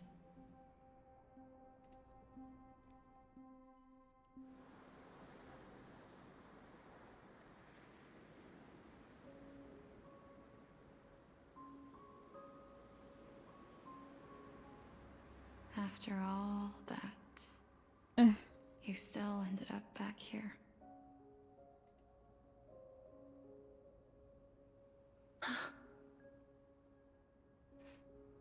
Damn. So the legends were true. the Netherrealm really is a sea of flowers. Yes. Just like the flower fields we tended to back then. Is that you, Polixia? Do you remember me? I don't have the memories from that time, but I've seen you before during an experiment. I see. Call me Thanatos, then. It'll be easier. However, since you recognize the name, you must already know everything about Thanatos, right? Yes. I'm here to reforge the order of life and death in Amphorius.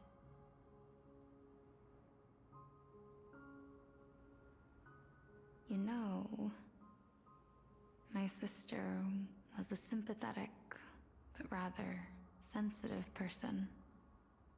Whenever she didn't want to say what was on her mind, she would avoid eye contact and look off into the distance. Just like what you are doing now. Can you tell me about the last Era Nova? What did you do, Polixia?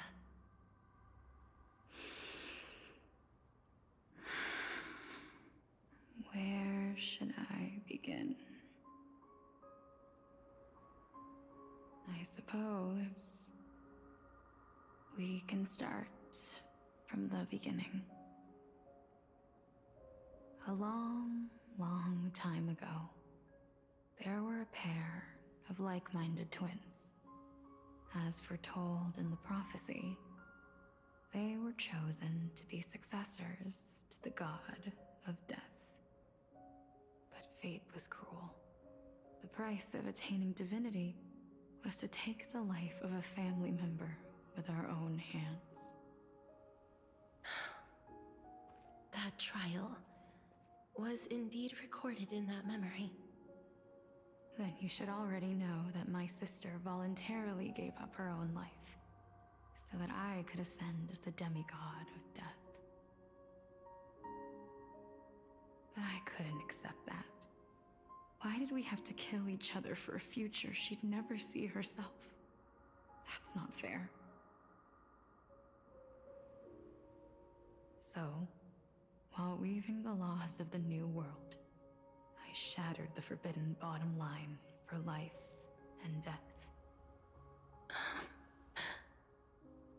I reshaped my sister's soul and took the form of the great dragon Pollux to carry her up the River of Souls and back into the mortal realm.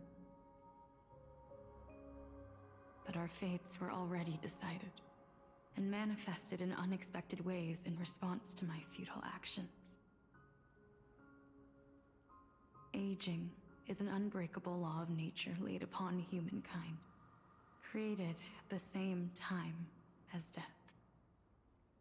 When the living die, their souls will meet Thanatos, who would determine where every soul goes. If the Reaper raises their left hand, the soul is granted death and allowed to enter the Netherrealm to await reincarnation. If they raise their right hand, the soul is rejected by the Netherrealm and returned to the mortal realm to continue walking the earth.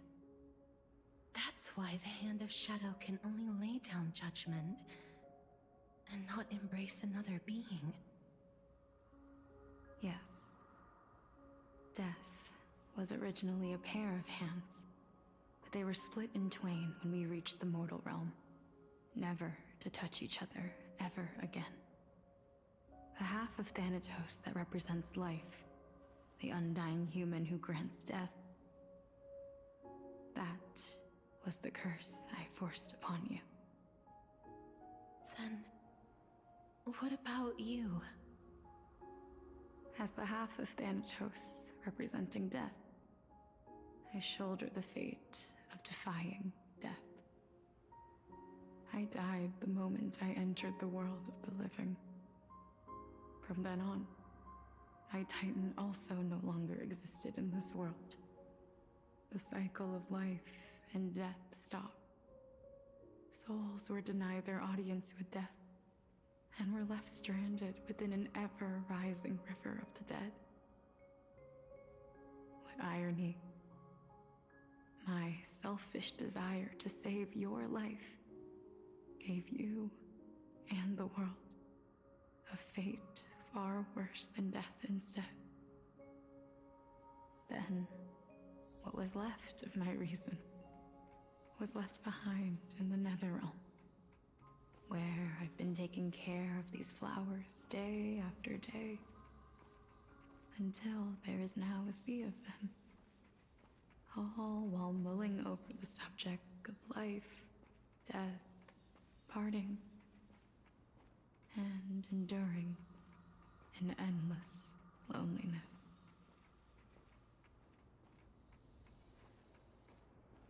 Fate is absurd indeed. Our lives were a mirrored image of one another, like a pair of hands. Even so, we arrived at the same destination. We walked different paths, yet experienced the same pain.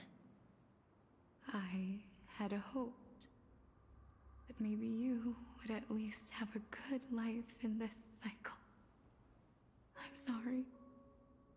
I lived my life well. It didn't go to waste. As far as I'm concerned, you did nothing wrong. Even though I forced the authority of granting death to humanity upon you, a total stranger. Too many responsibilities were forced upon me in the course of this long journey. I was once lost, even upset. But I realized recently that if it weren't for your blessing, I wouldn't have understood the source of these emotions, nor would I have realized my purpose. I wouldn't have made it here to reunite with my missing half, and we wouldn't be discussing our past while sharing the same view of this landscape. I wouldn't have understood the meaning of our existence. The meaning of our existence. This sea of flowers blooms on dead land, because we sowed it with the seeds of our separation and watered it with our tears of loneliness. Yes, the only thing death is allowed to create are flowers that bloom from blood and tears. That's why Thanatos cannot create living beings at will. Nor can the Hand of Shadow determine a person's remaining days. Because the life and death of mortals should never be dictated by another's will. Are you saying there's no point in Thanatos' existence? No. No single being can bear the scales of life and death on their own. Not even a god. Life and death weigh equally heavy.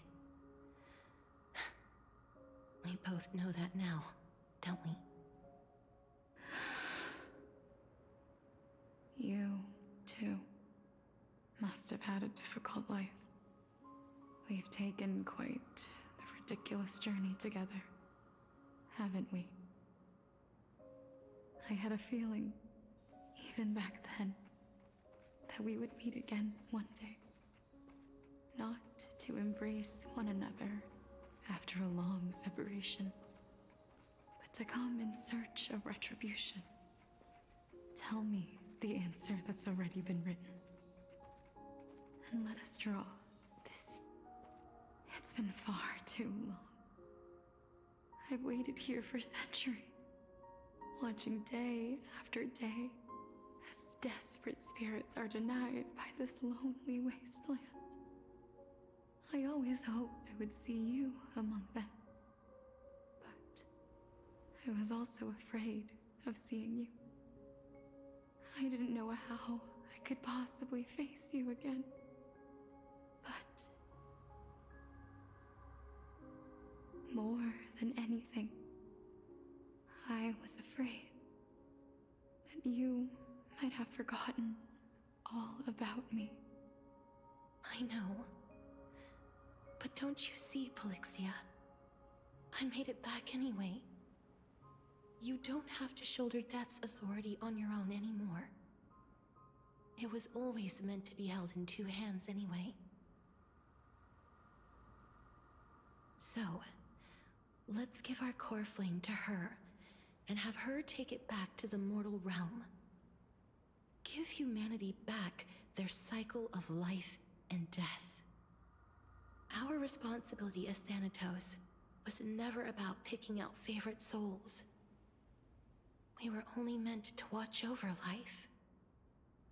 Let's tend the field together, and create a warm sea of flowers for all the souls to come.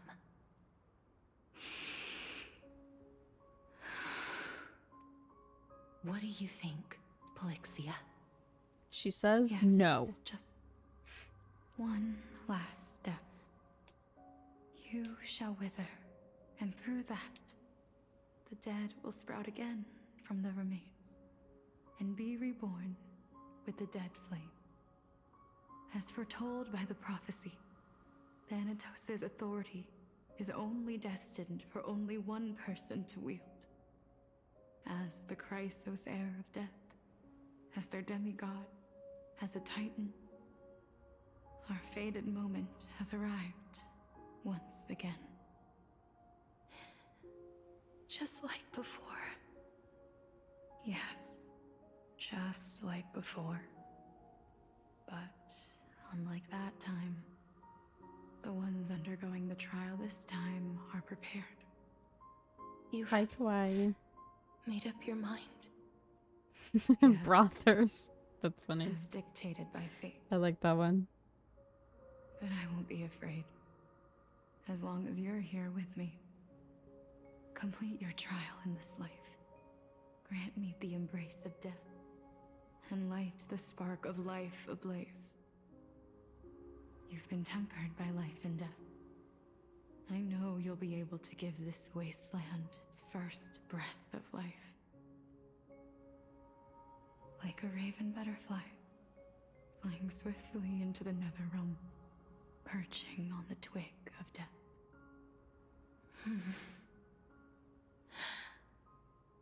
I will. After this, I will remain permanently in the Netherrealm. The River of Souls shall return here and rain down from the sky, scattering souls across the earth. The cycle of life and death will flow once again. The sea of flowers you sowed shall bear countless joyous or sorrowful souls, and bloom evermore. Yeah, no, you can't stay here. Is she really just gonna stay here forever? Just one last thing. Can you grant me one wish? Of course. What is it? Please. Don't forget me. I promise you. When we meet in the next world, even if I have endured another reincarnation, even if we do not know each other's names, I will still hold you tightly in my arms. Just like what I did when we were born. Casterus. Casterus. You're as beautiful as a fleeting butterfly.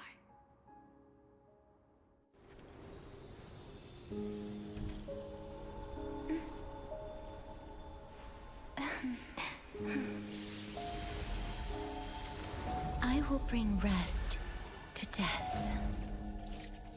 And from now on, step stagnant life will once again flow.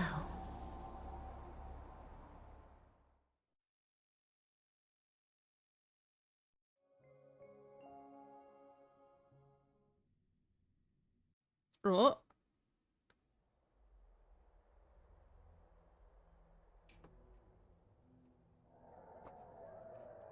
Time flies. In the blink of an eye, the 15th entry hour is already at hand. Okay. So we were right about their hours being Farce is over, days. Your soul will be placed I on think. the scales of life and death. Are you ready? No need to ask so many times. Of course I am. Then why do you drag your feet? Is your fear of Yeah, for crowds real. They holding you definitely back could have again? made that more clear. I simply find them too noisy. Paying attention to conceited fools like them would be an utter waste. Because I remember when they talked about his, they specifically said 15 days and 15 nights or something like that. They didn't say hours the way they did for Trailblazer. I couldn't agree more. Oh. I did not expect to hear that from you. Are you not going to refute me?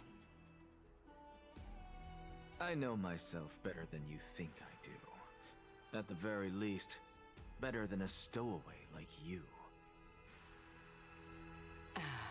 And they say men whose ends are nigh have but kind words.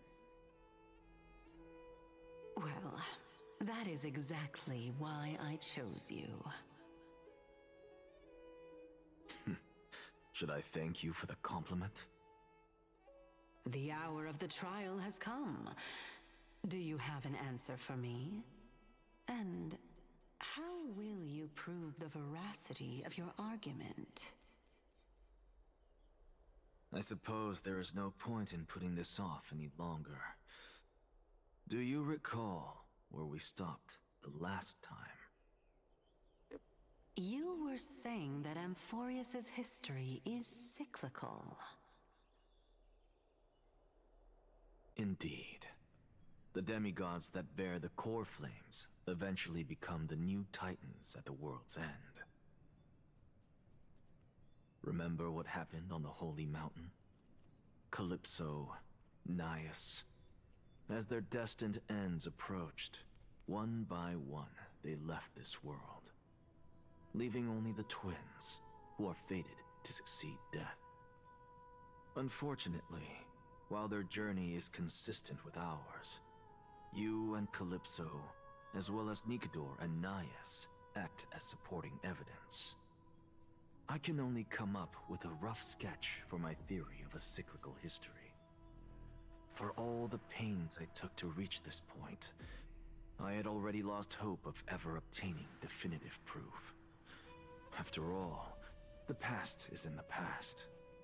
Proving that we are the legacies of heroes of the past is a hopeless endeavor.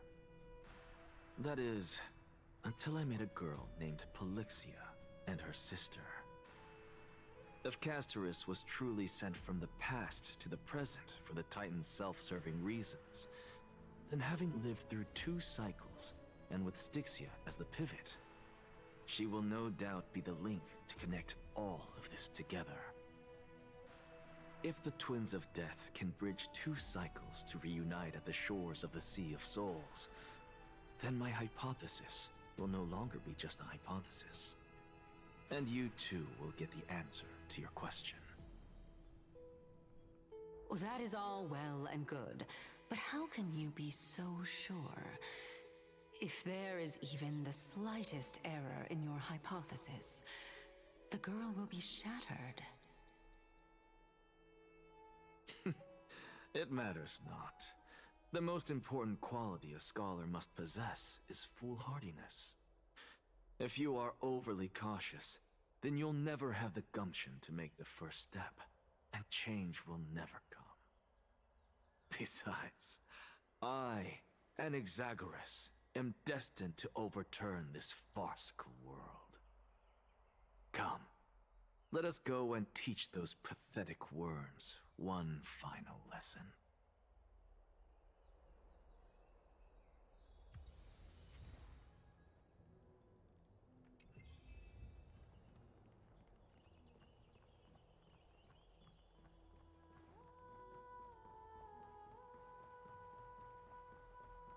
Finan.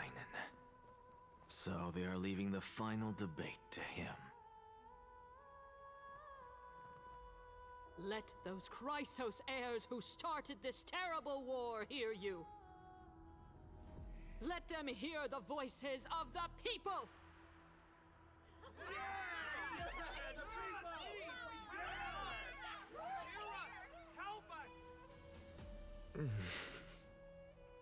As always, that woman knows how to stir up a crowd. Professor Anaxa, I thought you'd pass on this. Everyone must cast their vote, or this assembly would serve no purpose. Prof, do you truly think it's wise to entrust the fate of the world to an assembly like this? Akama has stood strong under this system for 1,000 years. It stands to reason that there is purpose in its existence. But that is not what you're asking, is it? What you really want to know is Aglaya making the right decision in entrusting the fate of the world to you? Nothing ever escapes you. I didn't spend all those years teaching you for nothing. Most people only take 4 years to graduate, if I recall.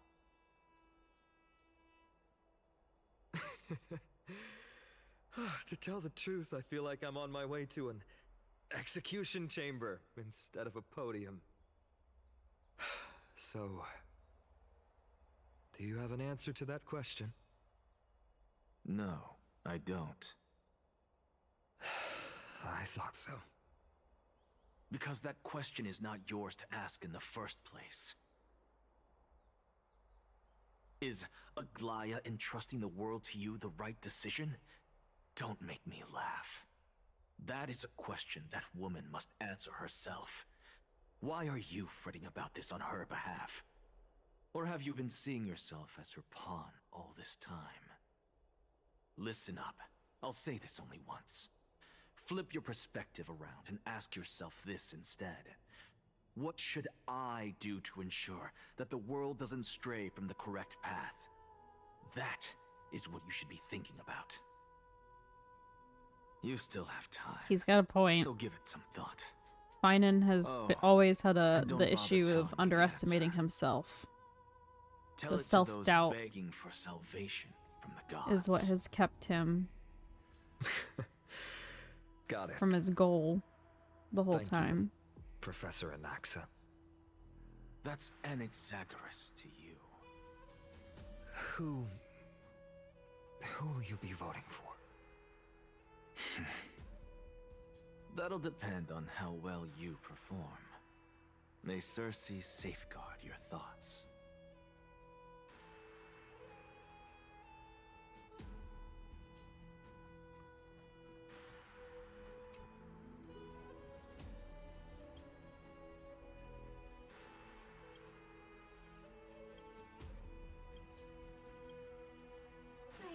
Actually, not necessarily. Fine things remaining the way they are. Elders and citizens, silence, if you please. As the Theoros, I present to you Finan of Ides Elysiae, virtuous citizen of Akama, and the last speaker of the assembly. Much obliged, Lord Lycus. I remember him. He's the penniless lad working for Aglaya. Where's Lady Goldweaver? Why is she sending this guy to give the last speech? Is this really the end of the Flame Chase journey? Can this dude really face down kindness? Actually, not necessarily. By Kefali above. Dear citizens of Akama, As you look upon me, so too do I see you. I see your fear and misgivings, your apprehension about the discord between the Chrysos heirs and the Council of Elders, and your uneasiness about the future of the Holy City.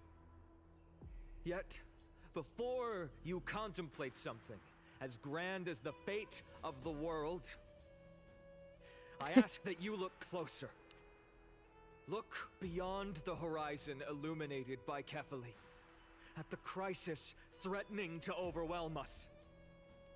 I'm sorry, I'm trying so hard to like pay attention to Finan because he's doing his speech right now, you know, but the way that they have the characters moving in the background is kind of killing me because they all just take turns going from a standing pose to what looks like their arms crossed or clapping. And it just looks it looks so funny. It's probably kind of hard to tell on stream, but like it just looks goofy. What? It's so they're not just stiff in the background, but like something about it. It's just is a village I can't. forgotten by time. It is a place with the most invigorating breeze and wheat fields that spread all the way to the sea. I once thought that there I would enjoy a lifetime of peace and quiet with my friends and family. How I wish I could invite all of you to that paradise, far from the noise and chatter of the world. Alas, I can't. Because she, and all that she nurtured, all that I loved, they have long been devoured by the black tide. My beloved home is no more.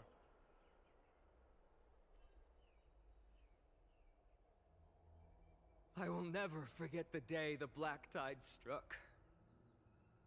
My father, Hieronymus, fought with a broken sword to his last breath to protect his child.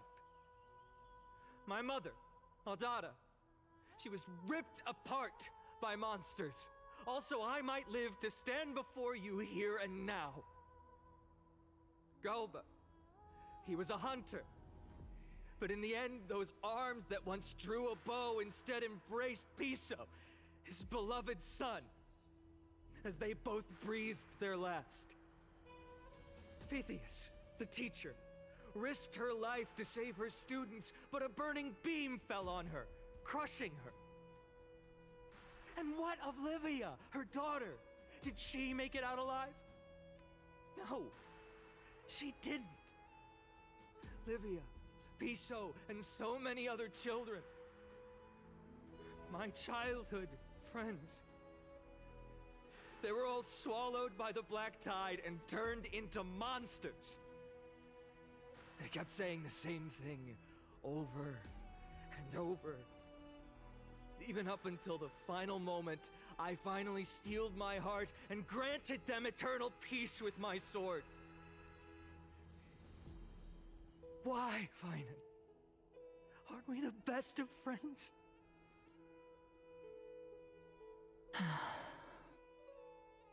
That is the black tide. A looming threat that can bring Akuma to its knees any time. Kindness may have promised that with the 3 Titans of Calamity gone, Akuma will return to an era Chrysia once more, but much as it pains me, I must disappoint you. While the demigod of strife has done everything in his power to hold them back, they are still coming. By now, the name of that black-robed swordmaster, the Flame Reaper, has likely echoed throughout the city already. The roaring thunder is a message from the strife demigod. The Flame Reaper has risen from death, and they hunger for the core flames of the gods.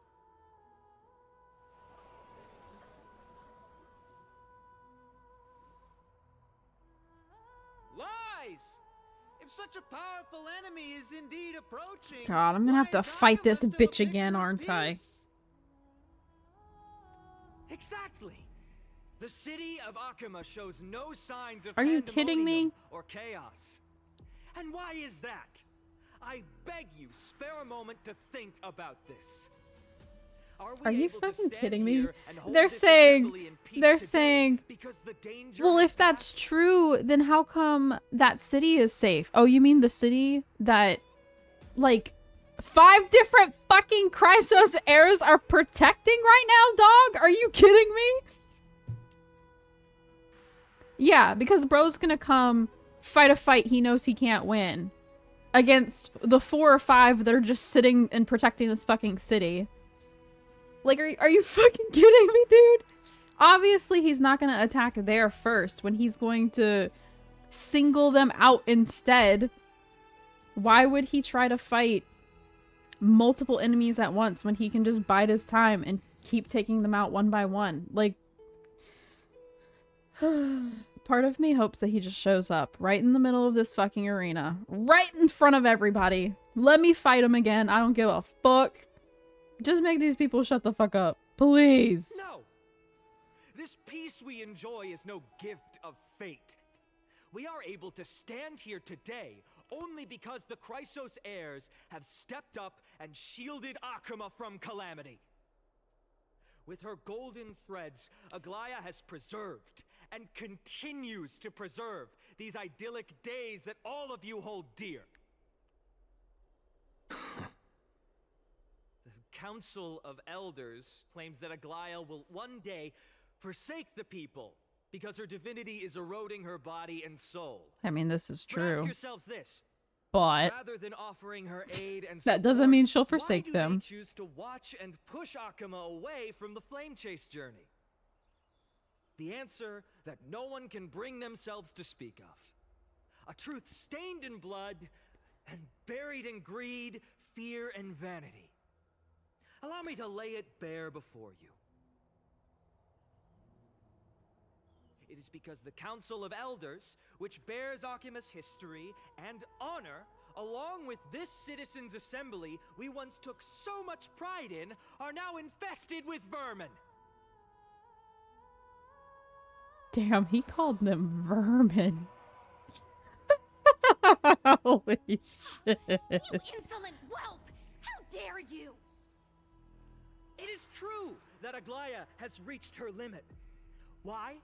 Because she has been working tirelessly to weave the defenses of our holy city against the encroaching evil. All while these vermin are making up baseless accusations about her and scheming in the shadows. Not once has she ever failed Akuma. Yet these vermin attempt to tear her apart, tarnishing her name with unfounded allegations. She may have been blessed by divinity, but hasn't her heart always stayed true to humanity? They attempt to mislead you and reduce this assembly to a crude standoff between gods and humans, but citizens of Akuma. Once more, I implore you to open your eyes and look at those around you. Examine them closely. Beneath all that finery, do you see the good heart of a human or the poisonous glands of a pest? Make your judgment, then turn your gaze to the demigods whom so many of you regard as cold and merciless. Do you not see the light of humanity in them? And those who wear the mask of humanity yet utter only hurtful, slanderous words. Can you not see that their souls have been corrupted by power?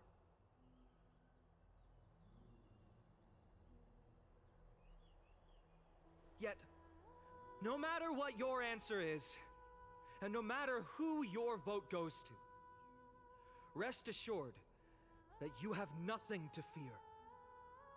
For Aglaya, Trebios, and I will remain your faithful guardians and pledge our lives to upholding your decision.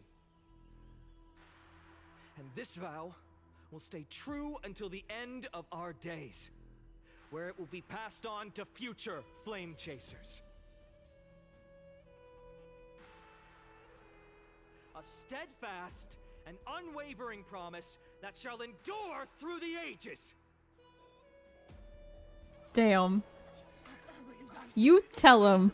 You tell him, Finan.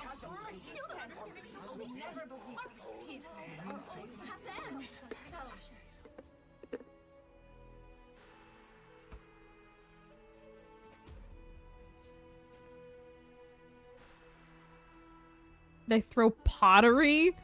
Bro, y'all trying to throw pottery at him? On the scales of Talenton, those who call for the continuation of the Flame Chase journey, and those who demand its suspension. Each faction holds an equal share of votes, resulting in a perfect balance. Holy shit. As expected, this is the moment when the Flame Chase journey is the closest to its end. And now, it's your turn to vote. No, shut the fuck up. Zacharias. So they totaled all the votes. They had everyone vote and it's split 50-50 and they're saying, "Hey brother, your turn. Time to decide which side fucking wins." Of course it's up to fucking Anaxa, bro. Is there anyone else who hasn't voted? No, you're the last. Oh my god. Cast your vote with care, for your decision will break this impasse. I have long since made a decision. You can't be timed out. Mom redeemed you a get out of jail free card for today, Drew. Much needed change to this farcical world.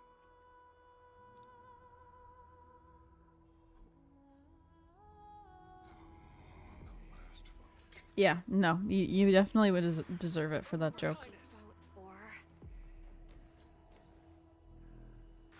Alright, Anaxa, it's time. I have a feeling I already know what you're gonna choose, but... You've done well, Finan. Given the circumstances, I guess let's see. delivering a rousing speech to stir up emotions was a prudent move.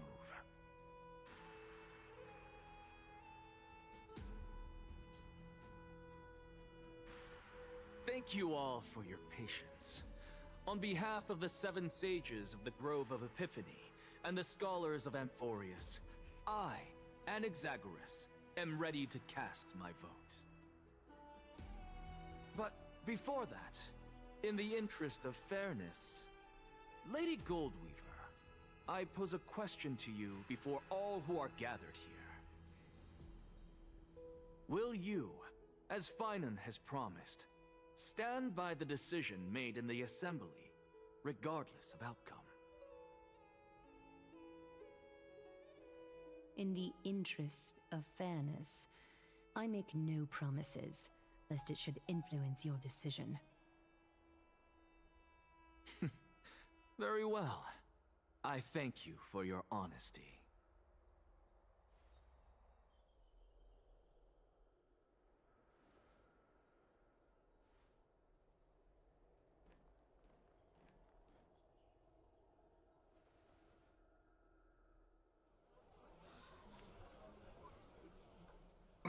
What's he doing? The stakes are high. Let's be patient. Cut the act! Who do you think you are wasting our time like this? Lord Anaxa, please do not forget that I... Oh, shut up, you stupid bitch. Rule number 1. Do not call me Anaxa. Rule number 2. Never interrupt me. Silence is golden.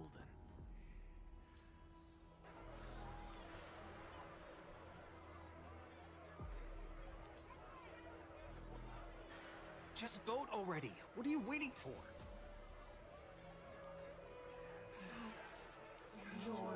Is he waiting for, like... one of us to show up or something?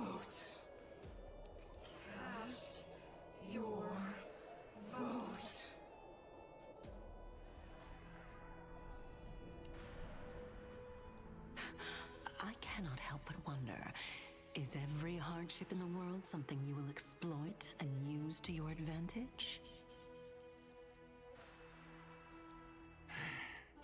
How else am I supposed to make use of this situation where my body and soul are separated?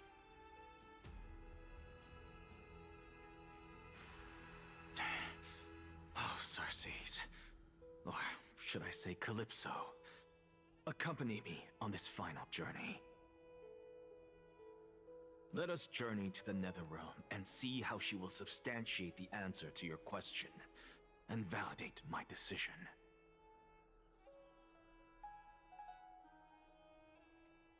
We need only to follow the sound of the tides.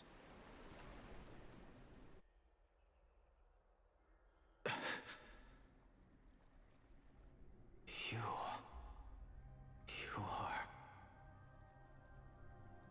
Well done, child. Just as I foresaw, you have achieved great things. Teacher. What a twist of fate. A blasphemer raised in the doctrines of the Venerationists. It's like a foal kicking its mother in the belly after taking all her milk. I respect you immensely, sir, but... You cherish the truth even more. So, child, do not be troubled by the criticisms I have borne. Do not let those voices hinder you as you forge ahead. As the Sage of the Venerationists, I am duty-bound to oppose you. But, as your friend and mentor, Anaxagoras, I say, go forth, for the truth is already in your hands. I will keep that in mind. Go now, child. Your lonely pursuit is about to welcome a new chapter. And when you reach the end of this journey, may we meet again with the truth before us. You have my word, sir. May Xerxes safeguard your thoughts. May Xerxes safeguard your thoughts.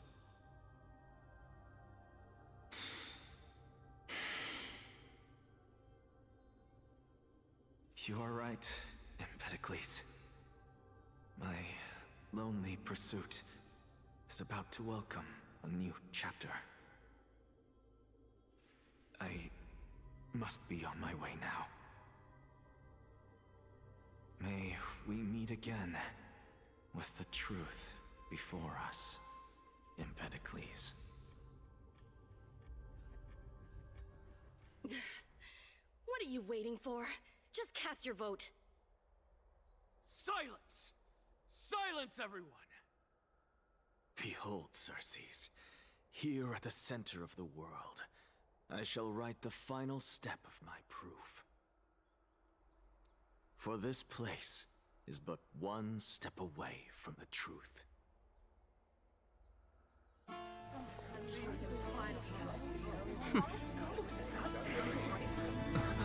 Professor, I completed the proof you wanted.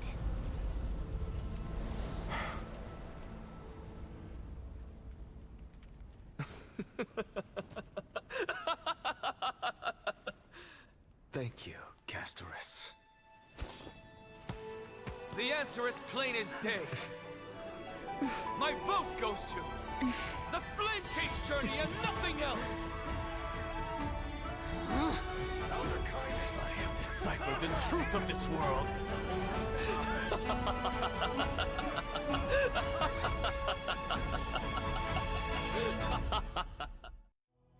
With the challenge shattered.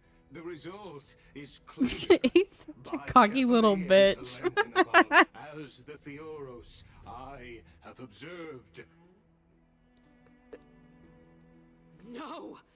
Lygus, you can't! Anaxa, what have you done? Have you lost your mind? I hope you are prepared for the harsh punishment awaiting you. Mark my words, I will make sure that clever head of yours never forgets the price of betrayal. Have you forgotten? I told you that happens to be one of my rare talents. You put on such a grand performance just to aid their preposterous flame chase journey? Performance? No, you are quite mistaken. I may be paranoid by nature, but I've always been known for my honesty. If you really understood me, Lady Kindness, you'd realize that I never had any interest in your pathetic little game of politics. Factions, standpoints, they are jokes in my eyes. I have never once switched sides. Because I, and I alone, am the truth. Lady Kindness, with all the citizens here as witnesses, we should honor the spirit of democracy and respect the decision of this assembly. I have observed that Akama has chosen her destiny. This citizens' assembly has resolved to continue the flame chase journey. This resolution shall be put up on the Wall of Heroes, such that all citizens are aware of the city's way forward.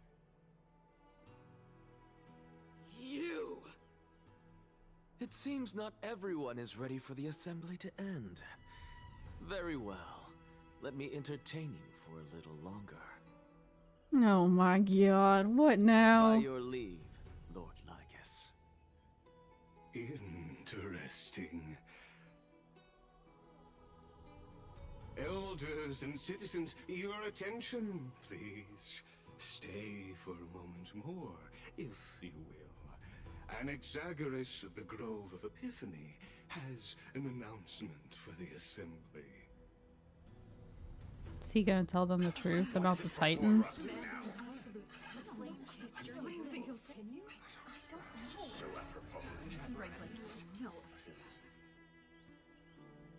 Just moments ago, all of you made a decision on the fate of Amphorius. As a supporter of the Flame Chase journey, it pleases me to see the choice you have made. But I regret to say that I still harbor doubts about this outcome. Thus, I hereby challenge this resolution.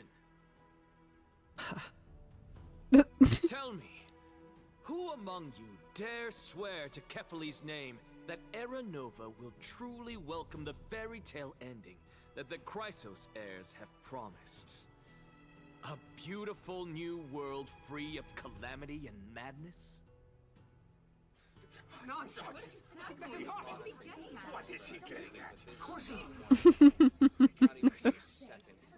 Bro, I can't with him. No one? Must I pick somebody to answer?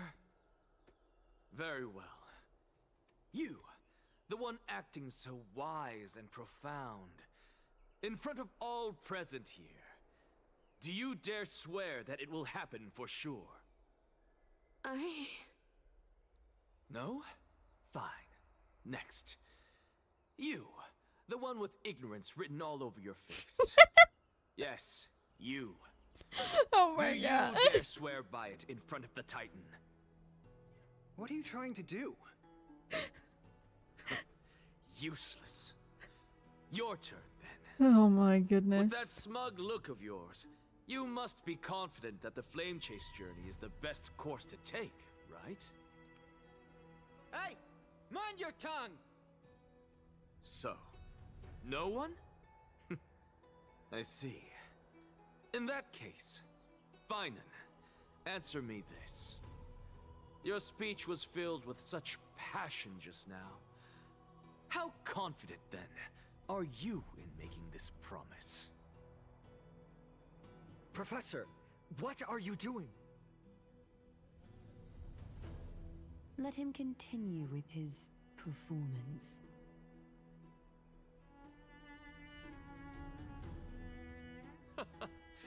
Will you look at that? Even Finan and Aglaya lack the courage to make such a promise. And what's even more absurd is that no one but I can promise you this new world. And yet, the Assembly passed the resolution anyway.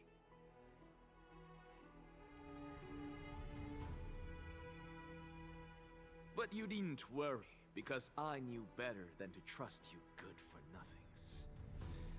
That is precisely why I am here today. To give you one final lecture. Now listen up and listen well. I, Anaxagoras of the Grove of Epiphany, hereby declare everything that the Flame Chase journey promises is true!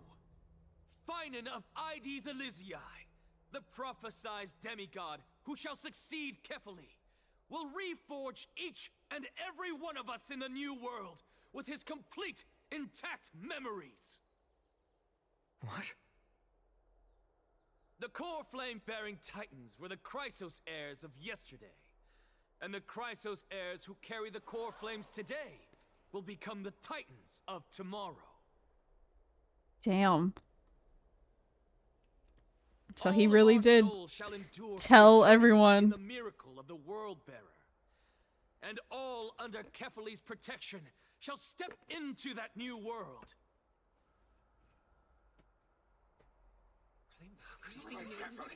This is your blasphemy! It's impossible. What? Are you saying that we must bow down to you and worship you even in our next lives? Yeah, bitch. Neil. Blasphemous imbecile! How dare you try to deceive us with all these lies and falsehoods? How can you prove? I told you, don't interrupt me. But since you've asked, I shall be kind and indulge you. My statements are based on my experiments on the divine body of Kefali themselves. You heard me correctly, everyone. With the tacit approval of Kindness and the Council of Elders, I fused my soul with a god through alchemy and learned the truth behind Era Nova. What is he talking about? Isn't that pure blasphemy? I, the vile, wretched blasphemer, deserve nothing less than death for my sins. And the Council of Elders, which granted me consent and aided in committing this atrocity, should face punishment alongside me. Bro. By the gods, even Kindness has betrayed Akuma.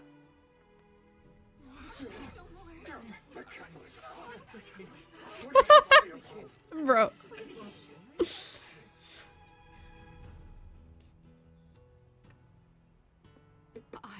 I had no knowledge of his transgressions. He did that on his own.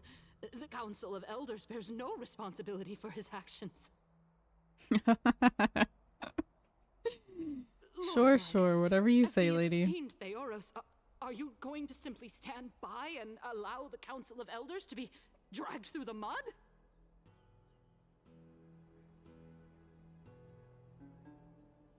If the accusation is true, I will acknowledge it. If not, my conscience stands unburdened. Lady Kindness, the reputation of the Council of Elders was not built in a day, nor will it be shattered overnight. Repercussions await those who fool the people, and punishment must be meted out on those who abandon their vows. We should respect this beautiful city and her people. You... Lady Aglaya, the Gold Weaver, I humbly ask that you take on the responsibility of overseeing this judgment in the name of the fairness of Talantin and the justice of Kefali. Considering the circumstances, and in accordance with Akima's codex, as the only demigod among us, you shall rightfully wield this authority. The honor is mine to bear. How is this permitted? Somebody do something! This is how we're supposed to call it. Elders and citizens, silence, if you please. Anaxagoras of the Grove of Epiphany has made his statement clear. As per Akima's codex, I request all present citizens to stand with me in exercising the right of judgment. First, Elder Kainis of Akima and Lygus the Theoros stand accused of neglecting their duties and abusing the law, leading to the egregious blasphemy against a god. In the names of Talantin and Kefali, Akima is to form a committee before the 7th action hour to conduct an investigation and disclose the findings to the public for subsequent judgment. Yes! That's what we deserve! Agreed! Now, Bruh. Concerning Anaxagoras of the Grove of Epiphany, he has confessed to grave blasphemy against Kefali. In the names of Talantin and Kefali, the accused must be allowed to hear the people's voice prior to the execution, for a chance at a reduced sentence and possible pardon.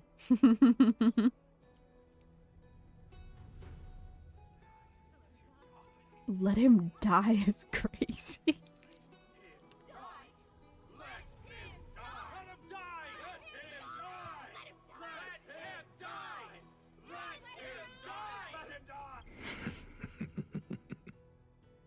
Professor.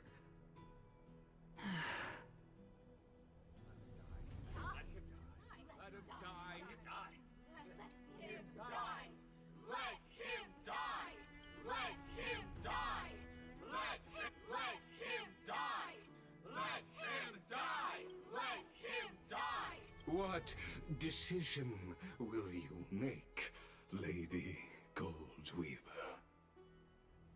Enough with the hesitation, Aglaya. See, but isn't this what he wants? Because he's on the verge of death anyway, and also, if he does, he'll be reborn, right? As the Titan? Or no? Then, in light of the people's voice, O Talantin on high, This is true after he just sat there and death upon him. made them all wait for him to vote.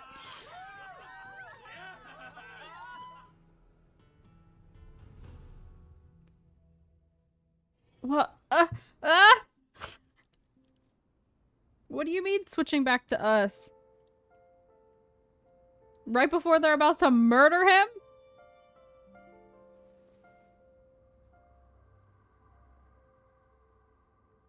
Ooh. Allow me to reintroduce myself. I bore the name of Castris while walking among the mortals. And now, I stand as the demigod of death. Yeah, we're the about living to die. side of Thanatos. Welcome to my realm, where the west wind ends.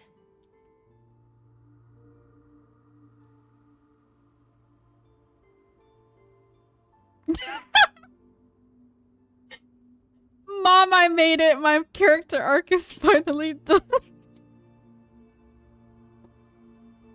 I can't. I can't.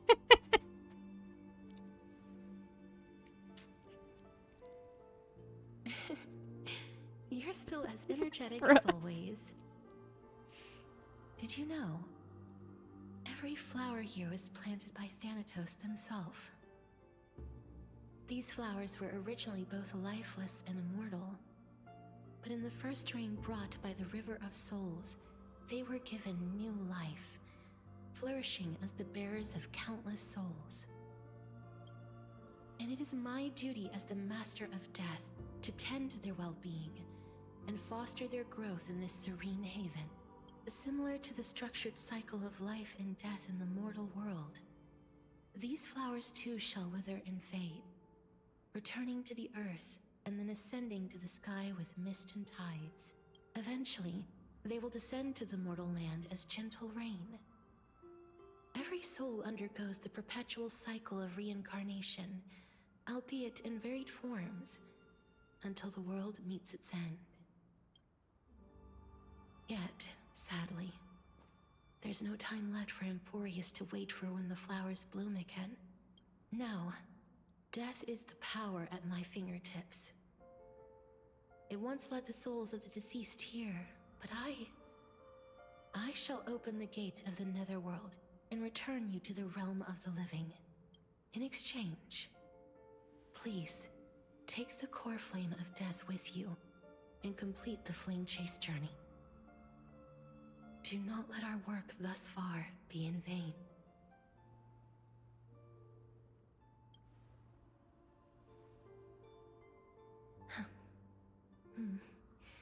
Just like the other demigods, I will stay here and embrace my destiny. That being said, it is not easy to guide a lost soul back to the mortal realm. The whispers of death are sweet and alluring.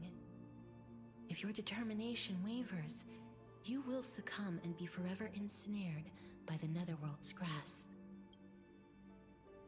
Please consider this a one-time exception. I will do everything in my power for the flame chase journey, and for your life, the only life I can save. But if I take back the core flame, who's going to bear it? Glad to hear that.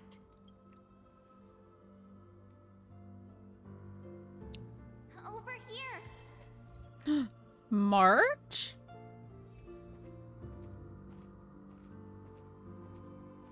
The Express is right here with you. Aww.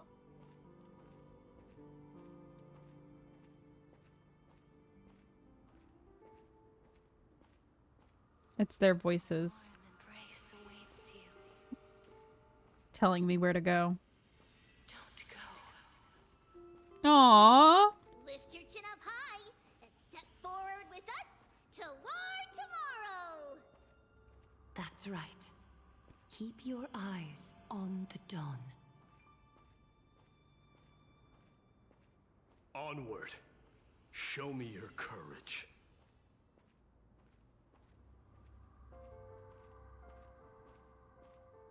Partner, we shall become heroes together.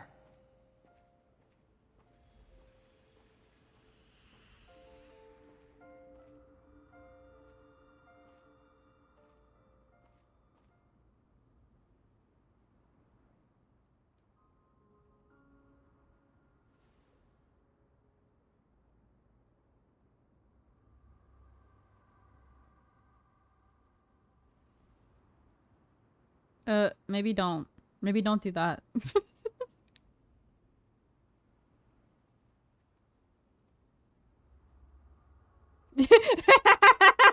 Don't turn around, keep looking forward. Don't turn around, keep looking forward. Don't turn around, keep looking forward.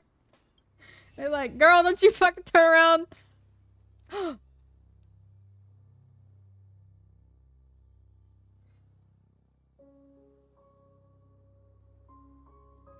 Acheron?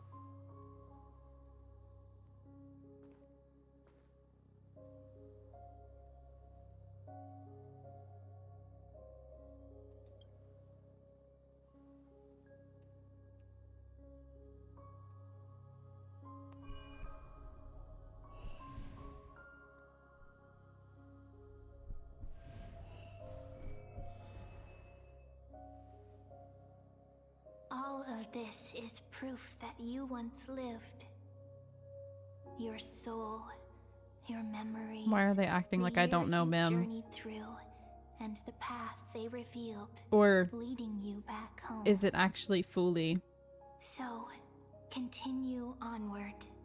Do not stop moving forward, and do not let her sacrifice and the support of all who have stood by you be in vain. Over here, friend! Take my hand. Let's go home. Aww.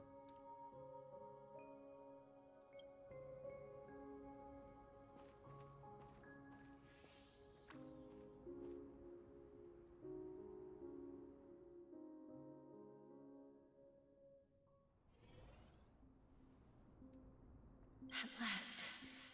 I knew you could do it. Your soul is still perfectly whole. As if some kind of force is trying its best to keep it together.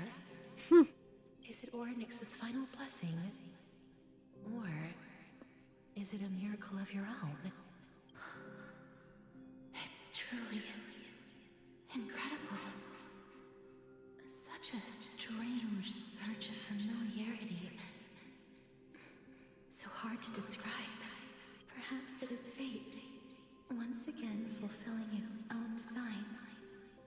Or perhaps it is the laws from beyond the sky, so familiar to you, that intertwined our fates long ago.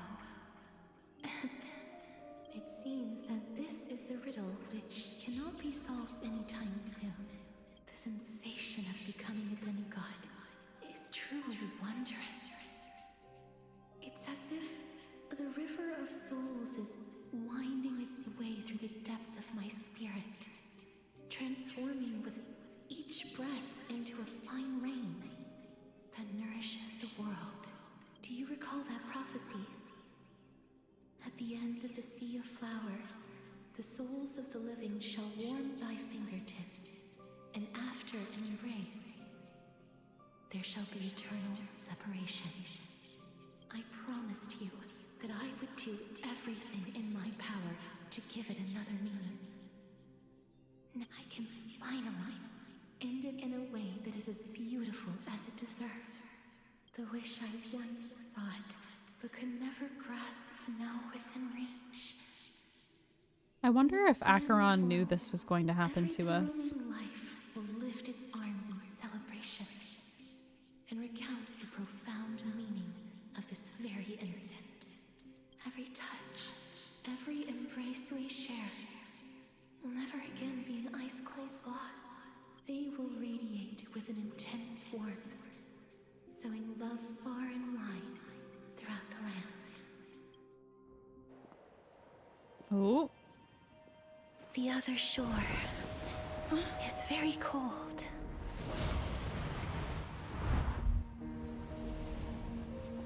May I borrow your warmth? Aww. One last time. Thank you for fulfilling this wish of mine. The place I'll be going to is what humans call the Land of Sorrows. But with this heartbeat and the residual heat of this embrace, I shall turn the Netherrealm into a gentle place of rest.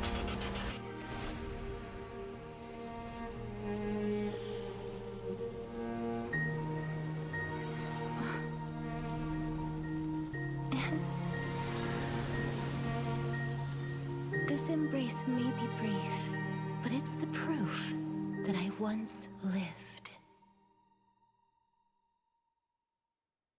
Farewell, then. May we reunite in the new world.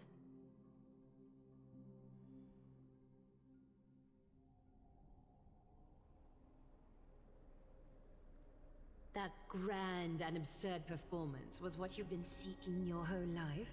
I gave up everything in search of truth. And it culminated in this very moment. You, on the other hand, performed as I expected. You did not hesitate when you saw the chance to attain power. It's as if you... Crave power, like a fly craves rot. Those are your words, not mine. But what you said at the end... Did you already know what I had planned for Thainan? I may have lost an eye, but my vision is clearer than anyone else. You've nearly exhausted your humanity. You're no different from my current state as a walking corpse. That's true. I've long since burned to ash over the past 1,000 years. Only he is capable of unleashing a raging fire that rivals our final great enemy, Aquila. So, this is our last chance. How about we let go of the bad blood between us? May I resonate with your core flame, Aglaya? Please do. That's... impossible. To persist with your soul thinned to such an extent... You're... insane. Just as you fight to lug your corpse onward to complete your unfinished goals, I have my own reasons for doing this. Until Thainan grows into his position as the prophesied leader, I must continue to lead everyone on the Flame Chase journey. I must keep inching forward, even if only as an empty shell. I've long predicted this was the case, but I didn't think you'd already lost so much. How ironic. We would have avoided so many misunderstandings if you and I had just spoken this candidly before. But casting aside our ideological differences, there is one thing you and I agree on. Thainan. Yes. He was born to be a hero. He understands the hearts of the people, and I can confidently say he is a far better leader than you. Only I don't he think is anyone capable would of disagree with fulfilling that. Your mission. Sadly, he is a man cursed by Nestia. But by my estimates, his horribly elaborate sense of style should not impede Era Nova. Congratulations are in order. We found common ground at the very end of our destined paths. When you put it that way, it makes me want to take back what I said. Aglaya, we're back. Come welcome our great hero reborn from the ashes. I hope he didn't hear your earlier assessment. It wouldn't be the first time I criticized him. A man should be aware of his own shortcomings.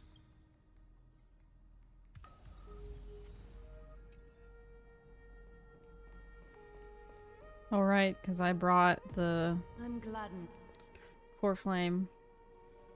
but I don't see Castris among your number.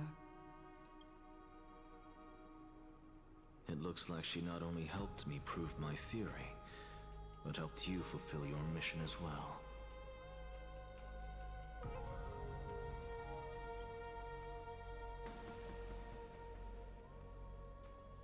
She might not Is have there a been chest able back to there? change her fate, but she still wrote the final verse of her epic herself. Trinan, please recite the prophecy for us. Trailblazer, please surrender that scalding core flame for us as well. You are the only life she ever saved by her own hand in her 1,000 years on this earth. I believe no one is more qualified for this noble task.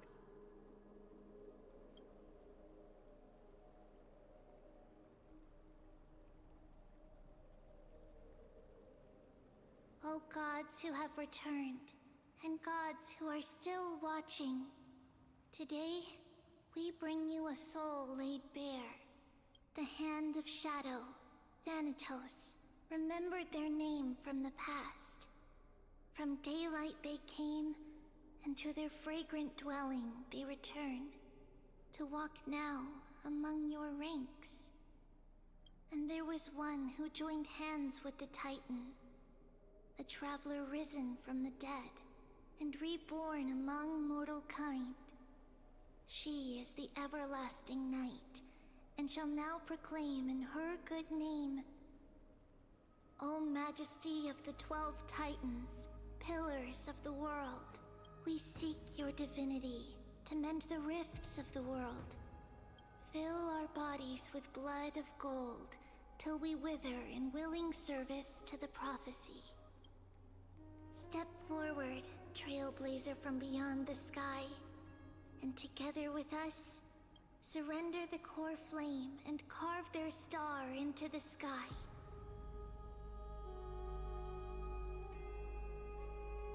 Hmm.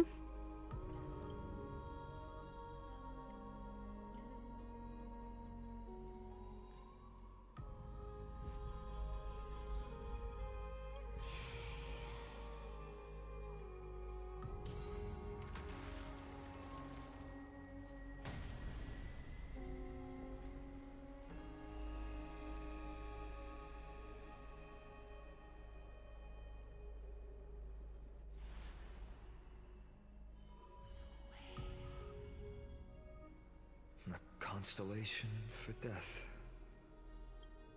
For life and death, to be more precise.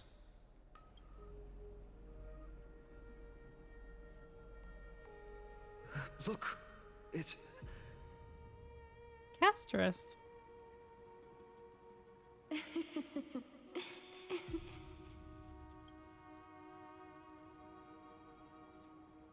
No, it's only a divine echo. I think she's here for the trial.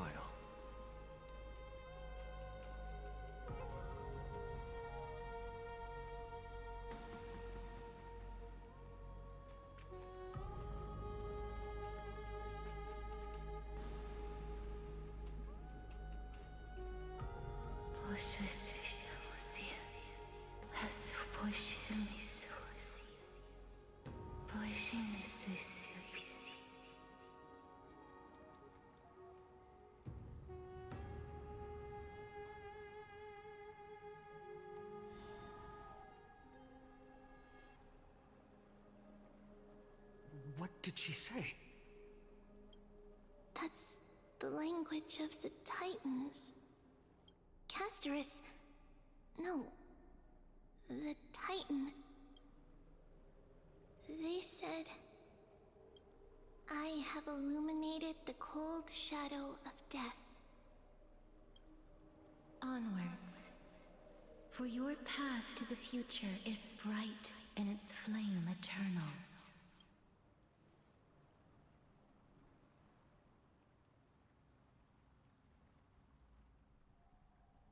Do not forget.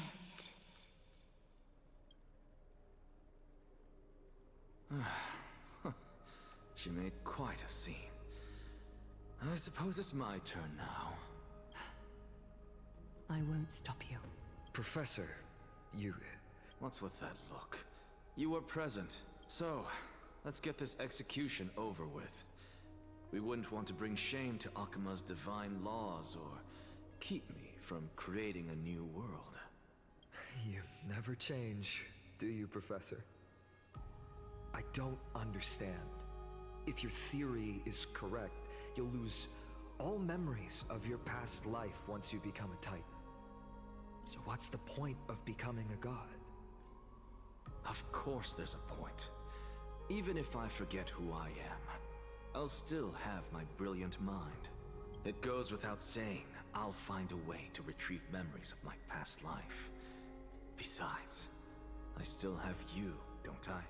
I still don't really understand what you said during the assembly. Even if it were true, things reforged from memory could never be the same as the original anyway. Then allow me to tell you right now that you're wrong. What exactly are we? My answer is that the Chrysos heirs are the future Titans and vice versa. Of course, this answer only applies to us. So, what are we when it comes to regular mortals? The very essence of the world, our souls, are tiny invisible seeds that hold records of each person's memories of the world. And we are the buds that sprout from these seeds to grow into great trees. Is that what new sporism means? Correct.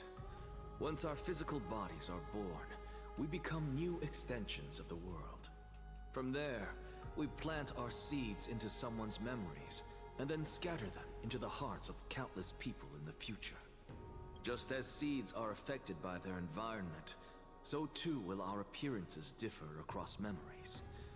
But the partial memories we carry will always be the same, because that is just how the world is. To destroy our very existence, one must destroy the world itself. But we have someone who will still live on with his perfect memory. That person is you, child of Kefali. This is what it means to be the world-bearing Titan. So, carry everything of this world and live on. Don't disappoint those most precious to you. Don't disappoint Lady Goldweaver. And especially, don't bring dishonor to my theory. Anaxa, I swear to you, I'll lead everyone to our reunion in the new world. Good. That is all I have to say. Farewell, everyone. May we meet again in the next life. We have to be so close to the end, but I don't know how much longer we have, so I'm going to take a very quick BRB and then we will finish whatever the fuck is left. Okay, I'll be right back.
Okay, time to finish this.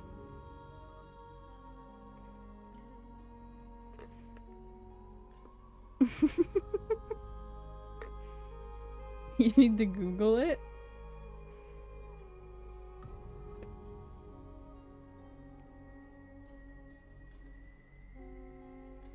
I'm pretty much, it's like,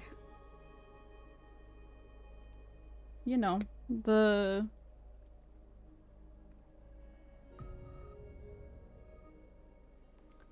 non-existence, nothingness. Ah, right. which, you know, is also can be equivalent to death. Because remember, that's how Acheron saved Homeboy. Because she's the Emanator. Also, thank you for the hydrate. But yeah, so that's how she was able to sense us. Which is why I'm curious if she knew that was going to happen to us. And like maybe she gave us something to help, you know? But I don't know. I guess we'll see if they ever touch on it again.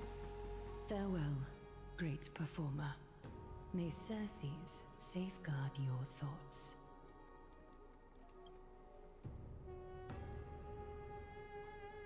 Are you satisfied, Honorable Titan?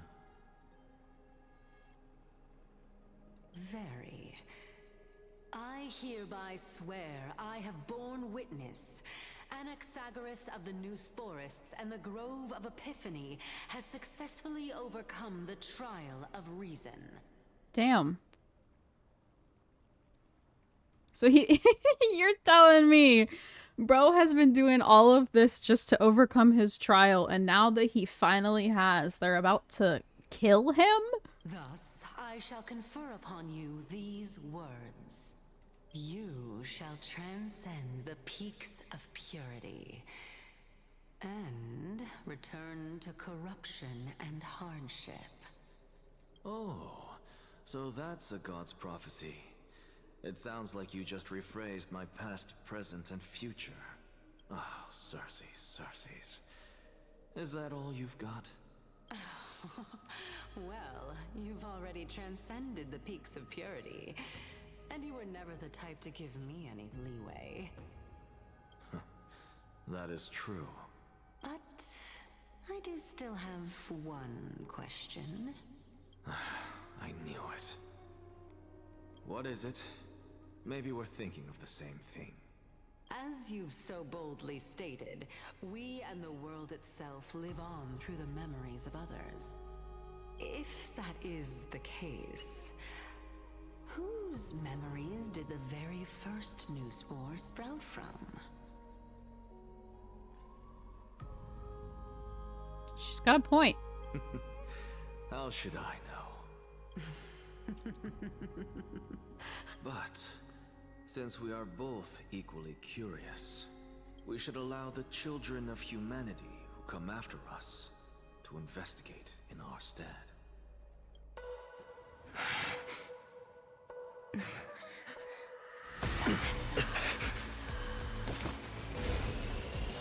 Rejoice, Circes. I sow the seeds of suspicion in the new world with your soul! And now, the objective is complete. That is all.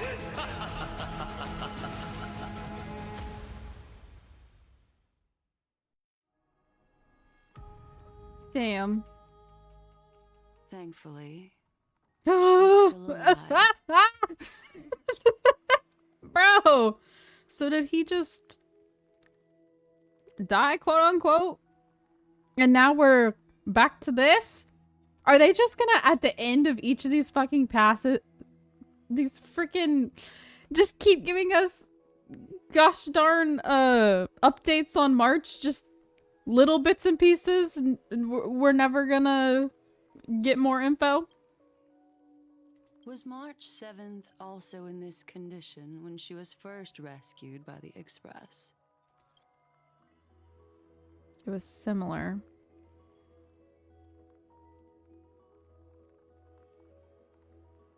But she still woke up naturally. Looking on the bright side, that might happen this time as well.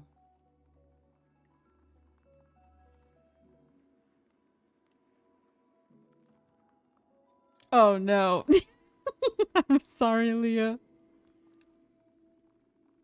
I think he just killed himself? Question mark? I don't know.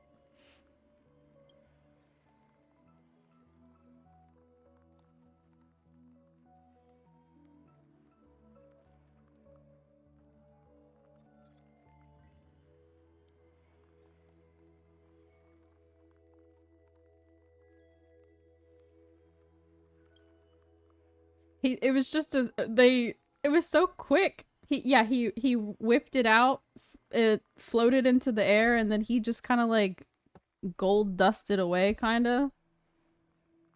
And then it immediately threw us into the express. So. I do not have conclusive evidence, but judging by her current condition, perhaps March 7th's memories have been hijacked. Oh. Wait! Pause! Pause.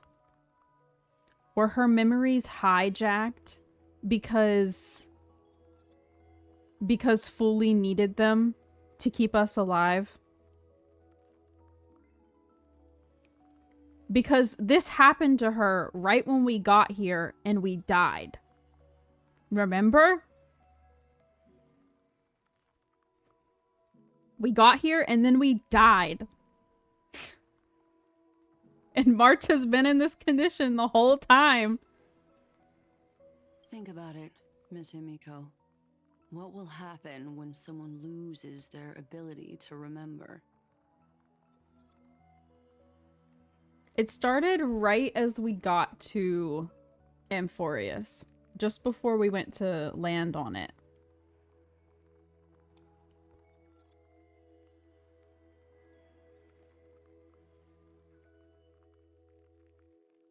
But my point is that I'm pretty sure this whole thing has been orchestrated by Fuli from the get-go.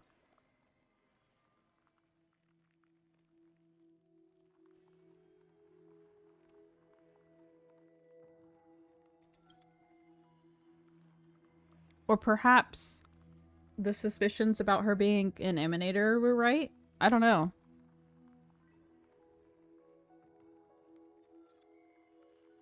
Unfortunately, short-term memory is an entirely different concept from the inability to remember. Perhaps it is difficult for you to imagine. No, I didn't. They announced the stuff for the Fate collab, finally? But an individual who has lost their ability to remember turns into nothingness.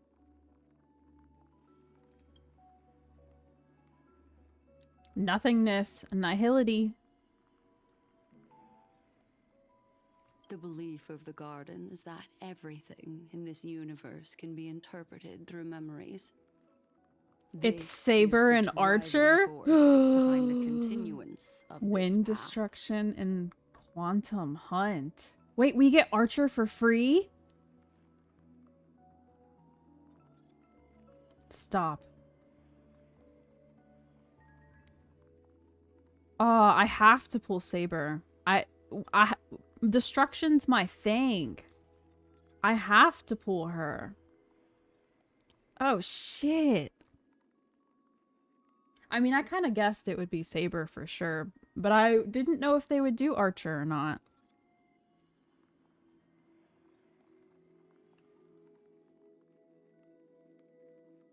The past Interesting. is made up of Memoria, while the future is a possibility that will eventually be converted to Memoria. But the present... Yeah, see, I suspected that they wouldn't do Gil only because Mighty looks so much like him. They look eerily similar.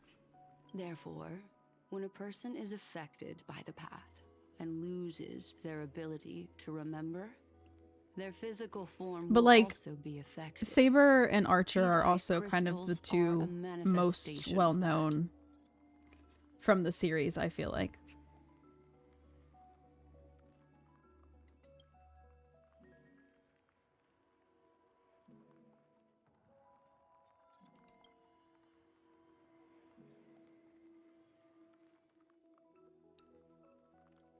Is Miss Himiko suspicious of me? Perhaps.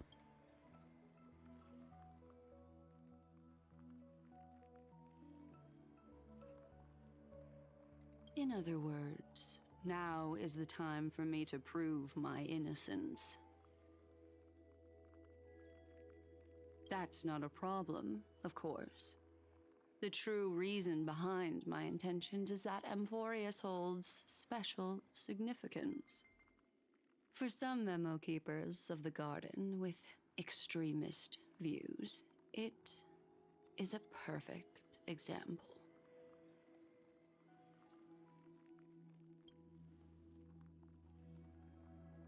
A world that can only be seen through the garden's mirror means that memo keepers have the right to keep the world in their private collection. If those Pathstriders of Remembrance were to uncover the secrets of Amphorius first, they might unleash their wild ambitions and remodel more worlds into a similar form.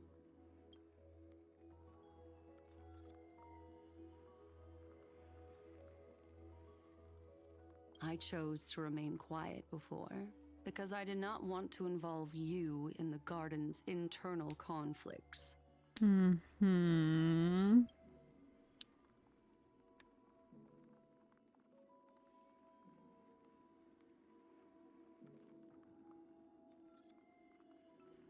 You can be even bolder with your guesses. The people that I'm talking about, they aren't just individuals. They are an organization that has already attached itself to the pinky finger of Fu Li. I cannot be certain, but at the very least, they are capable of doing so. Oh, shit. I am deeply sorry about what has happened to March 7th. But the deal that I propose still remains a fair one.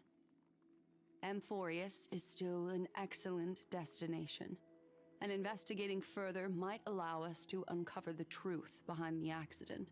Miss Himiko, the wisest choice right now is for us to continue cooperating.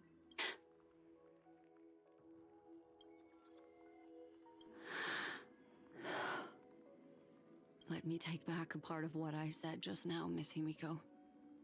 What part? Although we indeed struck a deal, it seems like I have involved you in some unforeseen danger. Please accept my deepest apologies. And what danger's that? It's Fu Li. Their gaze has just swept across Amphorius. Okay, so then what point in time did this happen? Because if this conversation they're having happened the second that we landed, then sure, makes sense. But are you telling me, but if it's different, are you telling me he looked at us again? Herta! Oh, how interesting. Again? Just for more confusion, of course. I never expected a mere memo snatcher to be actually hiding so much inside her head. So...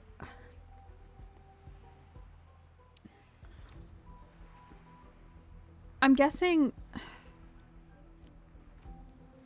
maybe they're just having delayed reactions? But fully looking our way wasn't a bad thing. Fully's the reason we didn't die.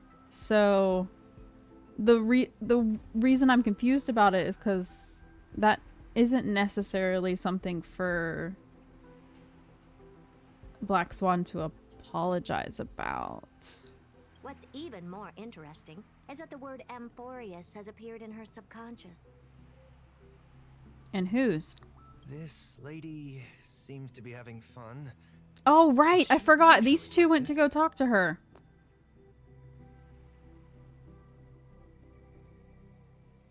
It's hard to explain.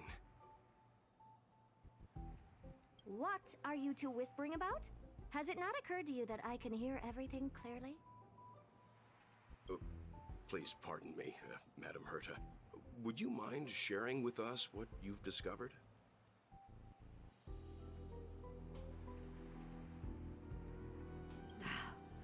The ones who need help are the Astral Express.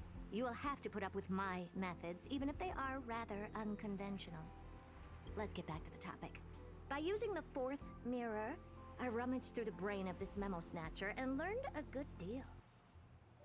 Not only does this person know of Amphorius, but there are also many memo keepers who are interested in the place. I searched through her consciousness and found the following terms: the Eternal Land, the Rejected Land, and the private collection of the Garden of Recollection. Private collection, huh? It seems like Miss Black Swan is indeed hiding some things from us.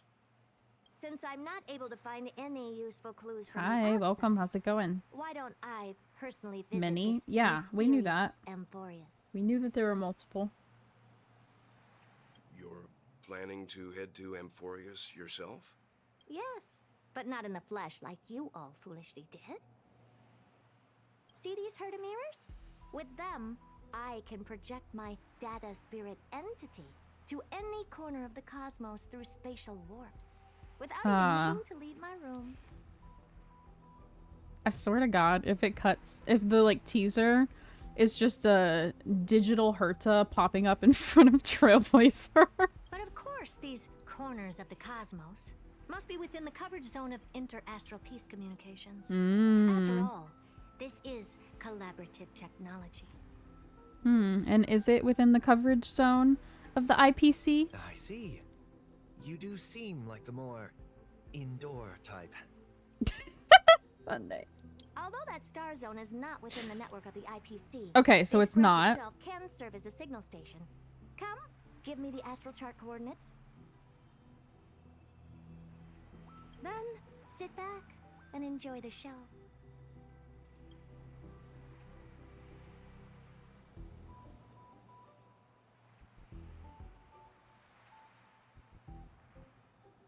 All right, now that everything is ready, mirrors, get to work. First mirror, input the coordinates. You'll be in charge of the spatial warp. As you command, Madam Herda. The preparations are complete. I wish you a pleasant journey ahead. Second mirror, prepare for the thought refraction. There's still some distance from the Astral Express to the Amphorius celestial body. You're in charge of sending me over. Bro. This time, raise the power to the maximum. Don't be stingy. Oh, okay. I won't fail the mission, Madam Herda.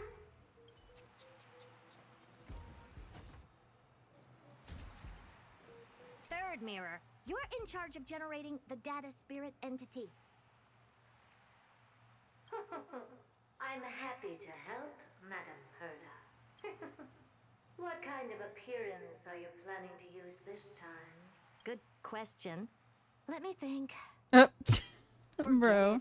Just use my own appearance. There's no one there that'll recognize me anyway. Yes, there is. Me. As you wish.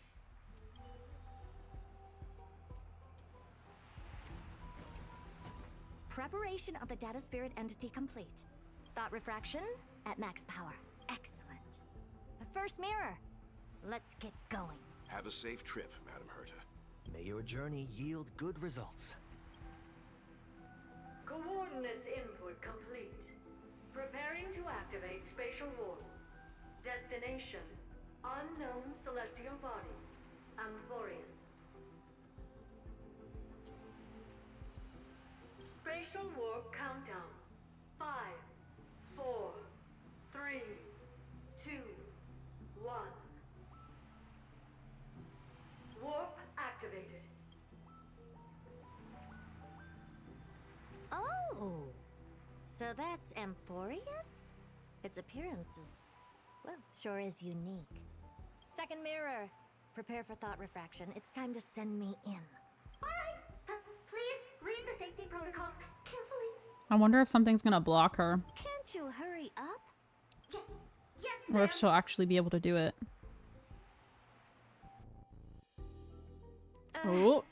I didn't expect it to be so turbulent. I should have asked the second What in the mirror. fuck? Is that the... No. Girl, what point in time did you get here? Is this the entrance to Amphorius? No? Let's see. Perhaps I'll be able to find a way in. Nah, because this is suspicious. What's this? A He's statue? suspicious over here. I don't like it. I just been like, I don't like it. What's this? How creepy.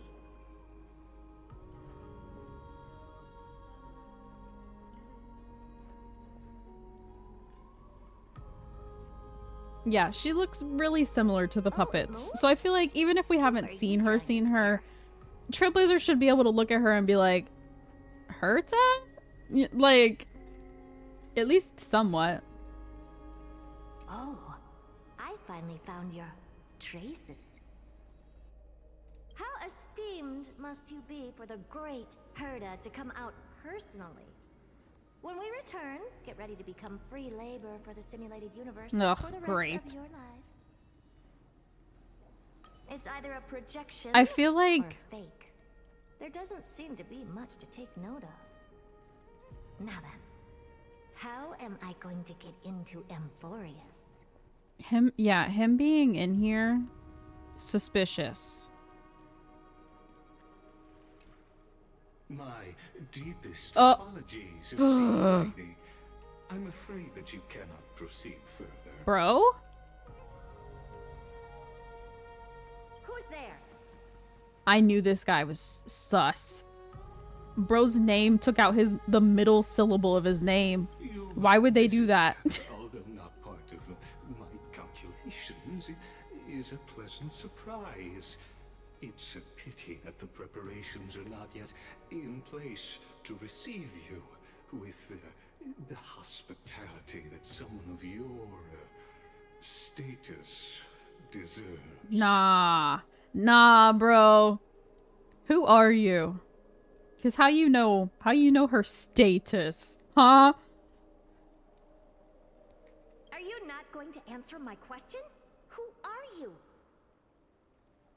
I have many identities, and I'm going to have even more in the future. But if you just need a form of address, you can use my common alias. I'm so nervous. What the fuck is about to come out your mouth? Lycurgus. Oh, okay. The part I already know. All right, Lygus. But you can't possibly think that I'm just asking for a name, can you? Regrettably, I do not have the authority to share more information. However, standards are always flexible. While not violating the ultimate agreement, I'm able to disclose this piece of information. As you thought, this is the entrance to Amphorius. So it actually is the entrance? Well, this is not where we entered at all. Now, please. We must have broke through a back door or something. Amphorius is not a world that you should be involved with, regardless of what kind of magnificent achievements you have accomplished. This place will not open its doors so easily. You seem to understand me very well. Then you should know that I have no reason to listen to you. I don't think so, because I think the pool was how she was gonna get in to Amphorius. But he walked up to her and was like, you can't do that. Your reaction is completely within my calculations. Despite my long years as a watcher, it seems like my assessment of human nature still remains accurate. From you, I'm able to sense. Yeah, he struggles because he ain't got no lungs. But my answer remains unchanged. Madam, it is with the utmost goodwill that I suggest you return to where you came from. Let's assume for a second that I'm not so well-mannered. and that I insist on uncovering the secrets hidden behind you, Mr. Lygus. How do you plan to dispel this notion of mine? Within the scope of the ultimate agreement, there are 178,244 logic chains at my disposal to convince you. After filtering through them, I have determined that I only require 3 to attain the results that I desire. Oh? I'm all ears. First, for reasons that cannot be disclosed, Amphorius is a completely isolated celestial body. Apart from me, no one else will be able to help you enter. Does that mean that bro will let us enter? That's not a good argument.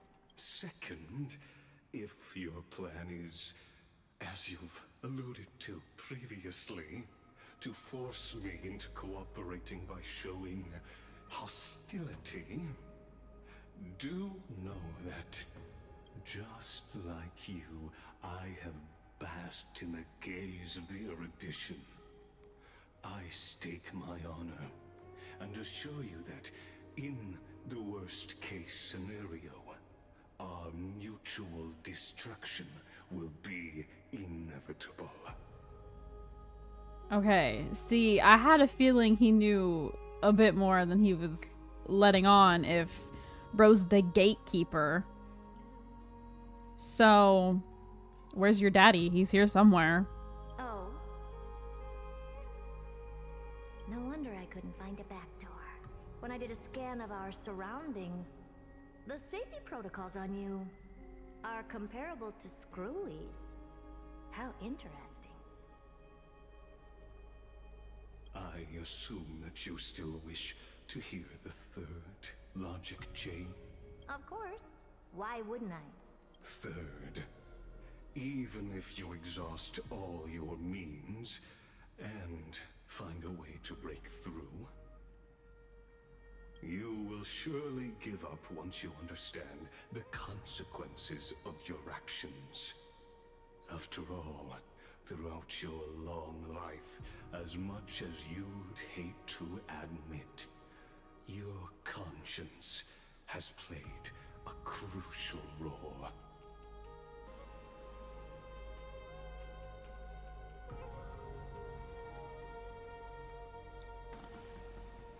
Is bro's chest?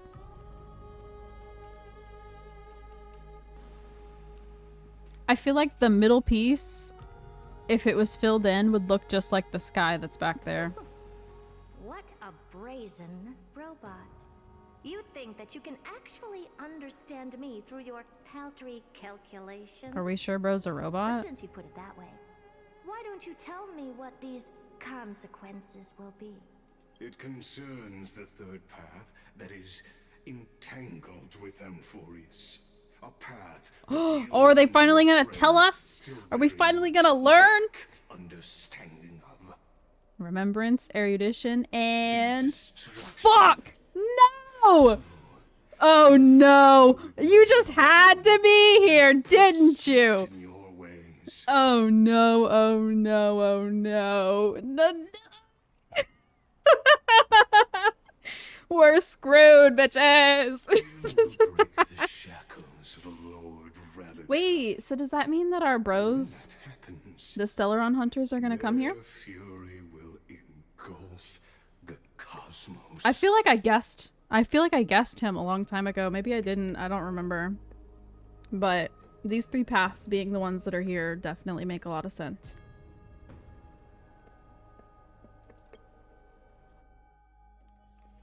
Oh, back to ourselves. Are we done? Is that it? Oh, thank God. Jesus. I need a brain break. Oh no. What else do they want from me? Wait. What is that? What was that?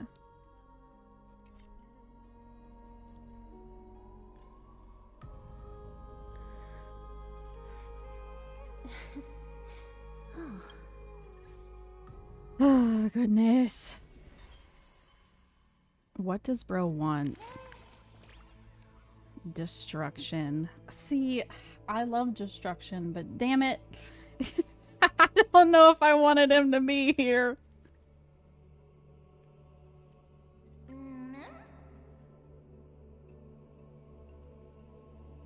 Yeah, that one was definitely heavy in the lore, barely any action. We got so much fucking information, though. Oh, fuck.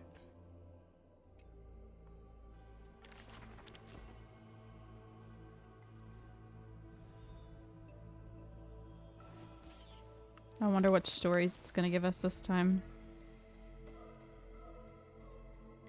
Is this Hyacinth? Yeah.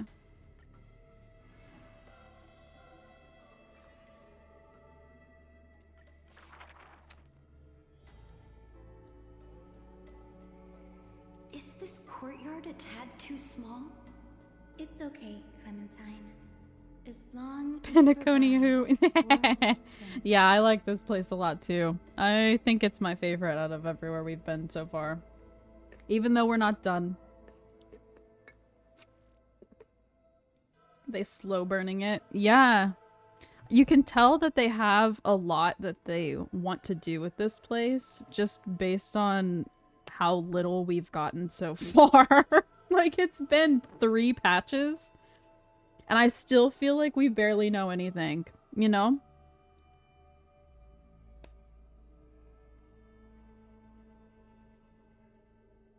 You were guessing destruction because of the Titankin in particular? Because they look like they bleed gold like him. Yeah, that's fair. That's fair.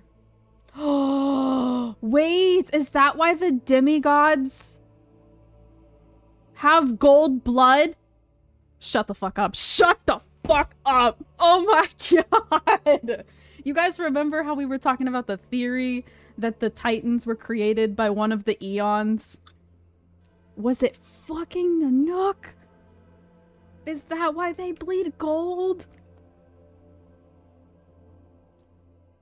The Stellaron hunters have to come here now. They just have to. They can't leave us here alone anymore. They're involved. I'm just so curious, like, if this was like a one of them situation, or if they all worked together, or what.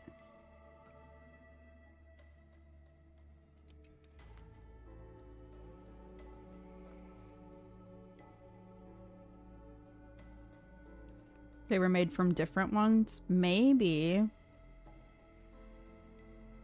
Because there are different groups of the Titans, too. Like, they were made in groups of 3 or whatever. Except for... But there's 12.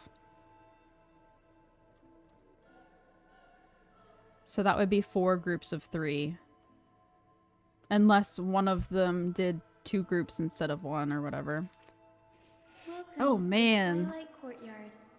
How can I help? If that's the case, then obviously destruction made the 3 destruction Titans. More and more. Oh, you may heal I'm sure that the not logic, but Orynyx, time, law, and whatever the third one of them was probably Fully. And then I'm guessing also Fully probably did maybe the trio that contains Reason, if I had to guess, but I don't know. Dang, that's crazy. I hate it because, like, it makes everything make so much sense, but I also still know nothing.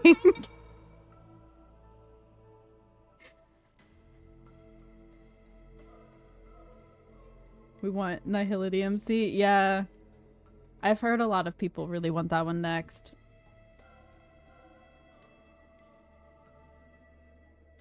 We did have a scene in the OG trailer for, like, the whole region. We did have a scene with the Stellaron hunters, so I had a feeling they would show up eventually. I just didn't know if they would actually be in Amphorius or if they would just be on the train like half of the other people are. Because at the end of every quest, we always go back and see the train and see Herta. So, like, I'm curious if the Stellaron Hunters are actually gonna come and be on the planet with us, or if they'll be with the people that aren't there. Wow. I'm sorry, Hyacinth. I'm not paying attention to your shit.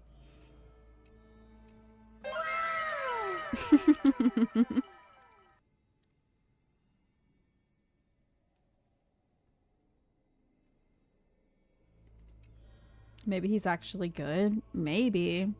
Trying to take back the power that the Eons gave to the world. I don't know.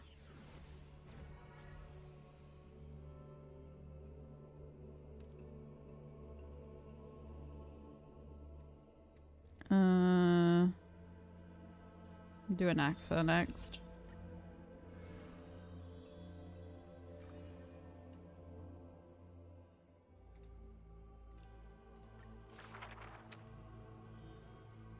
Someone needs to donate some heaters to the Express. They can thaw March out, bruh.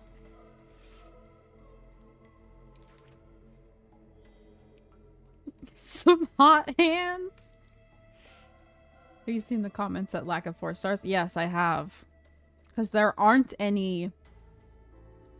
And there's the rumor about Rekka finally coming out and being a 4-star remembrance. But, like, when? Where is he?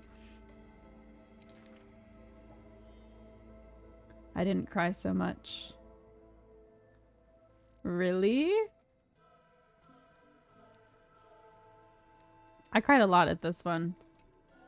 Mostly because of Castris and Trian.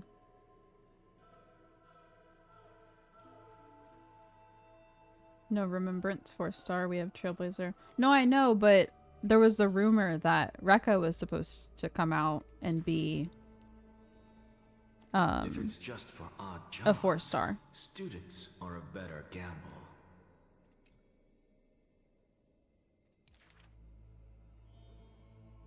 For a wise one, 5 answers reveal creation's secrets, the truth hidden and bold. But a fool Imagine if they learns made but Hyacinth not, a free 4-star and is character. left I doubt they'd do that though. Now, inquire. Cause she's gonna be the Sky Titan once they get the core flame, so I don't see them making her a 4-star.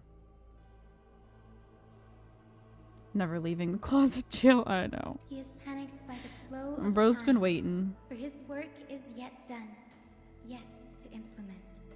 This man is too arrogant, and he intends to desecrate Orynyx's accomplishments. I'm also curious because this place is apparently being sought out by a bunch of Memo Keepers. So I'm curious why, or like if a bunch of them are actually going to show up and it be a problem.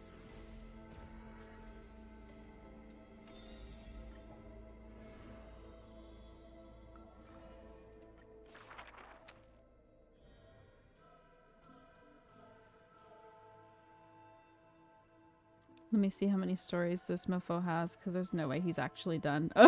No, definitely not. Well, especially not if the whole point is going to be reviving the world. Because it means that once Finan completes the prophecy and the world restarts, all of them should be back as the Titans. The only problem is that none of them should have their memories. But maybe, hopefully, we can pull some kind of shenanigans and give them all their memories back. I don't know. I don't know.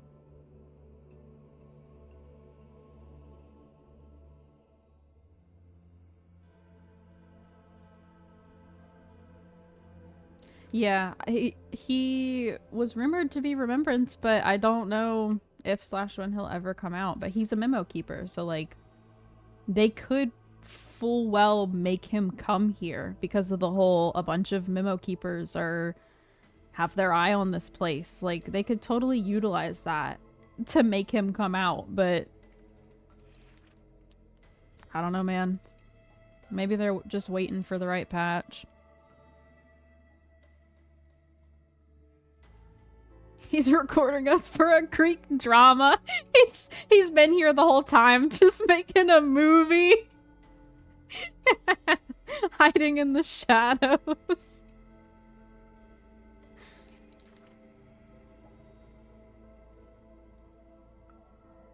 The Banabs, bruh. Abominable in humans' eyes. If the planet is a perfect Apart from example, my identity, maybe they're obsessed with the there's way. nothing about me worthy of praise. Maybe. I don't know. None can know all things. Am I ready to slam Nor be some seals? skilled What do you in all mean? crafts.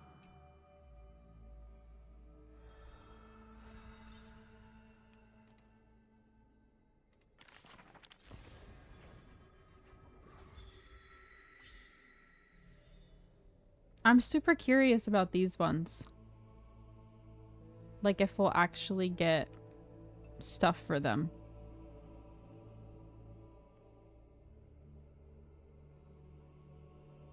Treebee's almost done. We still have a few for Castra, so she's coming back, damn it. Same for Anaxa.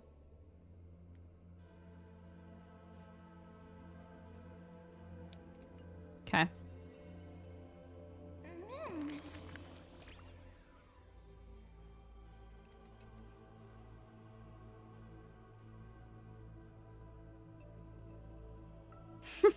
It really did. I mean, I knew it was going to be long, but I didn't anticipate it being this long. I thought I did a decent chunk on Friday.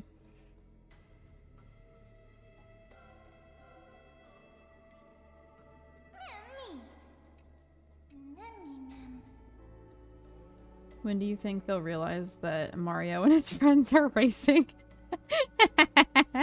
This is where they all been the whole time. Just racing around.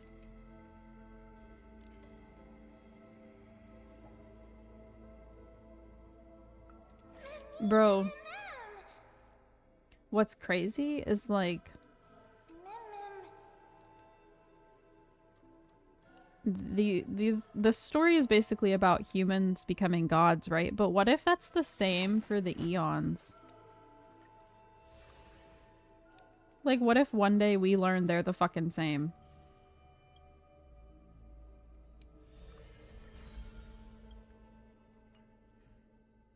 What the? Another one? Oh no!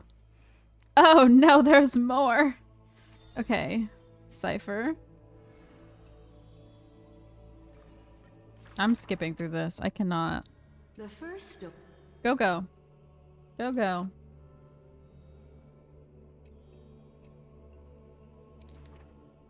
The second story is titled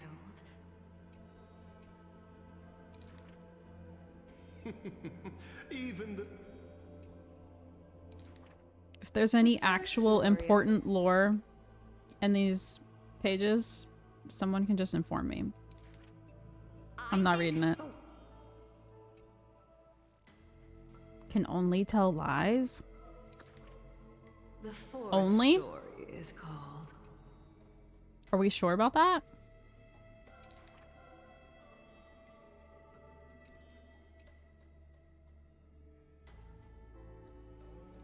So they can't kill all the characters from this planet, right? Well, technically, kinda. Cyphera. Because in order for the world to be reborn, most of them will have to die. The dawn. If not all.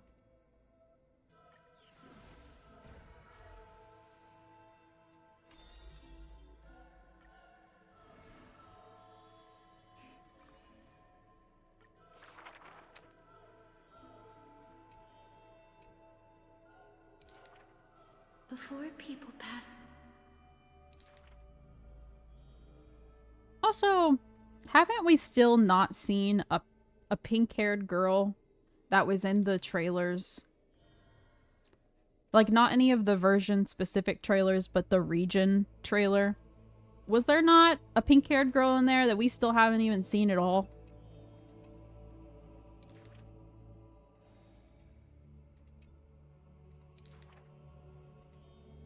This is truly...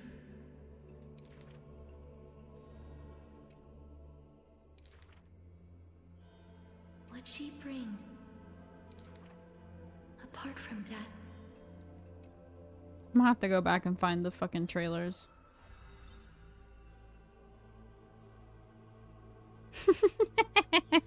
Yeah, they're definitely not all gonna die.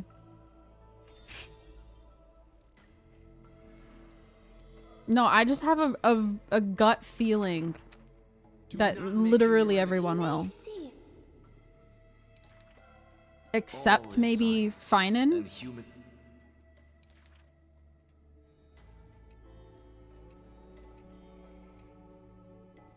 I don't know. I don't know. I didn't write it, okay? It's not my fault. I didn't write any of this.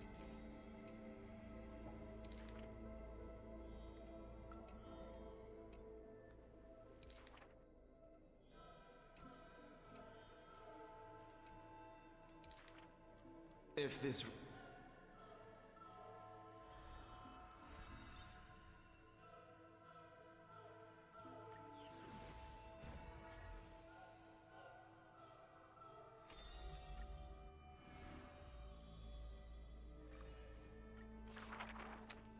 To die for glory. That means he's only gonna have one more too, right? Cowards who dare not to look death in the eye.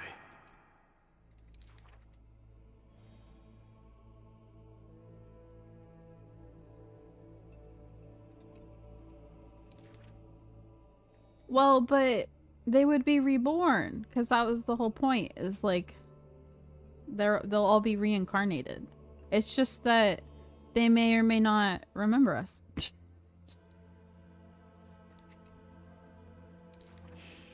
So we can come back and we can tell them stories so that they do remember us. No, I don't know. I'm not convinced that we'll leave here without any of them remembering us anymore. Never turning back. I assume that something to do with remembrance and Fully will make it to where we can give at least the Titans their memories back.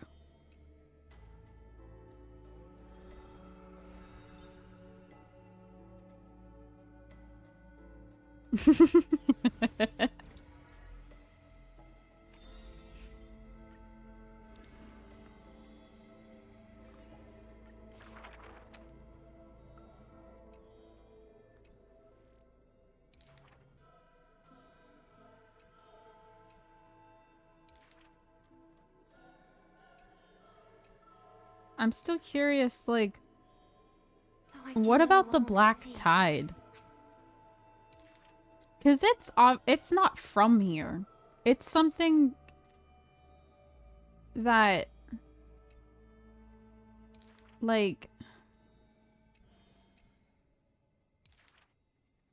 had to have been brought in by a bad person or something. Like, someone brought it here to wreak havoc on purpose. So, who? And was it Nanook? He did it to force us here.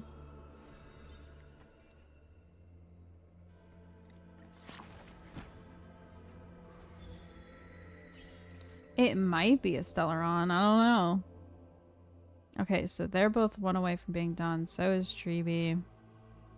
Still got 4 more for her. A couple for Cass. A bunch for Finan. Bunch for Hyacinth. Okay. Now, is the book gonna leave me alone?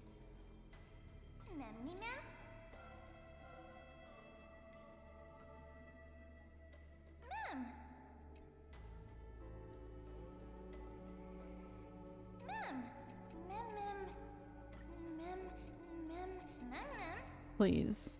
Please. Thank you. Goodness.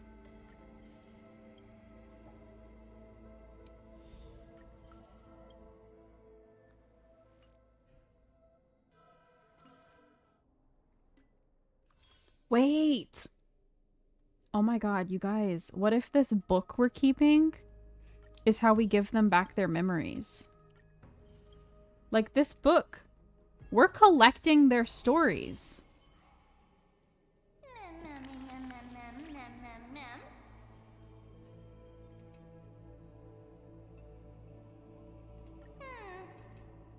Like this is us collecting the stories of each of the heroes.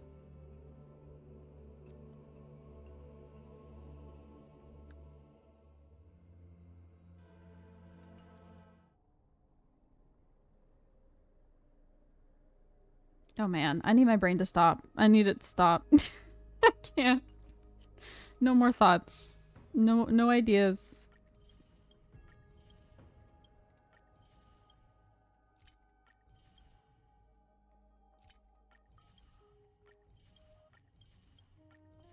Okay, we'll try our luck on her light cone again.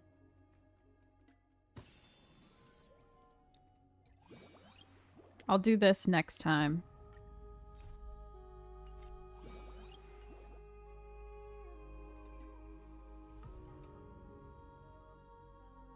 I'm guessing the last of all of their stories are going to be after they've been reborn. Maybe.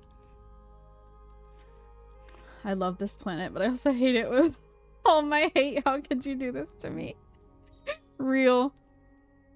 Okay, earlier we got to 39, I think, so this should be 40.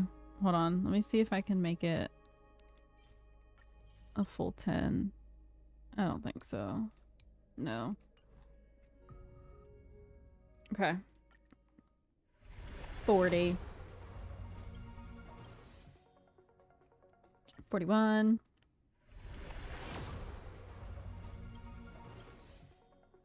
42.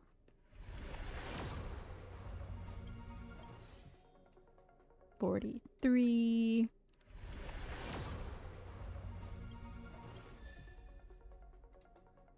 44. She scared the fuck out of me, I'm not gonna lie.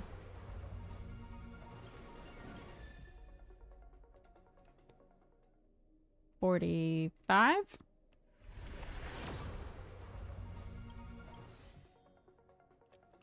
46.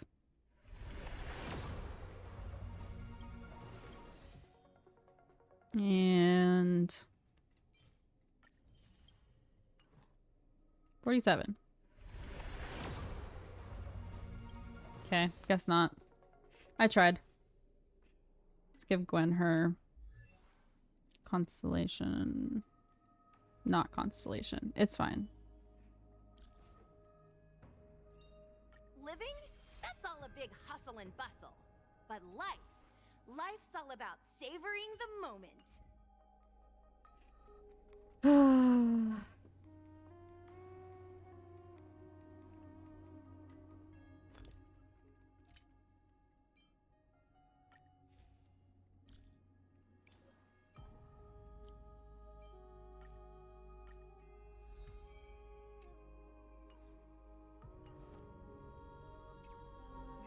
All right.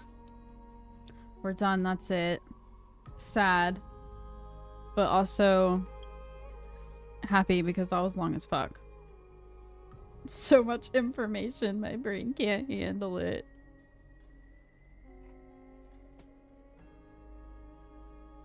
Okay.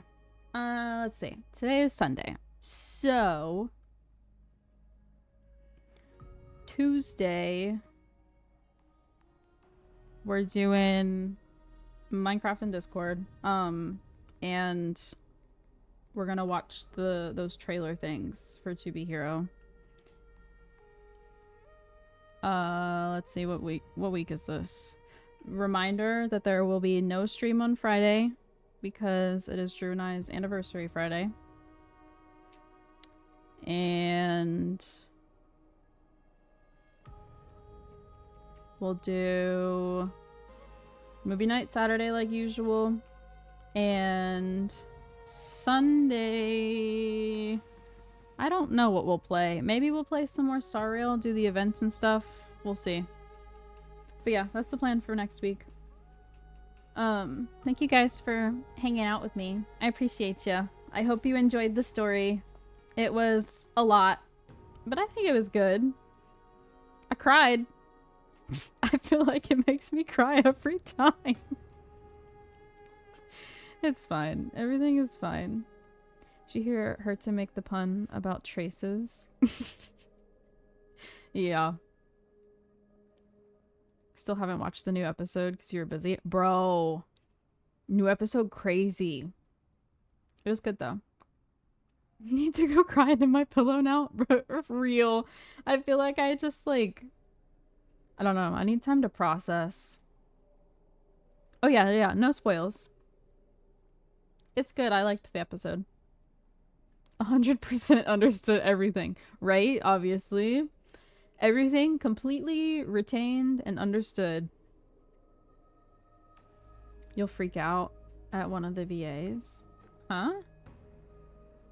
I don't even know what show you're talking about. Oh, To Be Hero X? I have no idea because we haven't even met the MC.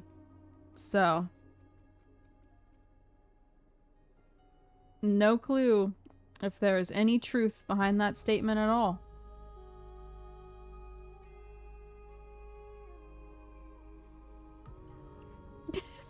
Goodness gracious. Alright.